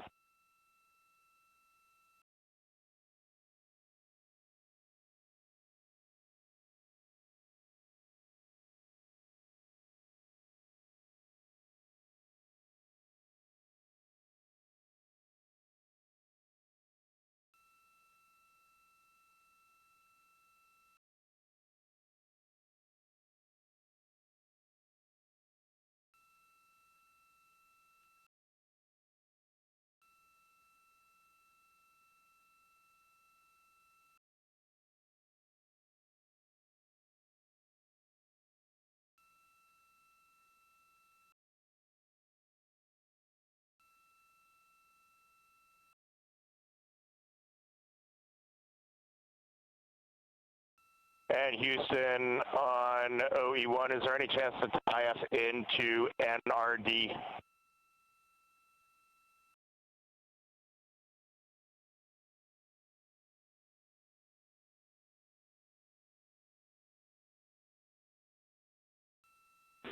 Checking.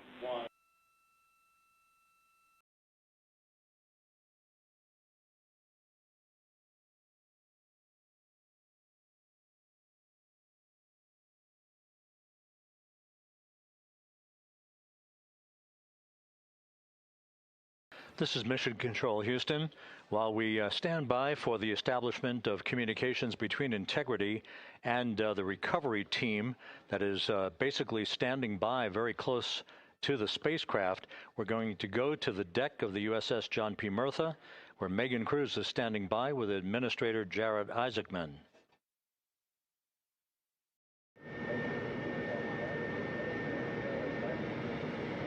Hey, Rob, yeah, just such an honor to be able to be here on the ship, to be able to share and experience this moment with everyone together. And of course, as you just said, yes, here with NASA Administrator Jared Isaacman. Administrator, how did you feel getting to witness this and seeing NASA at its best?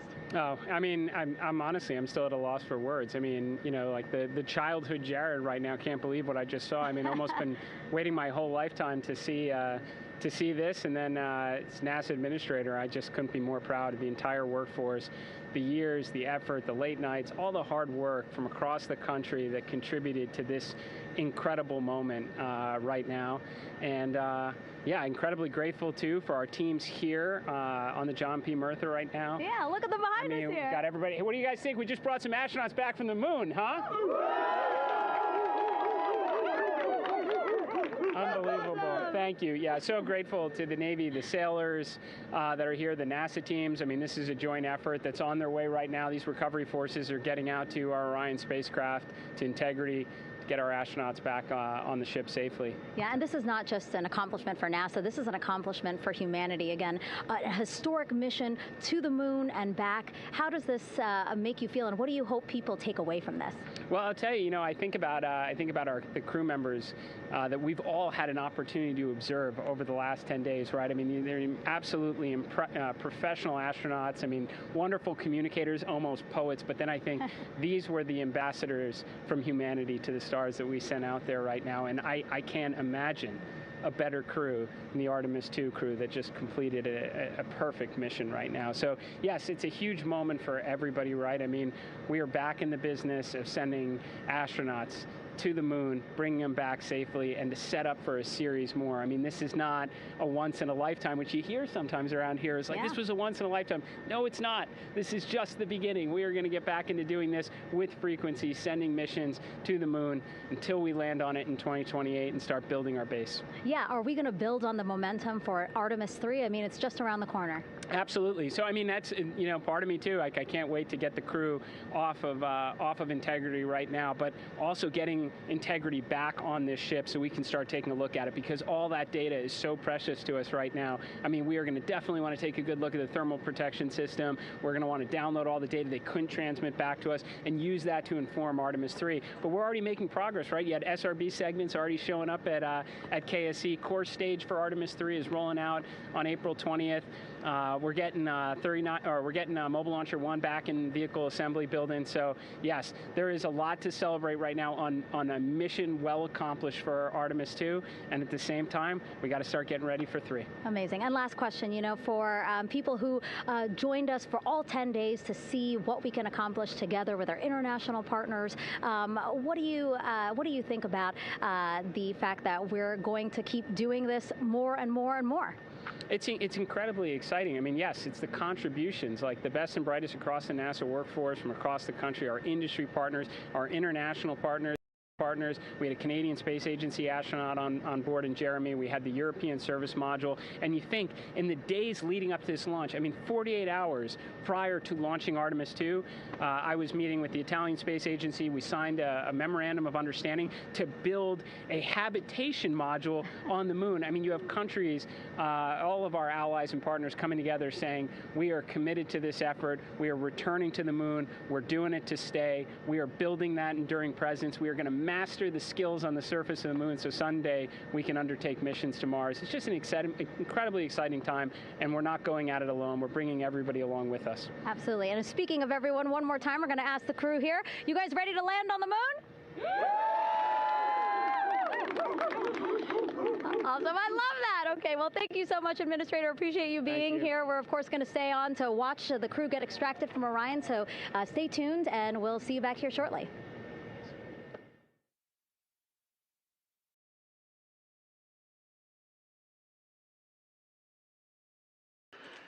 Thank you, Megan, and thank you, Administrator Isaacman. We are in the process of working to establish that communications link and to establish the procedures that will lead to the power down of the spacecraft, which is gently bobbing in the Pacific following a bullseye touchdown that occurred at 7:07 p.m. Central Time, 5:07 p.m. Pacific Time, 2.5 hours before sunset in the Pacific, southwest of San Diego. We have once again heard from the crew during that interview opportunity with the administrator, and we have 4 healthy crew members on board.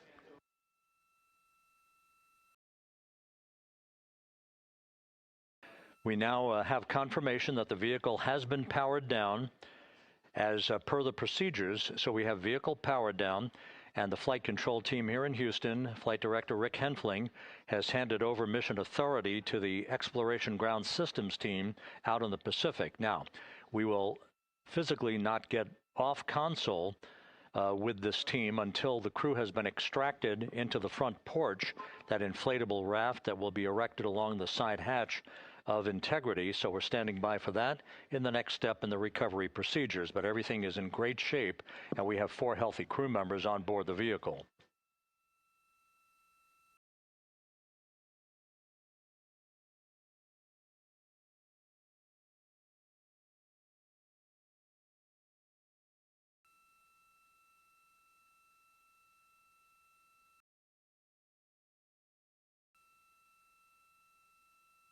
All of the entry events went by the book, no issues, perfect trajectory for Integrity that was culminated with one final raise burn to improve the angle of attack for the vehicle as it entered the Earth's atmosphere. All of that flight dynamics computation worked like a charm.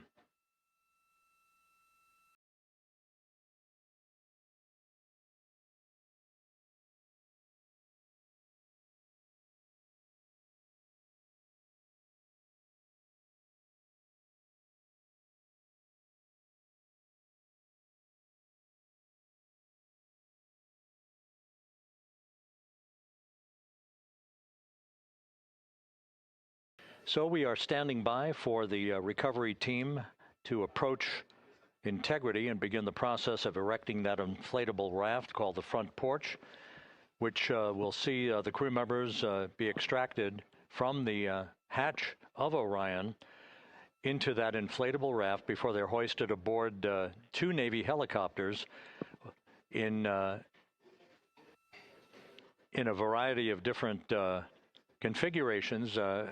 Each crew member will be hoisted in sequential fashion, in alternating fashion, 2 crew members for each helicopter before they turn around to head back to the John P. Murtha. Once on the deck of the ship, they'll be brought into medical bay for comprehensive medical exams. But Reid Wiseman has reported several times that the crew is in excellent shape.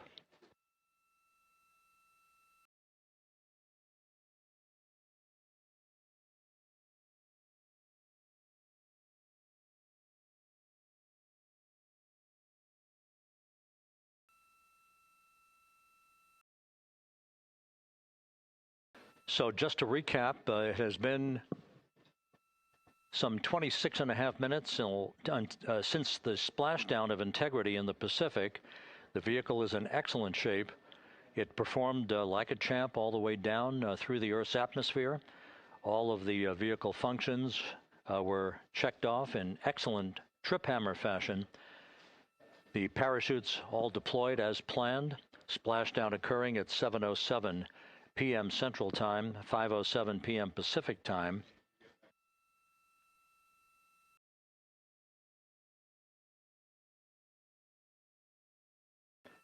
And after a bit of a tussle to try to establish a communications link with the recovery team, we were finally able to run through the procedures for the powering down of the vehicle. We've handed over mission authority to the Exploration Ground Systems folks out in the Pacific, and the recovery team will be approaching the vehicle shortly to erect the inflatable raft called the front porch before opening the hatch to Integrity to bring the crew members onto that raft before they're hoisted onto 2 Navy helicopters, 2 crew members for each helicopter, before they're flown back to the deck of the USS John P. Murtha.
This is Mission Control Houston. After talking to the flight dynamics folks, we have a bit of a refinement on the splashdown time for you. Their computation shows a splashdown time of 7:07 and 27 seconds p.m. Central Time, 7:07 and 27 seconds p.m. Central Time.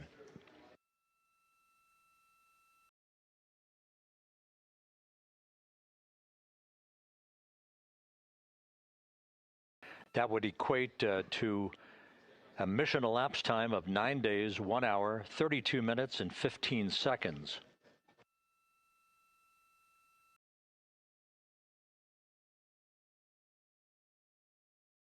Once again, from Flight Dynamics, a splashdown time of 7:07 and 27 seconds p.m. Central Time. That would equate to a mission elapsed time of 9 days, 1 hour, 32 minutes, and 15 seconds.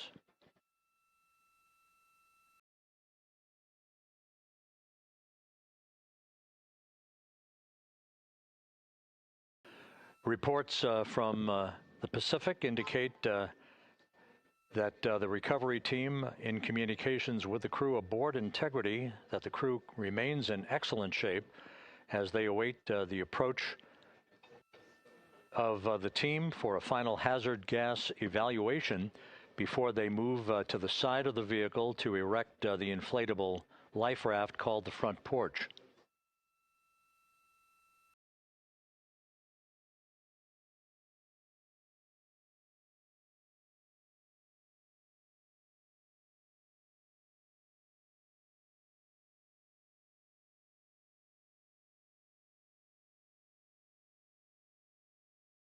Again, no issues with Integrity. The vehicle is powered down. All of its systems are now safed. We have handed over mission authority to the Exploration Ground Systems folks in the Pacific, but we will not stand down and have the entry flight control team depart its positions until that inflatable raft, the front porch, is erected, the hatch open, and the crew having exited the vehicle. So that's the next step in the recovery process that will lead to the hoisting of the crew members. For 2 crew members for each helicopter, they'll be hoisted to a pair of Navy helicopters that will then fly a short distance back to the USS John P. Murtha. What you're looking at is one of the fast boats circling the vehicle to make a hazard assessment.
This is Mission Control Houston. Once again, you're watching the initiation of the recovery of the Artemis crew aboard Integrity. All of the Navy divers and the fast boats are now approaching the spacecraft after conducting a hazard assessment. The vehicle has been powered down. Entry Flight Director Rick Henfling now waiting for the life raft, the front porch, to be erected along the side of the vehicle so that the hatch can be opened and the crew members extracted from Integrity, soon to be hoisted one by one into a pair of Navy helicopters for a short flight back to the deck of the USS John P. Murtha. If you missed it earlier, we talked to Flight Dynamics and received a more official touchdown time or splashdown time, as it were, of 7:07 and 27 seconds p.m. Central Time, 5:07 and 27 seconds p.m. Pacific Time. That would equate to a mission elapsed time of 9 days, 1 hour, 32 minutes, and 15 seconds.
Continuing to get excellent views from the imagery assets out at sea in the Pacific of Integrity. We continue to get good reports from the landing and support officer, who's in contact with the recovery team, that the crew is in excellent shape, no issues.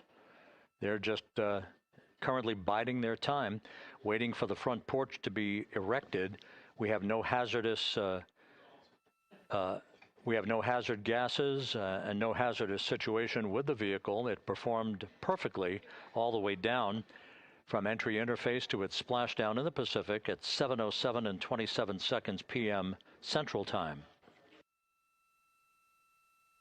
And as you can see, the first phalanx of recovery personnel now pulling up alongside of Integrity.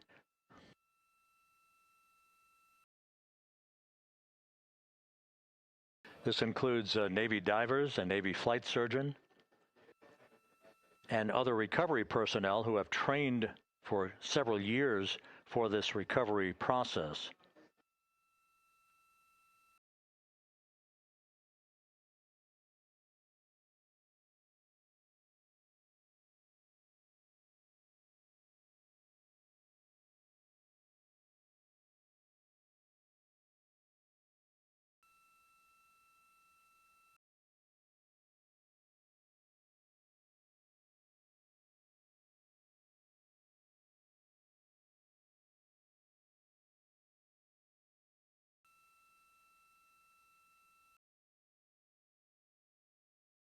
At this hour, some 41 minutes following splashdown, the vehicle has been powered down. There's no hazardous gas emanating from the vehicle. That's why the first team of recovery personnel has been able to pull alongside Integrity.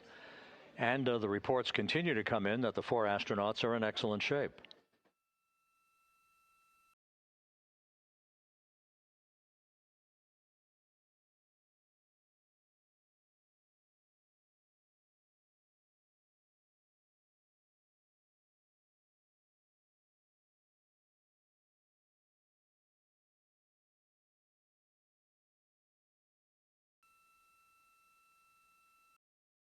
Yes.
This is Mission Control Houston, continuing to watch the initiation of the recovery of Integrity's astronauts. One by one, they'll be brought out of the spacecraft onto a large inflatable raft just a short time from now. In the meantime, we can go back to the USS John P. Murtha, where my colleague Megan Cruz is standing by to provide her situation report. Megan, can you hear us?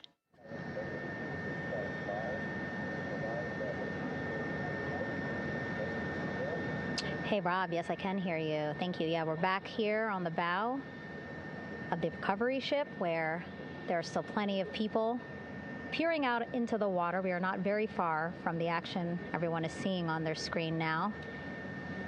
The Orion spacecraft, Integrity, in the ocean, surrounded by a number of recovery boats.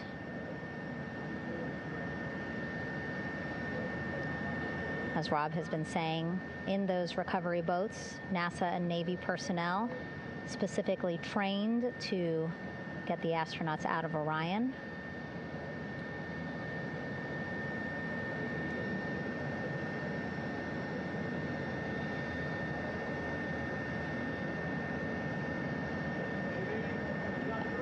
In some of our wide shots, you can probably see that there are 6 boats out in the water. More than 40 people out in the water right now on those boats.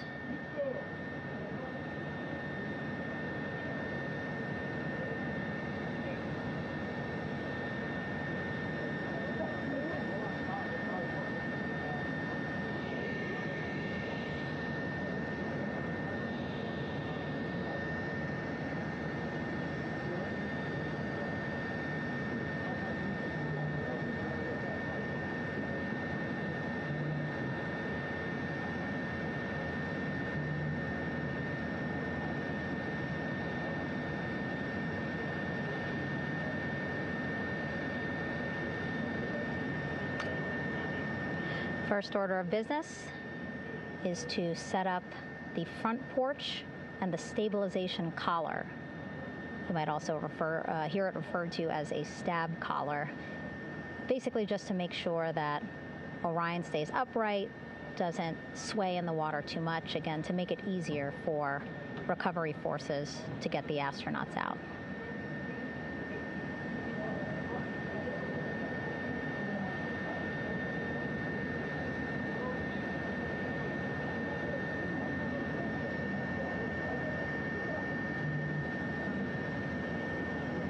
Again, we splashed down in the Pacific Ocean just after 5 p.m. Pacific time here.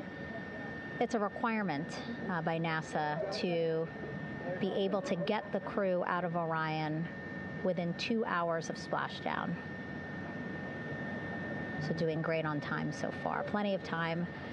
No rush either. I was speaking to NASA flight surgeon Rick Schuring earlier in this broadcast, and he said to me, no rush to get the crew out. Just want to make sure that they're feeling good.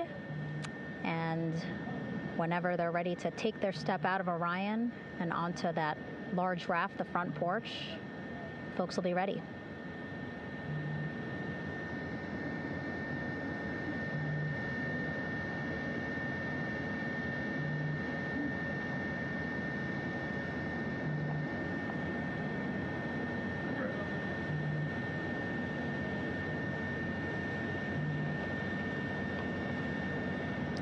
And as there are mission audio loops in Mission Control in Houston, there is a mission audio loop here on the ship, and it was just reported out that the side hatch is open.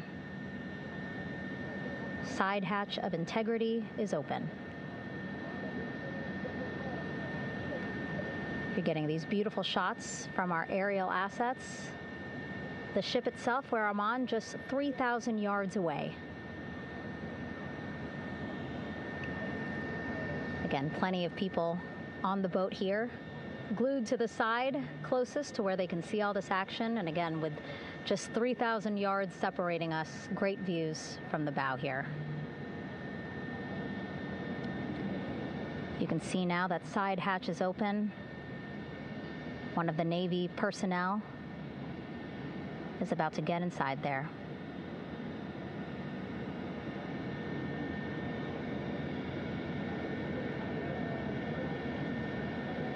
In they go.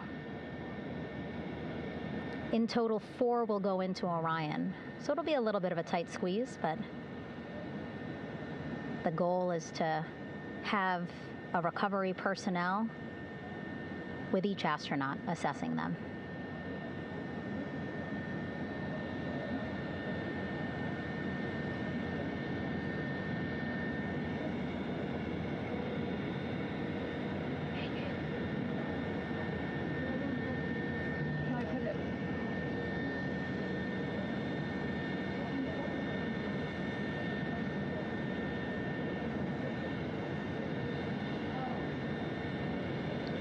Boat's getting closer now. Again, that one that's right up against Orion, those are the divers that will go in to the spacecraft to check on each of the astronauts. These other boats will begin doing a number of things, putting on that stabilization collar onto Orion, building that front porch.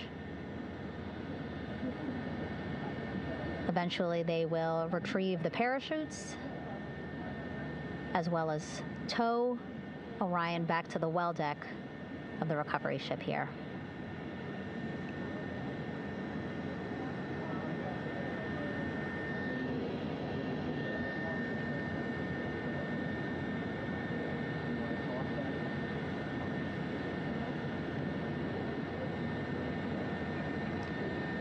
And so as we wait for the Navy and NASA personnel to get their assessment of the crew inside of Orion, why don't we toss it back to Rob for an update? Yeah, thank you, Megan. Here in Mission Control, Flight Director Rick Henfling and the entry team of flight controllers still on duty. The vehicle has been powered down for some time now. There are no hazardous gases emanating from integrity. That, of course, allowed the recovery personnel to approach the vehicle and then open the hatch to begin the initial medical assessment of the crew, as you just indicated. Now we're standing by for the erection of that inflatable raft, the front porch, alongside of the vehicle. That will enable the crew to be extracted one by one onto the raft, have a moment or two to get their land legs back before they're hoisted into two hovering Navy helicopters, 2 crew members for each helicopter, for a short flight back to the deck of the USS John P. Murtha.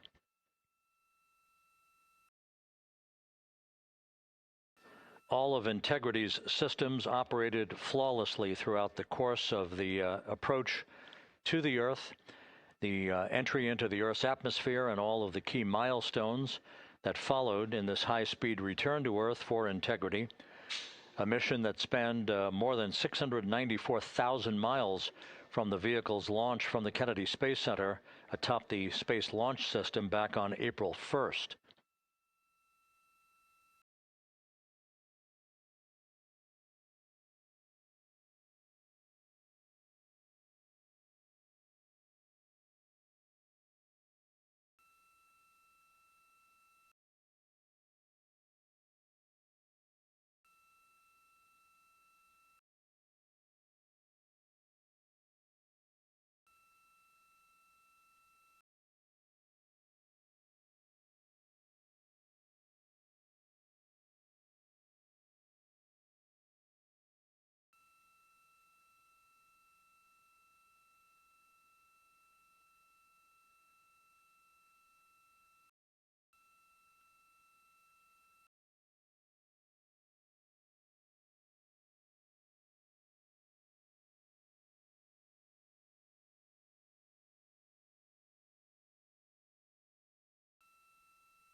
As we mentioned at the top of the broadcast, the last time that the Apollo program saw a splashdown in the Pacific was Apollo 17 back on December 19th, 1972.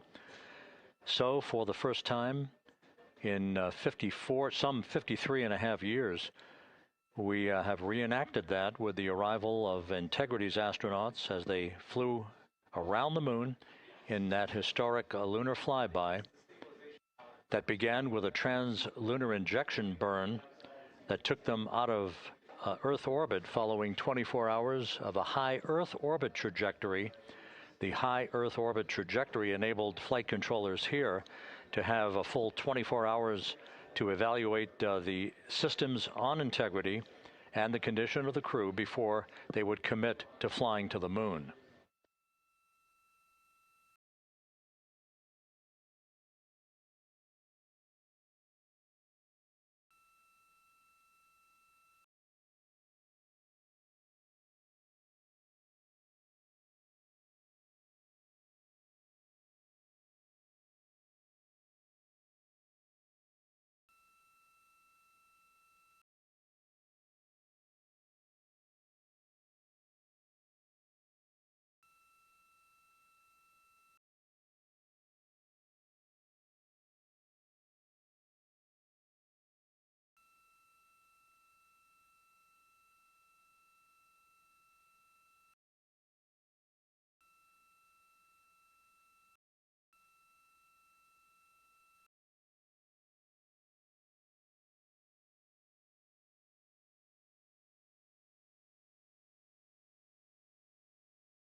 With the side hatch of Orion having been opened to set the stage for the erection of the inflatable life raft, known as the front porch, to be erected alongside the spacecraft for the extraction of the crew.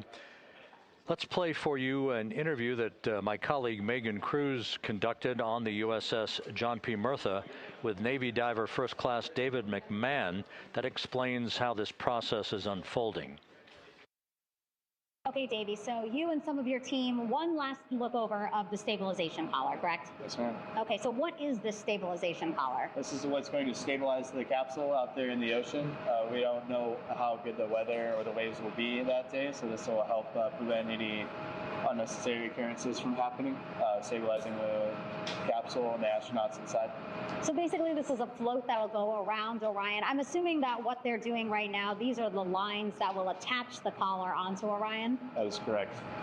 And so what are they doing here? So we've got the lower line that will secure the inflation device before we inflate it.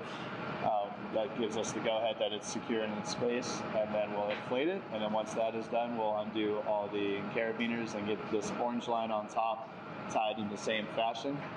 And then this will be secured to the capsule, and the astronauts can safely take their first steps out of the capsule onto the front porch. Okay, and how long will it take them to set up the stabilization collar? We should definitely be able to handle this in under 10 minutes. Okay, wow. And then you just mentioned the front porch. So basically after they set up this stabilization collar, then they set up what's called the front porch here. That's correct. Okay, and what's the front porch? Front porch is basically a bigger waiting room for the astronauts to sit in while we wait for the helicopters to show up and grab them. Okay, so the medical team that was inside with the crew, they're going to help them out and onto the front porch? That is correct. And then what happens here? We have higher trained medical personnel also on board the front porch that will give them lookovers and just make sure they're okay while we wait for the helicopters to show up. Okay. How does it feel, I mean, your team, you, to be part of a mission that's returning astronauts from the moon in more than 50 years? We all feel extremely honored to be a part of this, as well as a bigger mission for the Navy and joining up with NASA to do great things. Mm-hmm. And do you feel like you and your team are ready? Yes, very ready. Cool. All right, thank you so much. Thank you.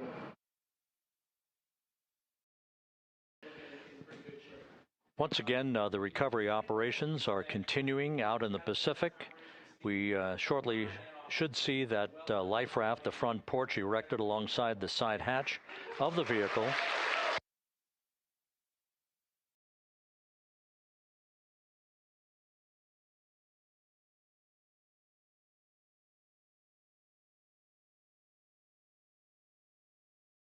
A number of flight controllers have come into the flight control room to receive congratulations from Entry Flight Director Rick Henfling. But we're going to stick with our operations out in the Pacific as we await the extraction of the 4 crew members who are reported to be in excellent condition.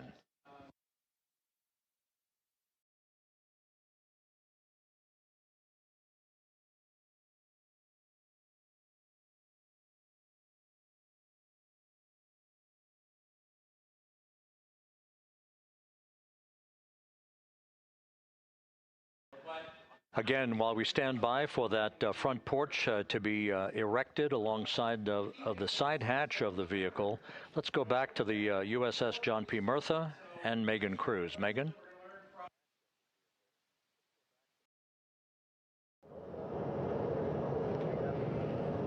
Hey, Rob. Pausing now to listen to some internal audio loops. Again, the operations team here on the ship communicating with everyone out on the water.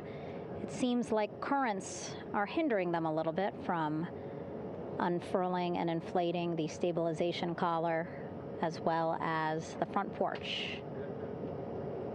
But again, the requirement to get the crew out within 2 hours of splashdown, plenty of time. So no concerns just yet. But as calm as the water looks, yeah, it looks like it's hindering the teams just a tad.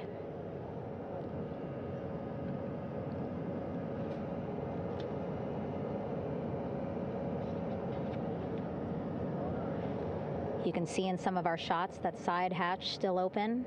Again, inside there are now 8 people inside. 4 divers, Navy divers, all with medical training, each assigned to an astronaut each. Making sure that they're comfortable, feeling good.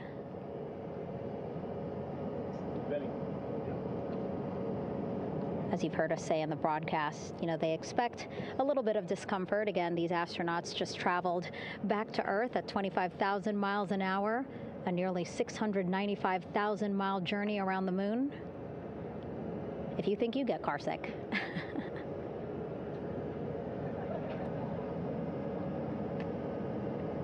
Again, 6 boats out there, lots of gear with them, just in case, right?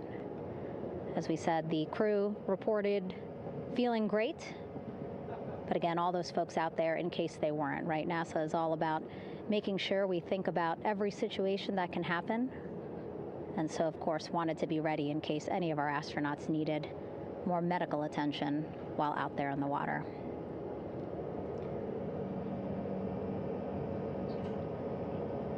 You see now teams, again,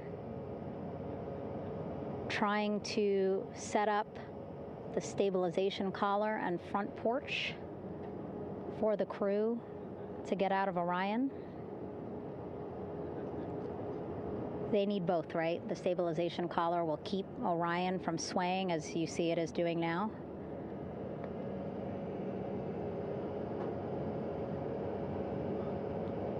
And then they will connect the front porch to the stabilization collar so that the crew can take 2 steps and they will be in the front porch.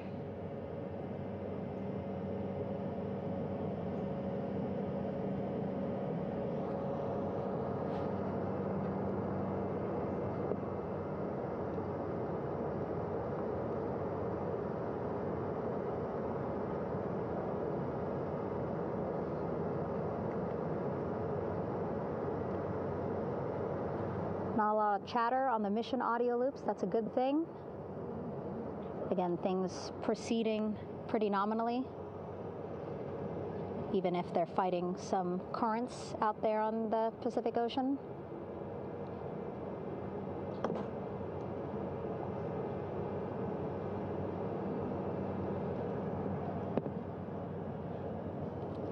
Again, the goal, setting up the stabilization collar and the front porch so that the crew can rest comfortably in the front porch, get placed into harnesses so that 2 helicopters can lift them off the front porch and onto the USS John Murtha here.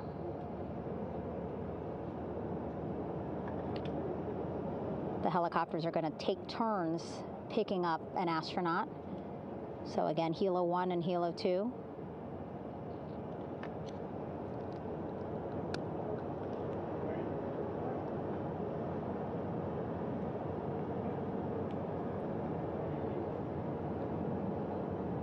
Okay, and the recovery team here on the ship just got a report from the undersea medical officer who is inside the capsule with the crew.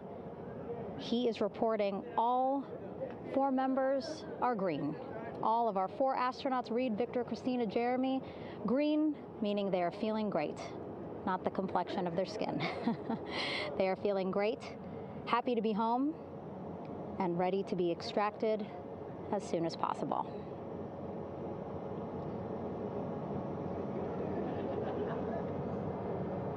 And so, as I was saying, we have 2 helicopters circling the activity you're seeing on the water right now.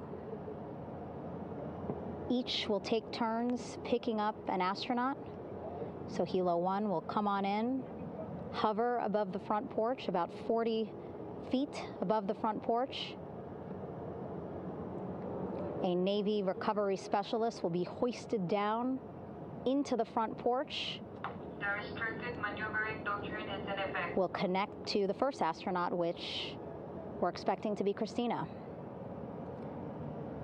And then Helo 2 comes around, picks up Jeremy, while Helo 1 stays above head, and then Helo 1 will come back in for another astronaut, and then Helo 2 for the last astronaut, and then back to the flight deck here on the recovery ship.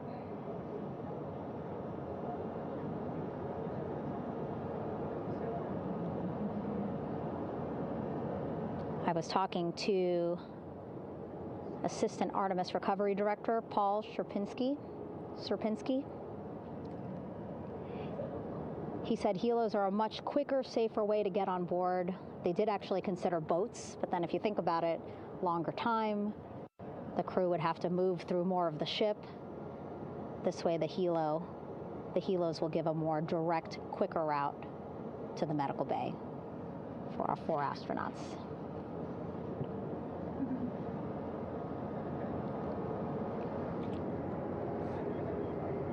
Beautiful shots from our aerial and imagery teams.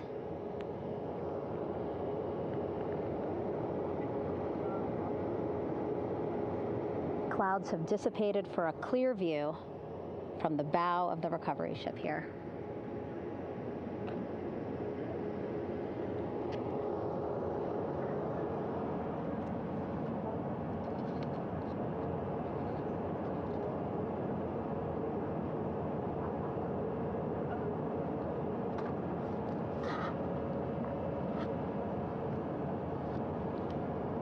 You can still see divers in the water there.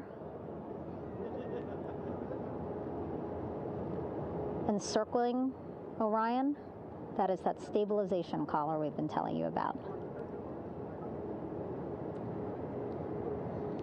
As you saw in that interview just a few minutes ago, they have to first connect it to Orion, and then once it's secured onto Orion, they can inflate it, and then they'll further secure it with other harnesses and lines.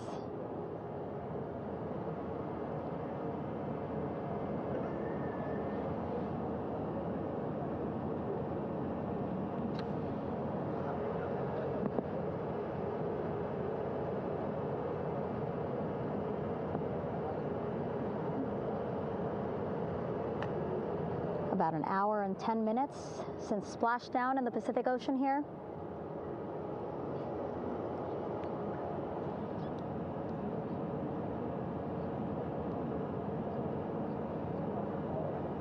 Reid, Victor, Christina, and Jeremy back home after a history-making mission to the moon and back.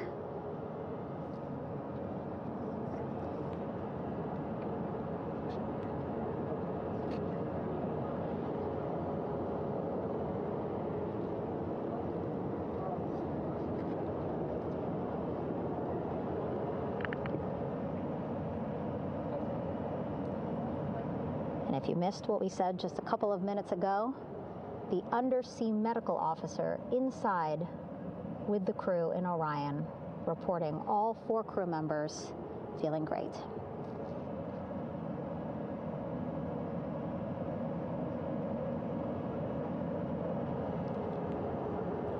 Progress being made there on the stabilization collar. It looks like they are beginning to inflate it.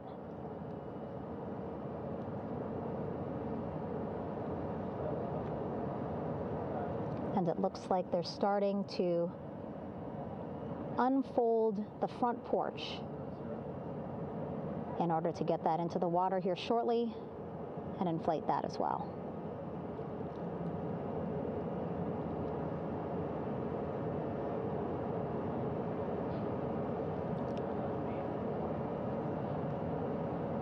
Again, more than 40 people out in the water right now. And those Navy and NASA personnel have been in the water for now about 4 hours.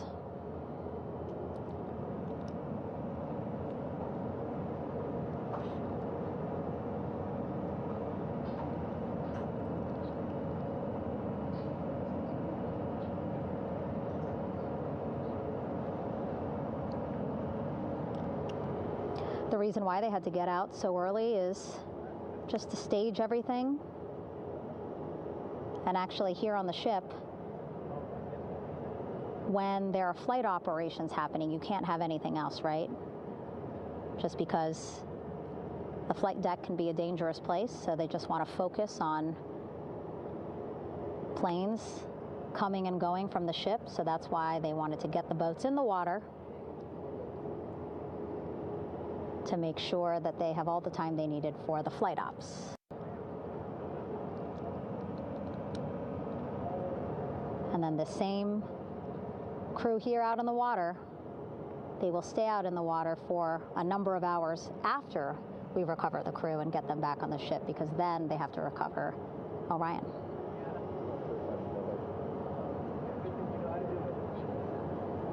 All right, that stabilization collar looking good around Orion.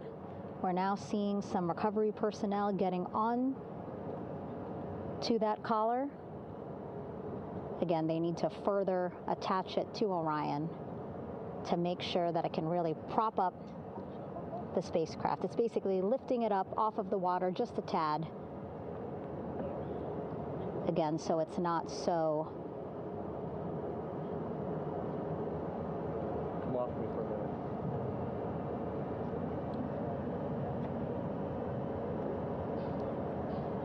So it doesn't sway so much in the water there.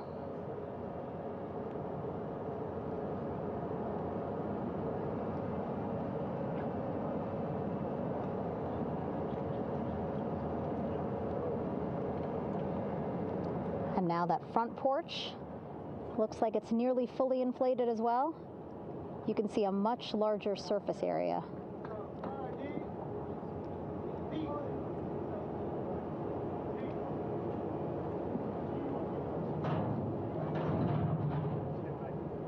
And so once the crew get out of Orion, they can stretch their legs a little bit on this front porch, get some fresh air.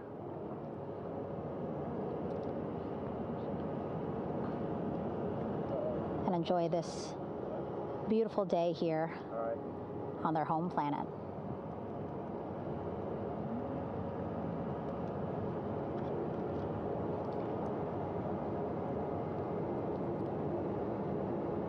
It appears teams now are about to connect the front porch to the stabilization collar.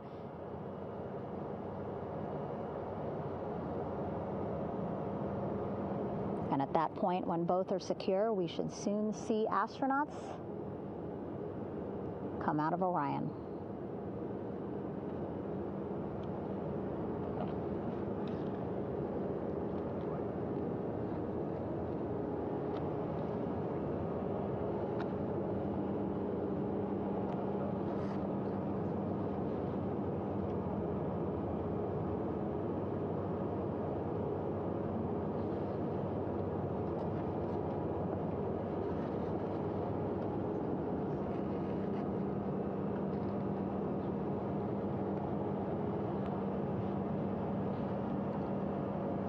All these views you see also being fed to the Landing Force Operations Center here on the ship. Of course, it is very important for our recovery teams leading the mission to have all the views that you're seeing as well. Again, listening to their communication loop here on the ship. Very quiet, which is a good thing. It means things are going pretty nominally, meaning as expected.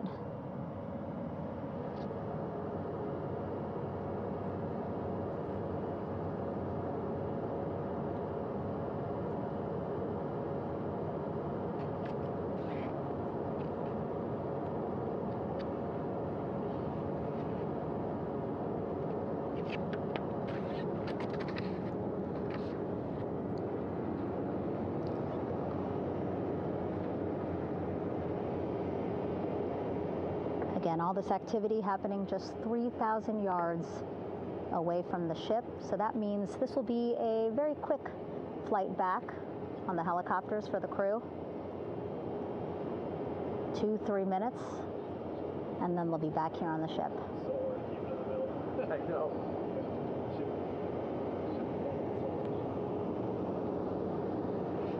Okay, saw a thumbs up from one of the personnel on the front porch. It looks like they are now getting ready to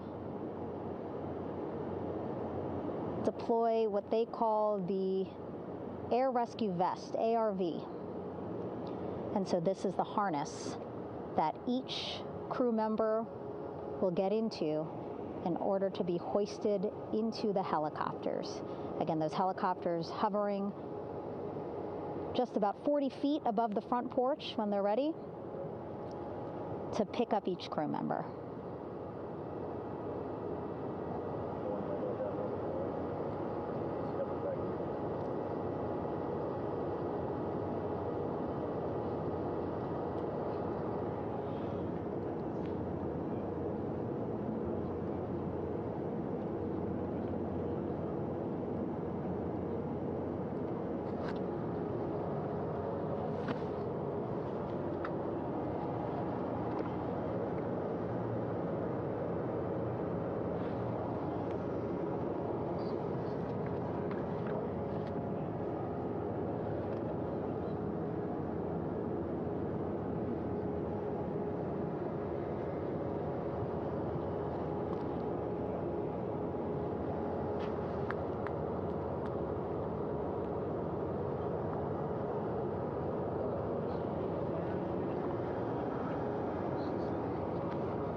This is Mission Control Houston. Behind me, a fairly raucous scene as hundreds of flight controllers have poured into the flight control room here. This is reminiscent of the scene after the final shuttle mission of STS-135, although that was the end of a program. This is only the beginning of a program with the textbook splashdown of Integrity and its 4 astronauts. We're standing by for the crew to be extracted from the spacecraft. Entry Flight Director Rick Henfling invited all of these flight controllers who have contributed to this mission to enter the flight control room to have an opportunity to receive well wishes and to share the mutual glow that exists in the wake of a textbook mission for Integrity. On the front screen here in Mission Control, a sign that says "Welcome Home, Integrity," taking humanity back to the moon, going further, and returning safely to Earth. So all of that jubilation, part of the post-splashdown activities, even as we await the crew being extracted from the vehicle to be hoisted onto Navy helicopters for the trip back to the USS John P. Murtha.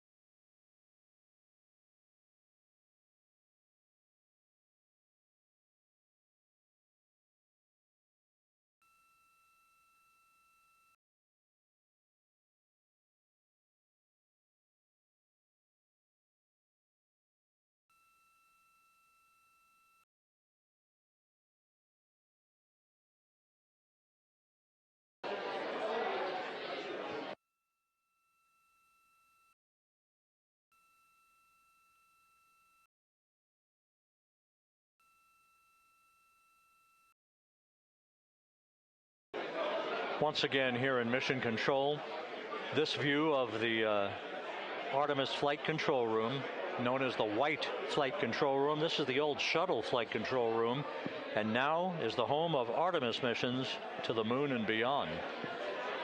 Once again, quite a few flight controllers were invited in by Entry Flight Director Rick Henfling to share in the jubilation following the successful splashdown of Integrity. That splashdown occurring an hour and 22 minutes ago, as we stand by for the completion of the extraction of the crew, and ultimately they're hoisting onto Navy helicopters for a short flight back to the USS John P. Murtha. Splashdown occurred at 7:07 and 27 seconds p.m. Central Time. I had an opportunity to talk to the head of flight dynamics, Jeff Birch, a moment or two ago.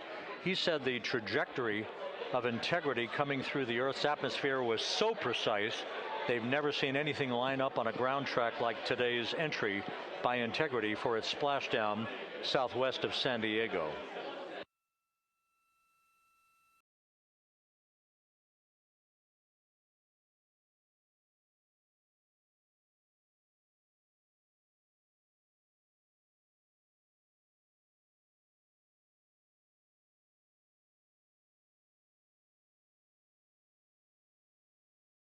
And the initial, you can hear it.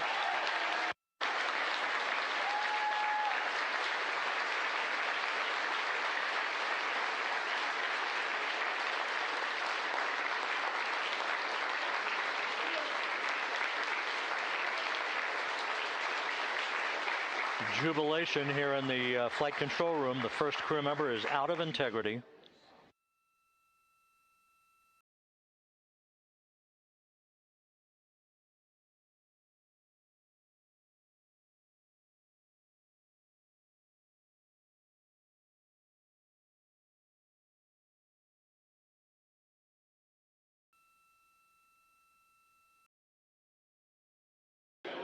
We are expecting the other crew members momentarily to be extracted.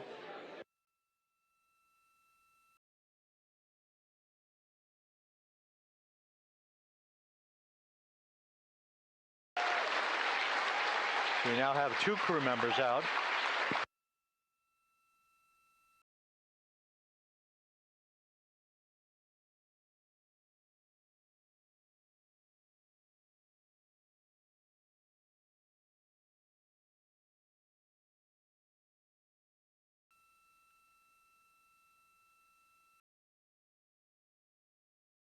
Two crew members out, 2 to go.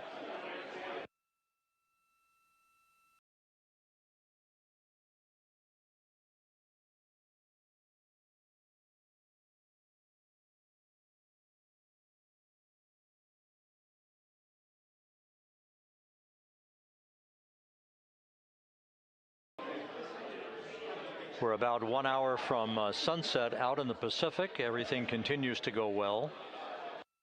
Integrity's systems function perfectly during its entry back to Earth.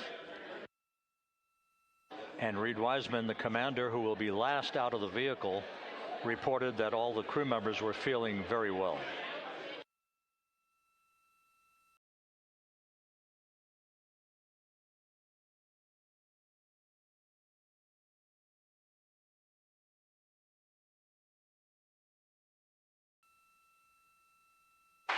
Crew member number 3 now out.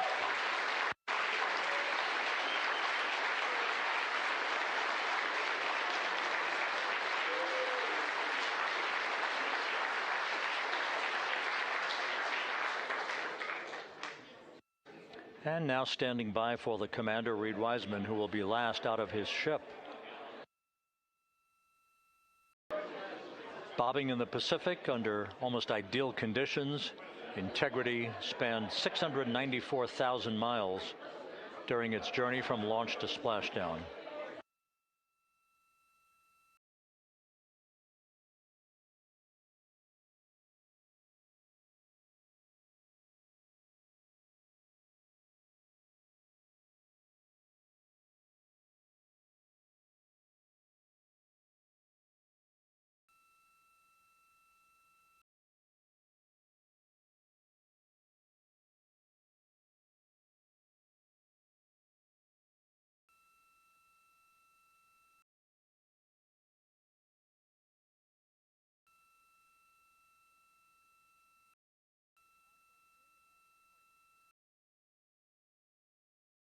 And we now have Reid Wiseman out of the vehicle, all 4 crew members now out of Integrity.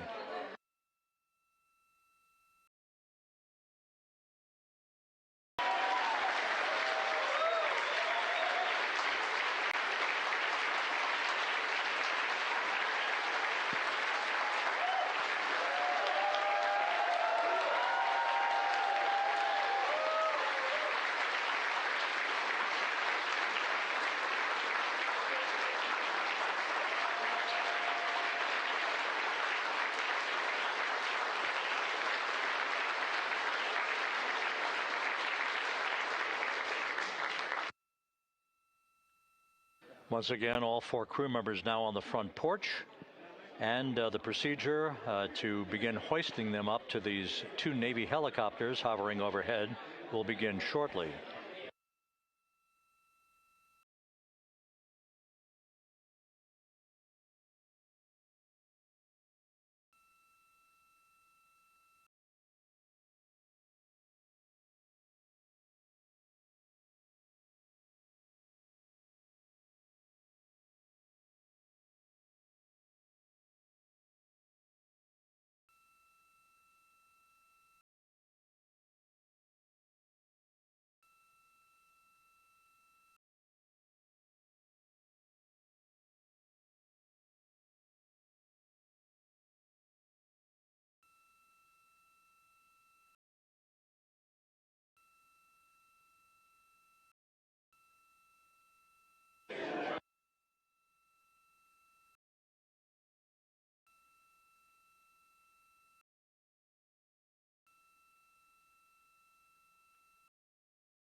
This is Mission Control Houston.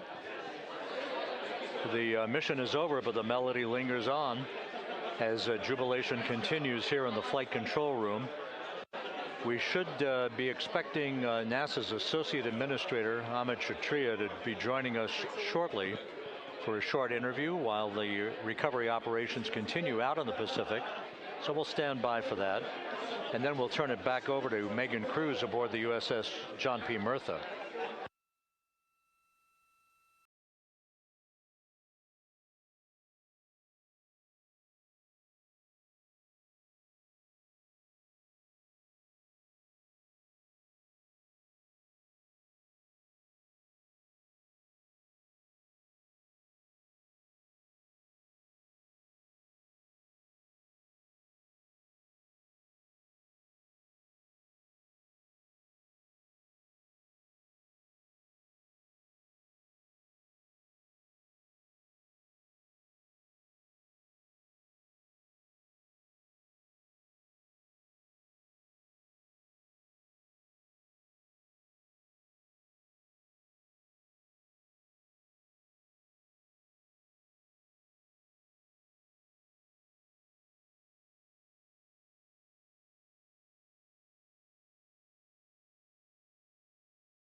This is Mission Control Houston here in the Artemis flight control room.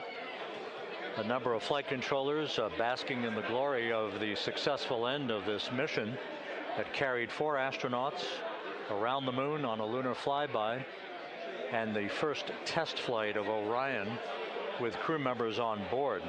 Splashdown occurring an hour and 32 minutes ago after a flawless descent back into the Earth's atmosphere for the vehicle. Its 4 crew members in good shape, simply enjoying their time right now on the front porch, as it were, the inflatable raft alongside of their Integrity spacecraft. We're expecting Amit Kshatriya, the NASA Associate Administrator, to join us here momentarily for a brief interview before we turn it back over to Megan Cruz aboard the USS John P. Murtha, the recovery ship.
This is Mission Control Houston.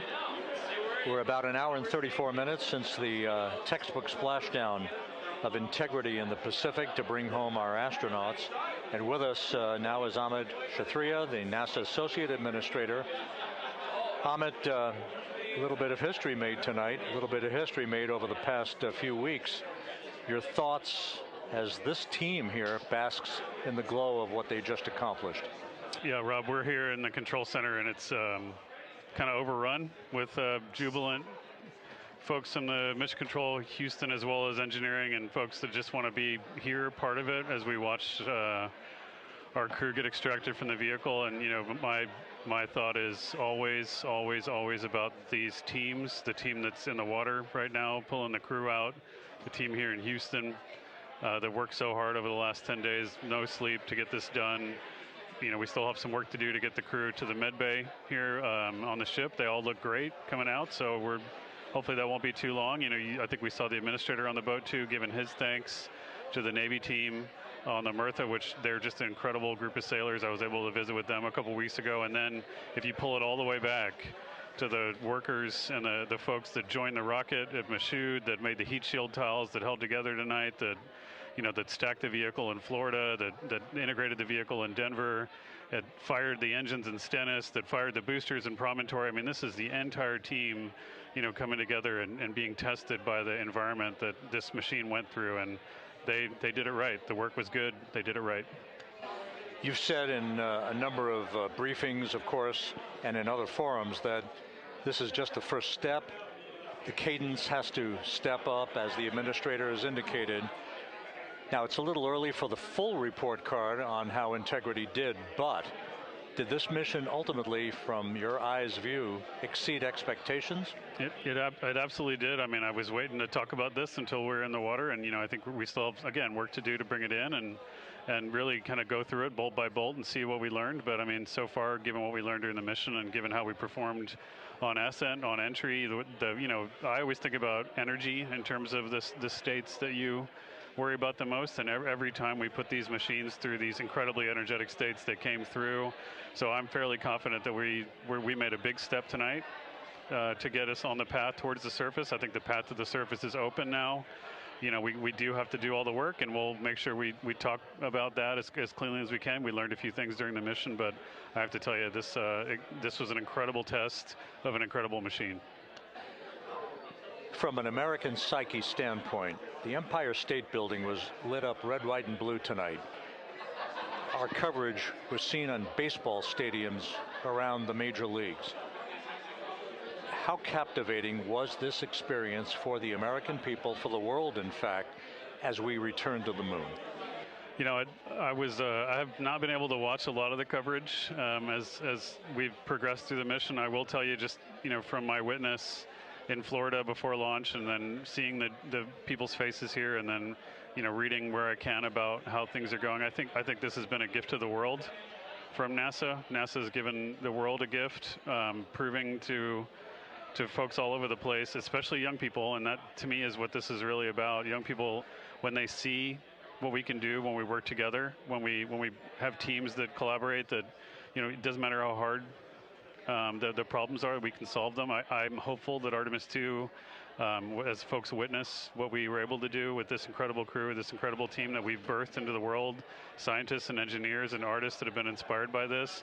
And even if they don't come work in the program, which separately they should come work in the program, because Lord knows we need the help, but even if they don't want to come work in the program, hopefully they grow up to recognize they can do amazing things when they work together and contribute to society and be good citizens and really change the way, the challenges that are coming in the world are overcomable if we work together like this. And one final question. Flying to the moon, we did it. We've done it again this past week and a half or so. But the engineering that went behind the design of this mission and the precision, the pinpoint precision of this vehicle entering that entry corridor, it's almost mind-boggling.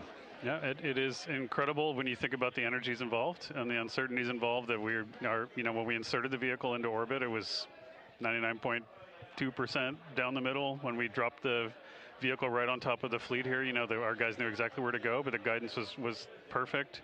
You know, and it's interesting. I've got this question a lot over the last few weeks about, you know, we did this before 53 years ago, and you know that.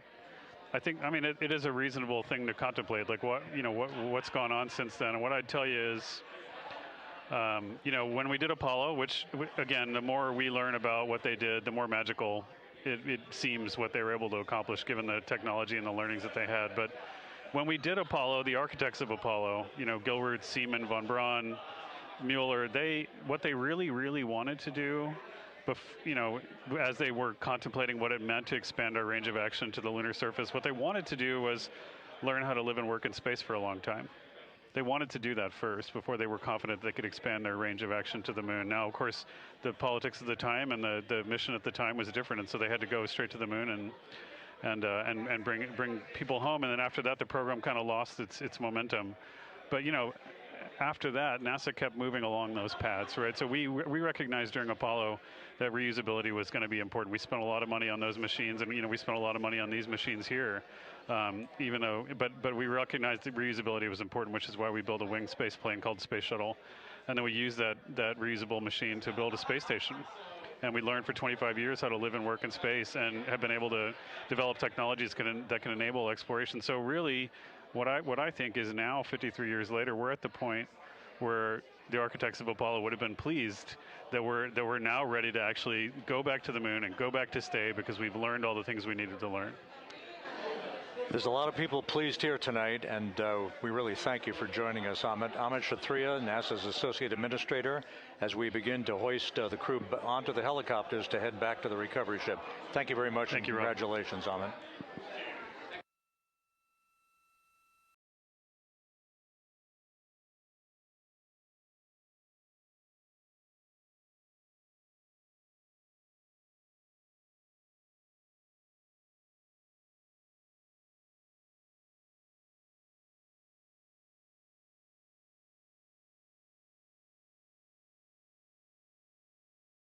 This is Mission Control Houston, with the crew members now beginning to be hoisted aboard the Navy helicopters. Let's go to Megan Cruz aboard the USS John P. Murtha, who will take it from here.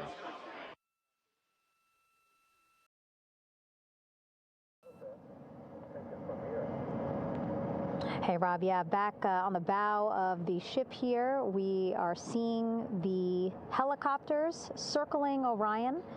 The first one there, having just completed picking up the first astronaut. Helo 2 now, hovering just 40 feet above the front porch, lowering a recovery specialist out of the helicopter. That person will touch down in the front porch just there.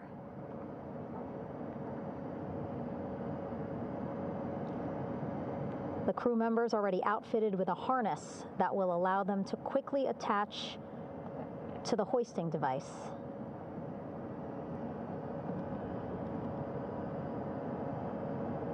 Look at the power of those blades throwing water out at the center there, the front porch, with now 3 astronauts and the recovery specialists. Again, crews already outfitted with a harness vest. And here we go. Second astronaut now off the front porch, getting hoisted into the second helicopter.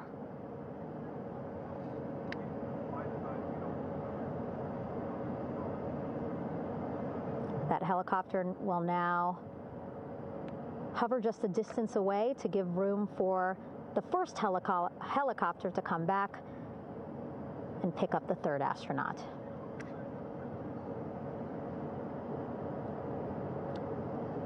As we wait for that helicopter to come back, make its way back around, just want to mention that the President of the United States called our NASA administrator today while he was on the ship, just minutes after we interviewed him live on our coverage, and congratulated him and NASA on this history-making moment tonight. Helicopter 1 again hovering 40 feet over the front porch. We will soon see another recovery specialist getting lowered onto the front porch.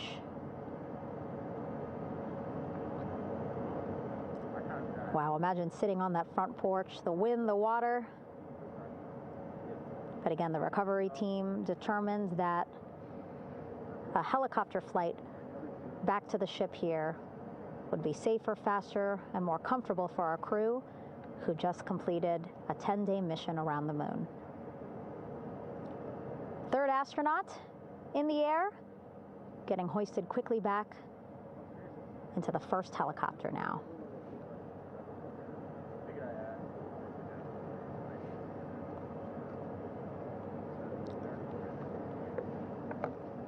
That first helicopter now on its way back to the ship here. We will soon see it land in just a few minutes. Again, all this action happening just 3,000 yards away from us, so a very quick flight back to the flight deck. And now the only person left on the front porch, Commander Reid Wiseman. That second helicopter now making its way back over to the front porch. Here it comes.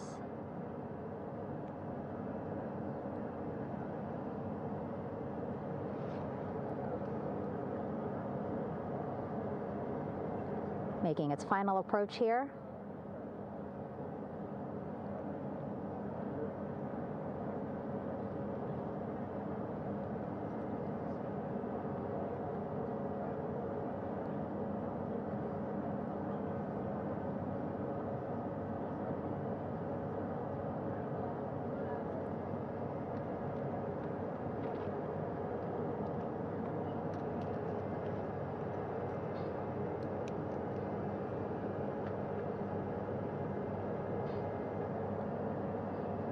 The last astronaut, Commander Reid Wiseman, now off the front porch and almost into the second helicopter. Both now on their way back to the ship where we are, the USS John P. Murtha, just west of San Diego in the Pacific Ocean.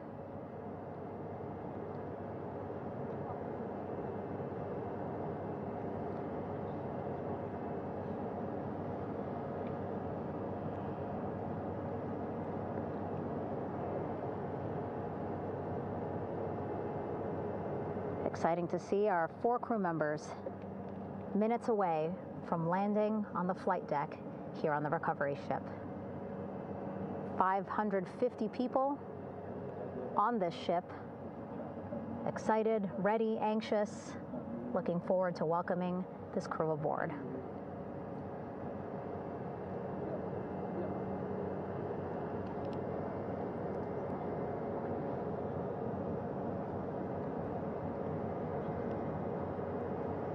Watching them now with our own eyes. Close to the ship here. Hearing them begin to hover on the flight deck, which is just across from us, here on the bow.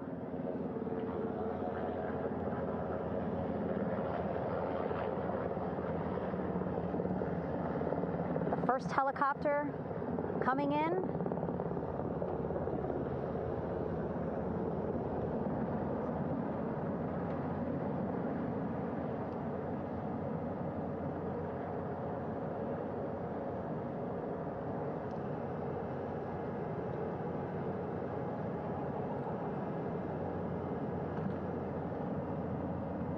And wheels down. Wheels down of the first helicopter carrying 2 of our Artemis II crew. Pilot Victor Glover and mission specialist Christina Koch.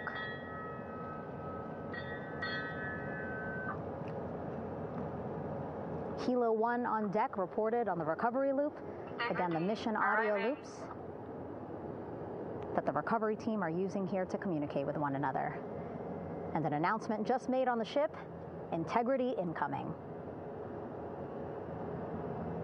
2 more helicopters on their way to the flight deck, one carrying the crew, the other, one of our imagery helicopters. Again, kudos to our imagery and aerial teams for giving us these beautiful views of history in the making. Set amid a gorgeous, soon-to-be sunset here in the Pacific Ocean.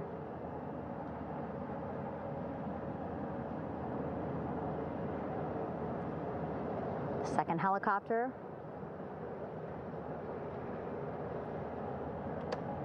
making its approach of the flight deck.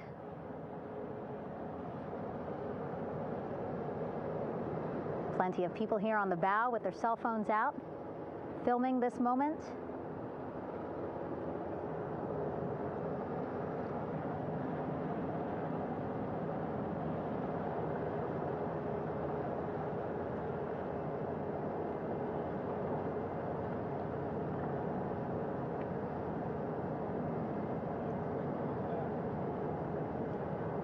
Some impressive flying here by the Navy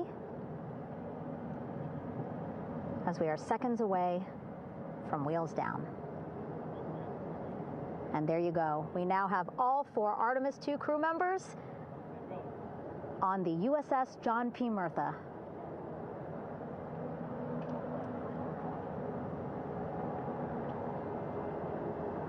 I'm sure they're happy to be out of the water and on this recovery ship with, again, 550 people on board, ready to welcome them home. But first, as we've been saying throughout the broadcast, just making sure the crew feel good. We reported that they were feeling good when they were in Orion, but those were just initial, quick, verbal assessments of how they're feeling. Their destination tonight, the medical bay here on the ship, right after we power down the helicopters here.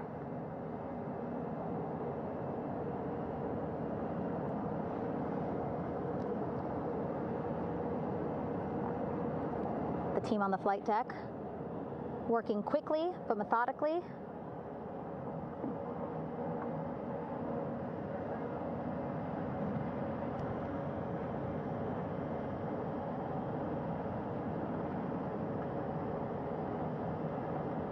Waiting for just one more helicopter to touch down.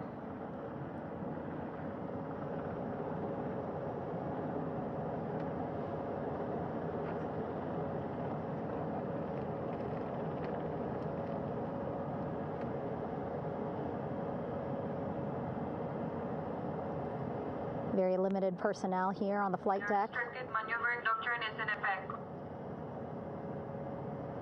As that third helicopter touches down.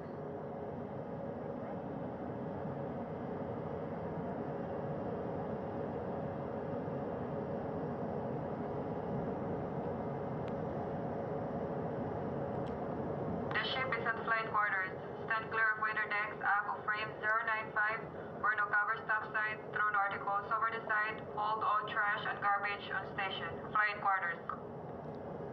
While just a few folks on the flight deck itself, there are plenty more on some upper decks. I see in some of our views a very packed crowd overhead. Announcements being made over the ship's loudspeaker system, reminding folks to stay clear of operational areas like the flight deck, so that teams can work quickly to get the crew off of the helicopters and into the medical bay.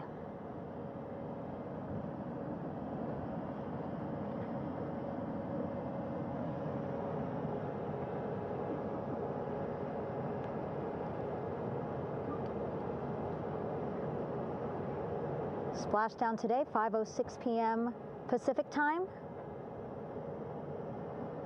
We are within 2 hours of that splashdown time, and already we have all 4 crew members on the flight deck of the USS John P. Murtha.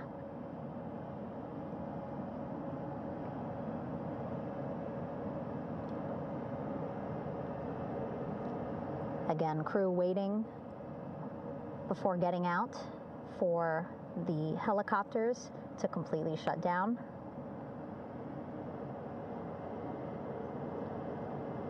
Safety, of course, very important to NASA and the U.S. military.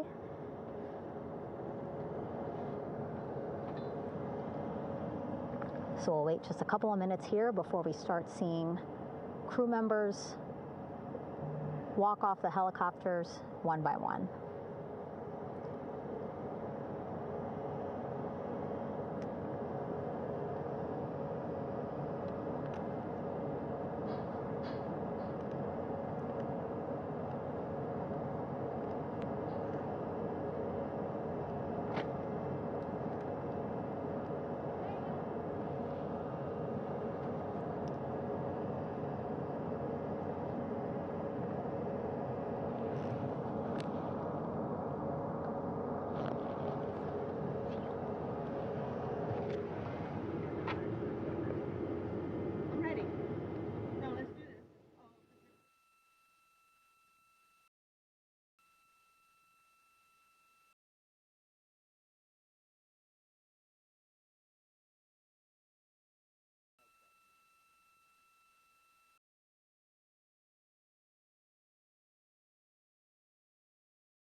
All right, and now here we see pilot Victor Glover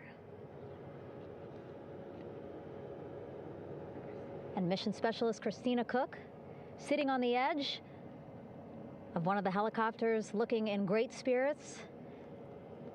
That familiar smile and laugh from Victor, I can see it from here. Christina, I'm sure, feeling the same way, just blocked a little bit by our camera here, but we'll see her here shortly. A photographer taking their pictures. Victor saluting folks on the flight deck. They look like they're in great spirits. Happy to be home, I'm sure.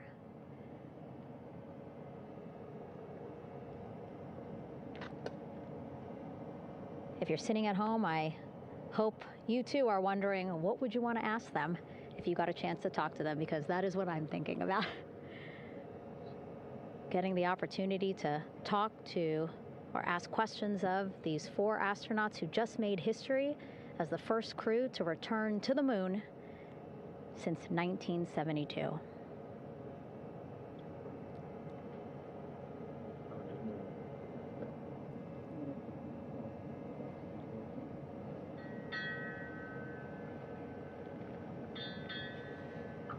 Oh, there we see Christina there, also smiling. Finally peering out, waving at the cameras. Hello to you too, Christina, yes. Welcome back. Welcome, welcome home. A loudspeaker announcement on the ship saying, "Welcome home, Integrity."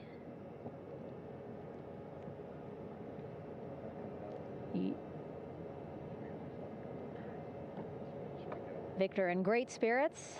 I can't see who he's talking to, but I kind of think that he might be talking to his other 2 crew members.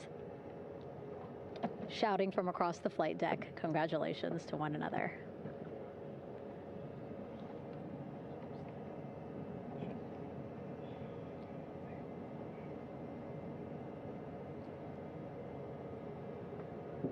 And so now we see some Navy personnel walking up to the helicopter. This is again the first helicopter carrying pilot Victor Glover and mission specialist Christina Koch. Both have taken off their helmets now.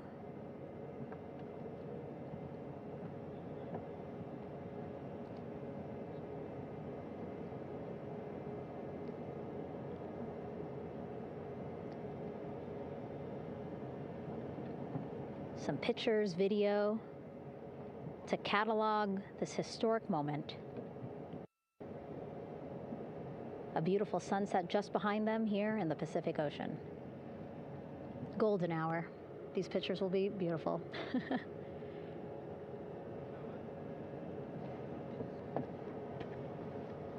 Now we see NASA Administrator Jared Isaacman. He is on the flight deck, as well as Flight Surgeon Rick Schuring walking over to Victor and Christina first. We saw the administrator walk over to the other helicopter, which is carrying Commander Reid Wiseman and Mission Specialist Jeremy Hansen. We heard from Rick earlier in the broadcast. Again, he said he's going to be out there on the flight deck to do another initial assessment of the crew, ask them how they're feeling, anything bothering them. But again, from what I'm seeing, they look like they're in great spirits and feeling pretty good for folks who just traveled 695,000 miles from Florida to the moon and now here to the Pacific Ocean.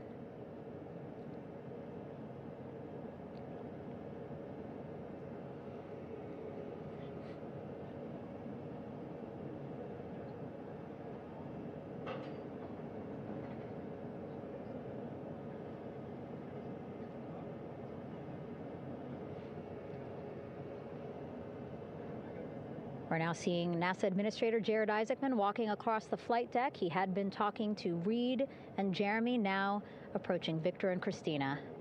A hug from Victor? A hug from Christina? What a moment that we're getting to experience together.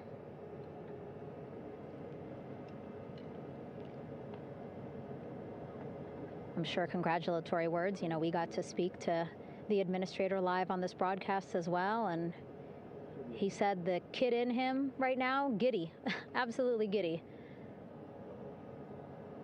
at what we were able to accomplish today. Returning them home safely and in good spirits after a 10-day mission around the moon. And here we go. We're seeing Jeremy walking, waving across the flight deck, now on his way to the medical bay.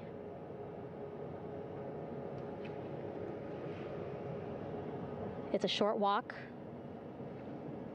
less than a minute. Again, that's why the recovery team decided to use helicopters to get them on the flight deck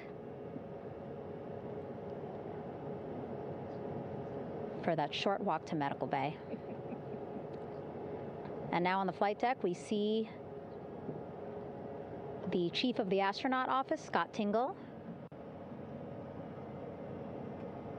Rick Schuring switching places. He's going over to the other helicopter. Big hugs from Victor, Christina to Scott. Again, a gorgeous sunset setting the stage for this recovery tonight.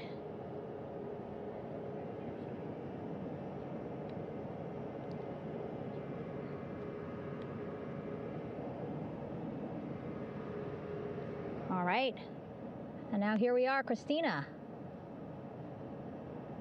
making her way, looking thankful, grateful, happy to be home.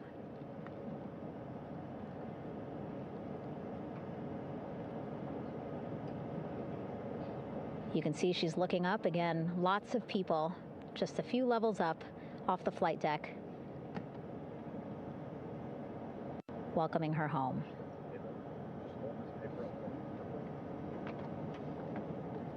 Scott holding the door like a gentleman, but back on his way to the other crew still on the flight deck.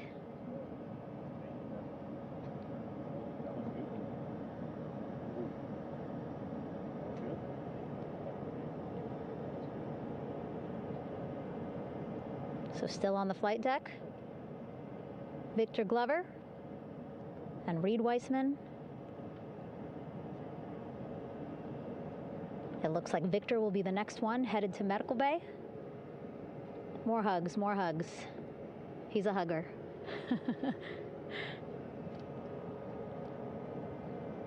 Victor looking good as he walks across the flight deck. NASA Administrator applauding.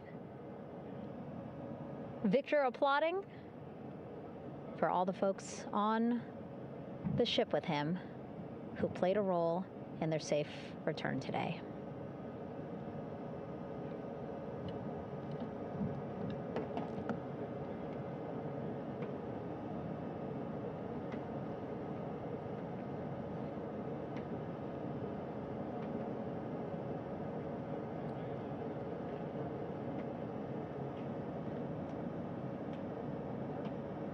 And finally, just one Artemis 2 crew member left on the flight deck, Commander Reid Wiseman.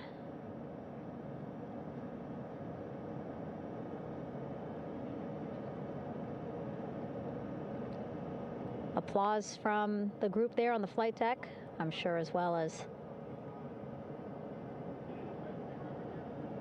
on the level just above them, packed with people. Reid looking good as he takes his steps towards the medical bay.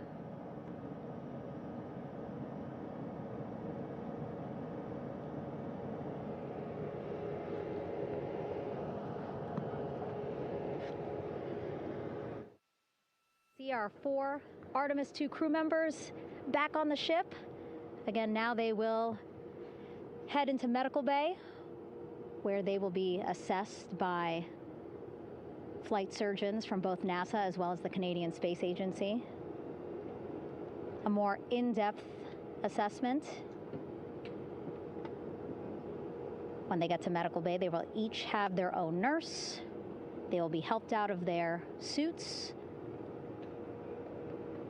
And then again, we'll check to see that they're feeling good. Make sure it's not just adrenaline, but that they are feeling good from their long journey back from the moon. Beautiful shot of that sunset, illuminating our flight deck.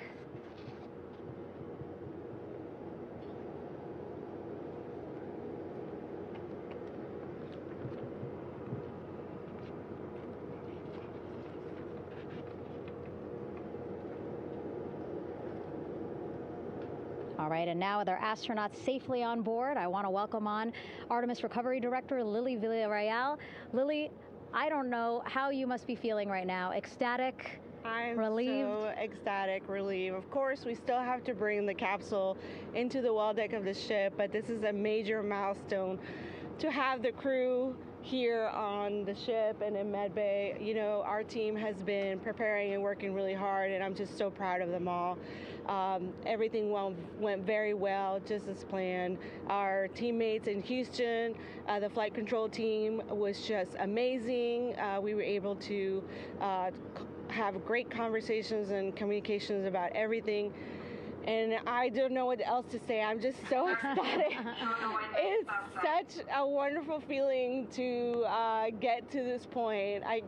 Again, we still have to get the capsule, but this is huge for all of us in landing recovery, and I couldn't do this without my team, and of course the full support of the U.S. military. There's going to be lots of, you know, high fives when we get the capsule back in, and I'm so happy that the crew's doing well, Orion's doing well, and you know, thank you for, you know, for everybody watching. Yeah, it was great to watch the crew come back to the ship with you. How were you feeling when you were seeing them looking so happy to be home and feeling really good? You know, the funny thing is that we had video of them from inside the Orion vehicle. They were like that from the beginning. When we opened the hatch, they were already out of their seats, having a good time, waiting for us to open the hatch. And they opened the hatch, and of course we did the first medical assessment. Everybody was doing very well, and they were just having such a great time with the medical team that was inside the capsule. I think they were all taking selfies with you know, the phones that they have, probably talking about what they saw, and it was just smiles all around. They were having such a great time. And then we put them on the front porch when we were ready to put them on the front porch. And again, you could see they were just so ecstatic to be home and talking to everybody.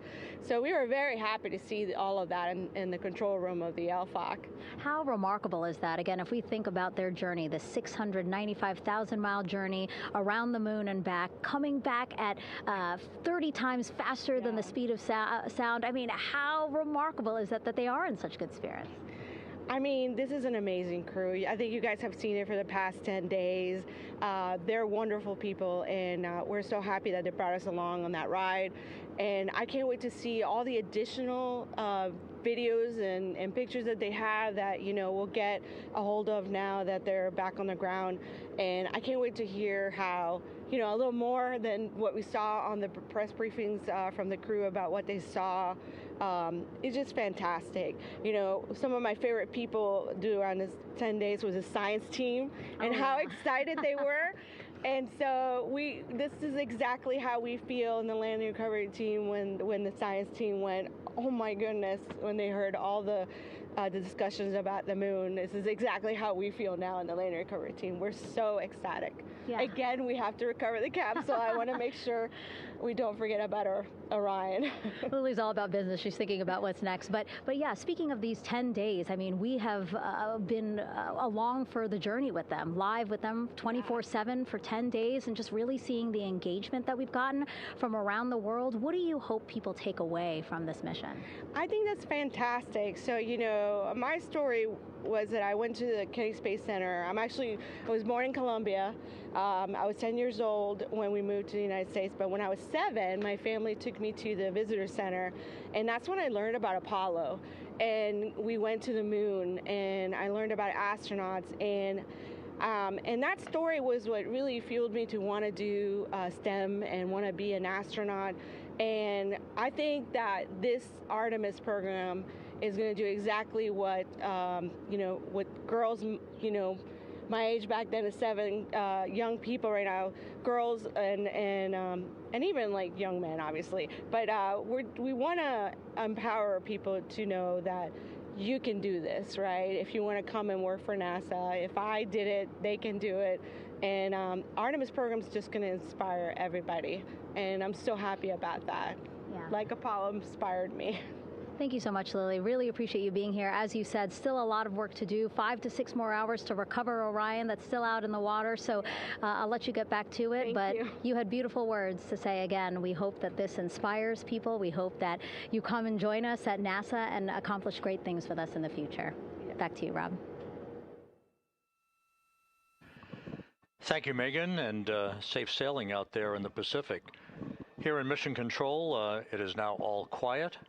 The team of flight controllers and all their support personnel have left the room to enjoy the aftermath of a textbook touchdown by Integrity that splashed down in the Pacific right on target to complete this historic flyby of the moon, the Artemis II mission.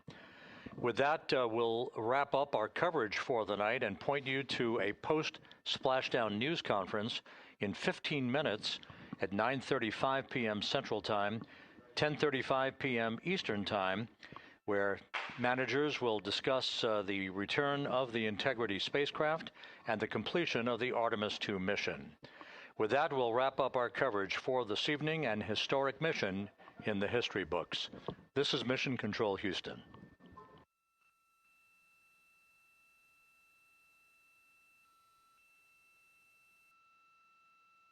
Main chute deploy. And we have 3 good main chutes. Houston Integrity, splashdown, sending post-landing command now. Splashdown confirmed. Copy splashdown, waiting on VLDR. Splashdown confirmed at 7:07 p.m. Central Time, 5:07 p.m. Pacific Time.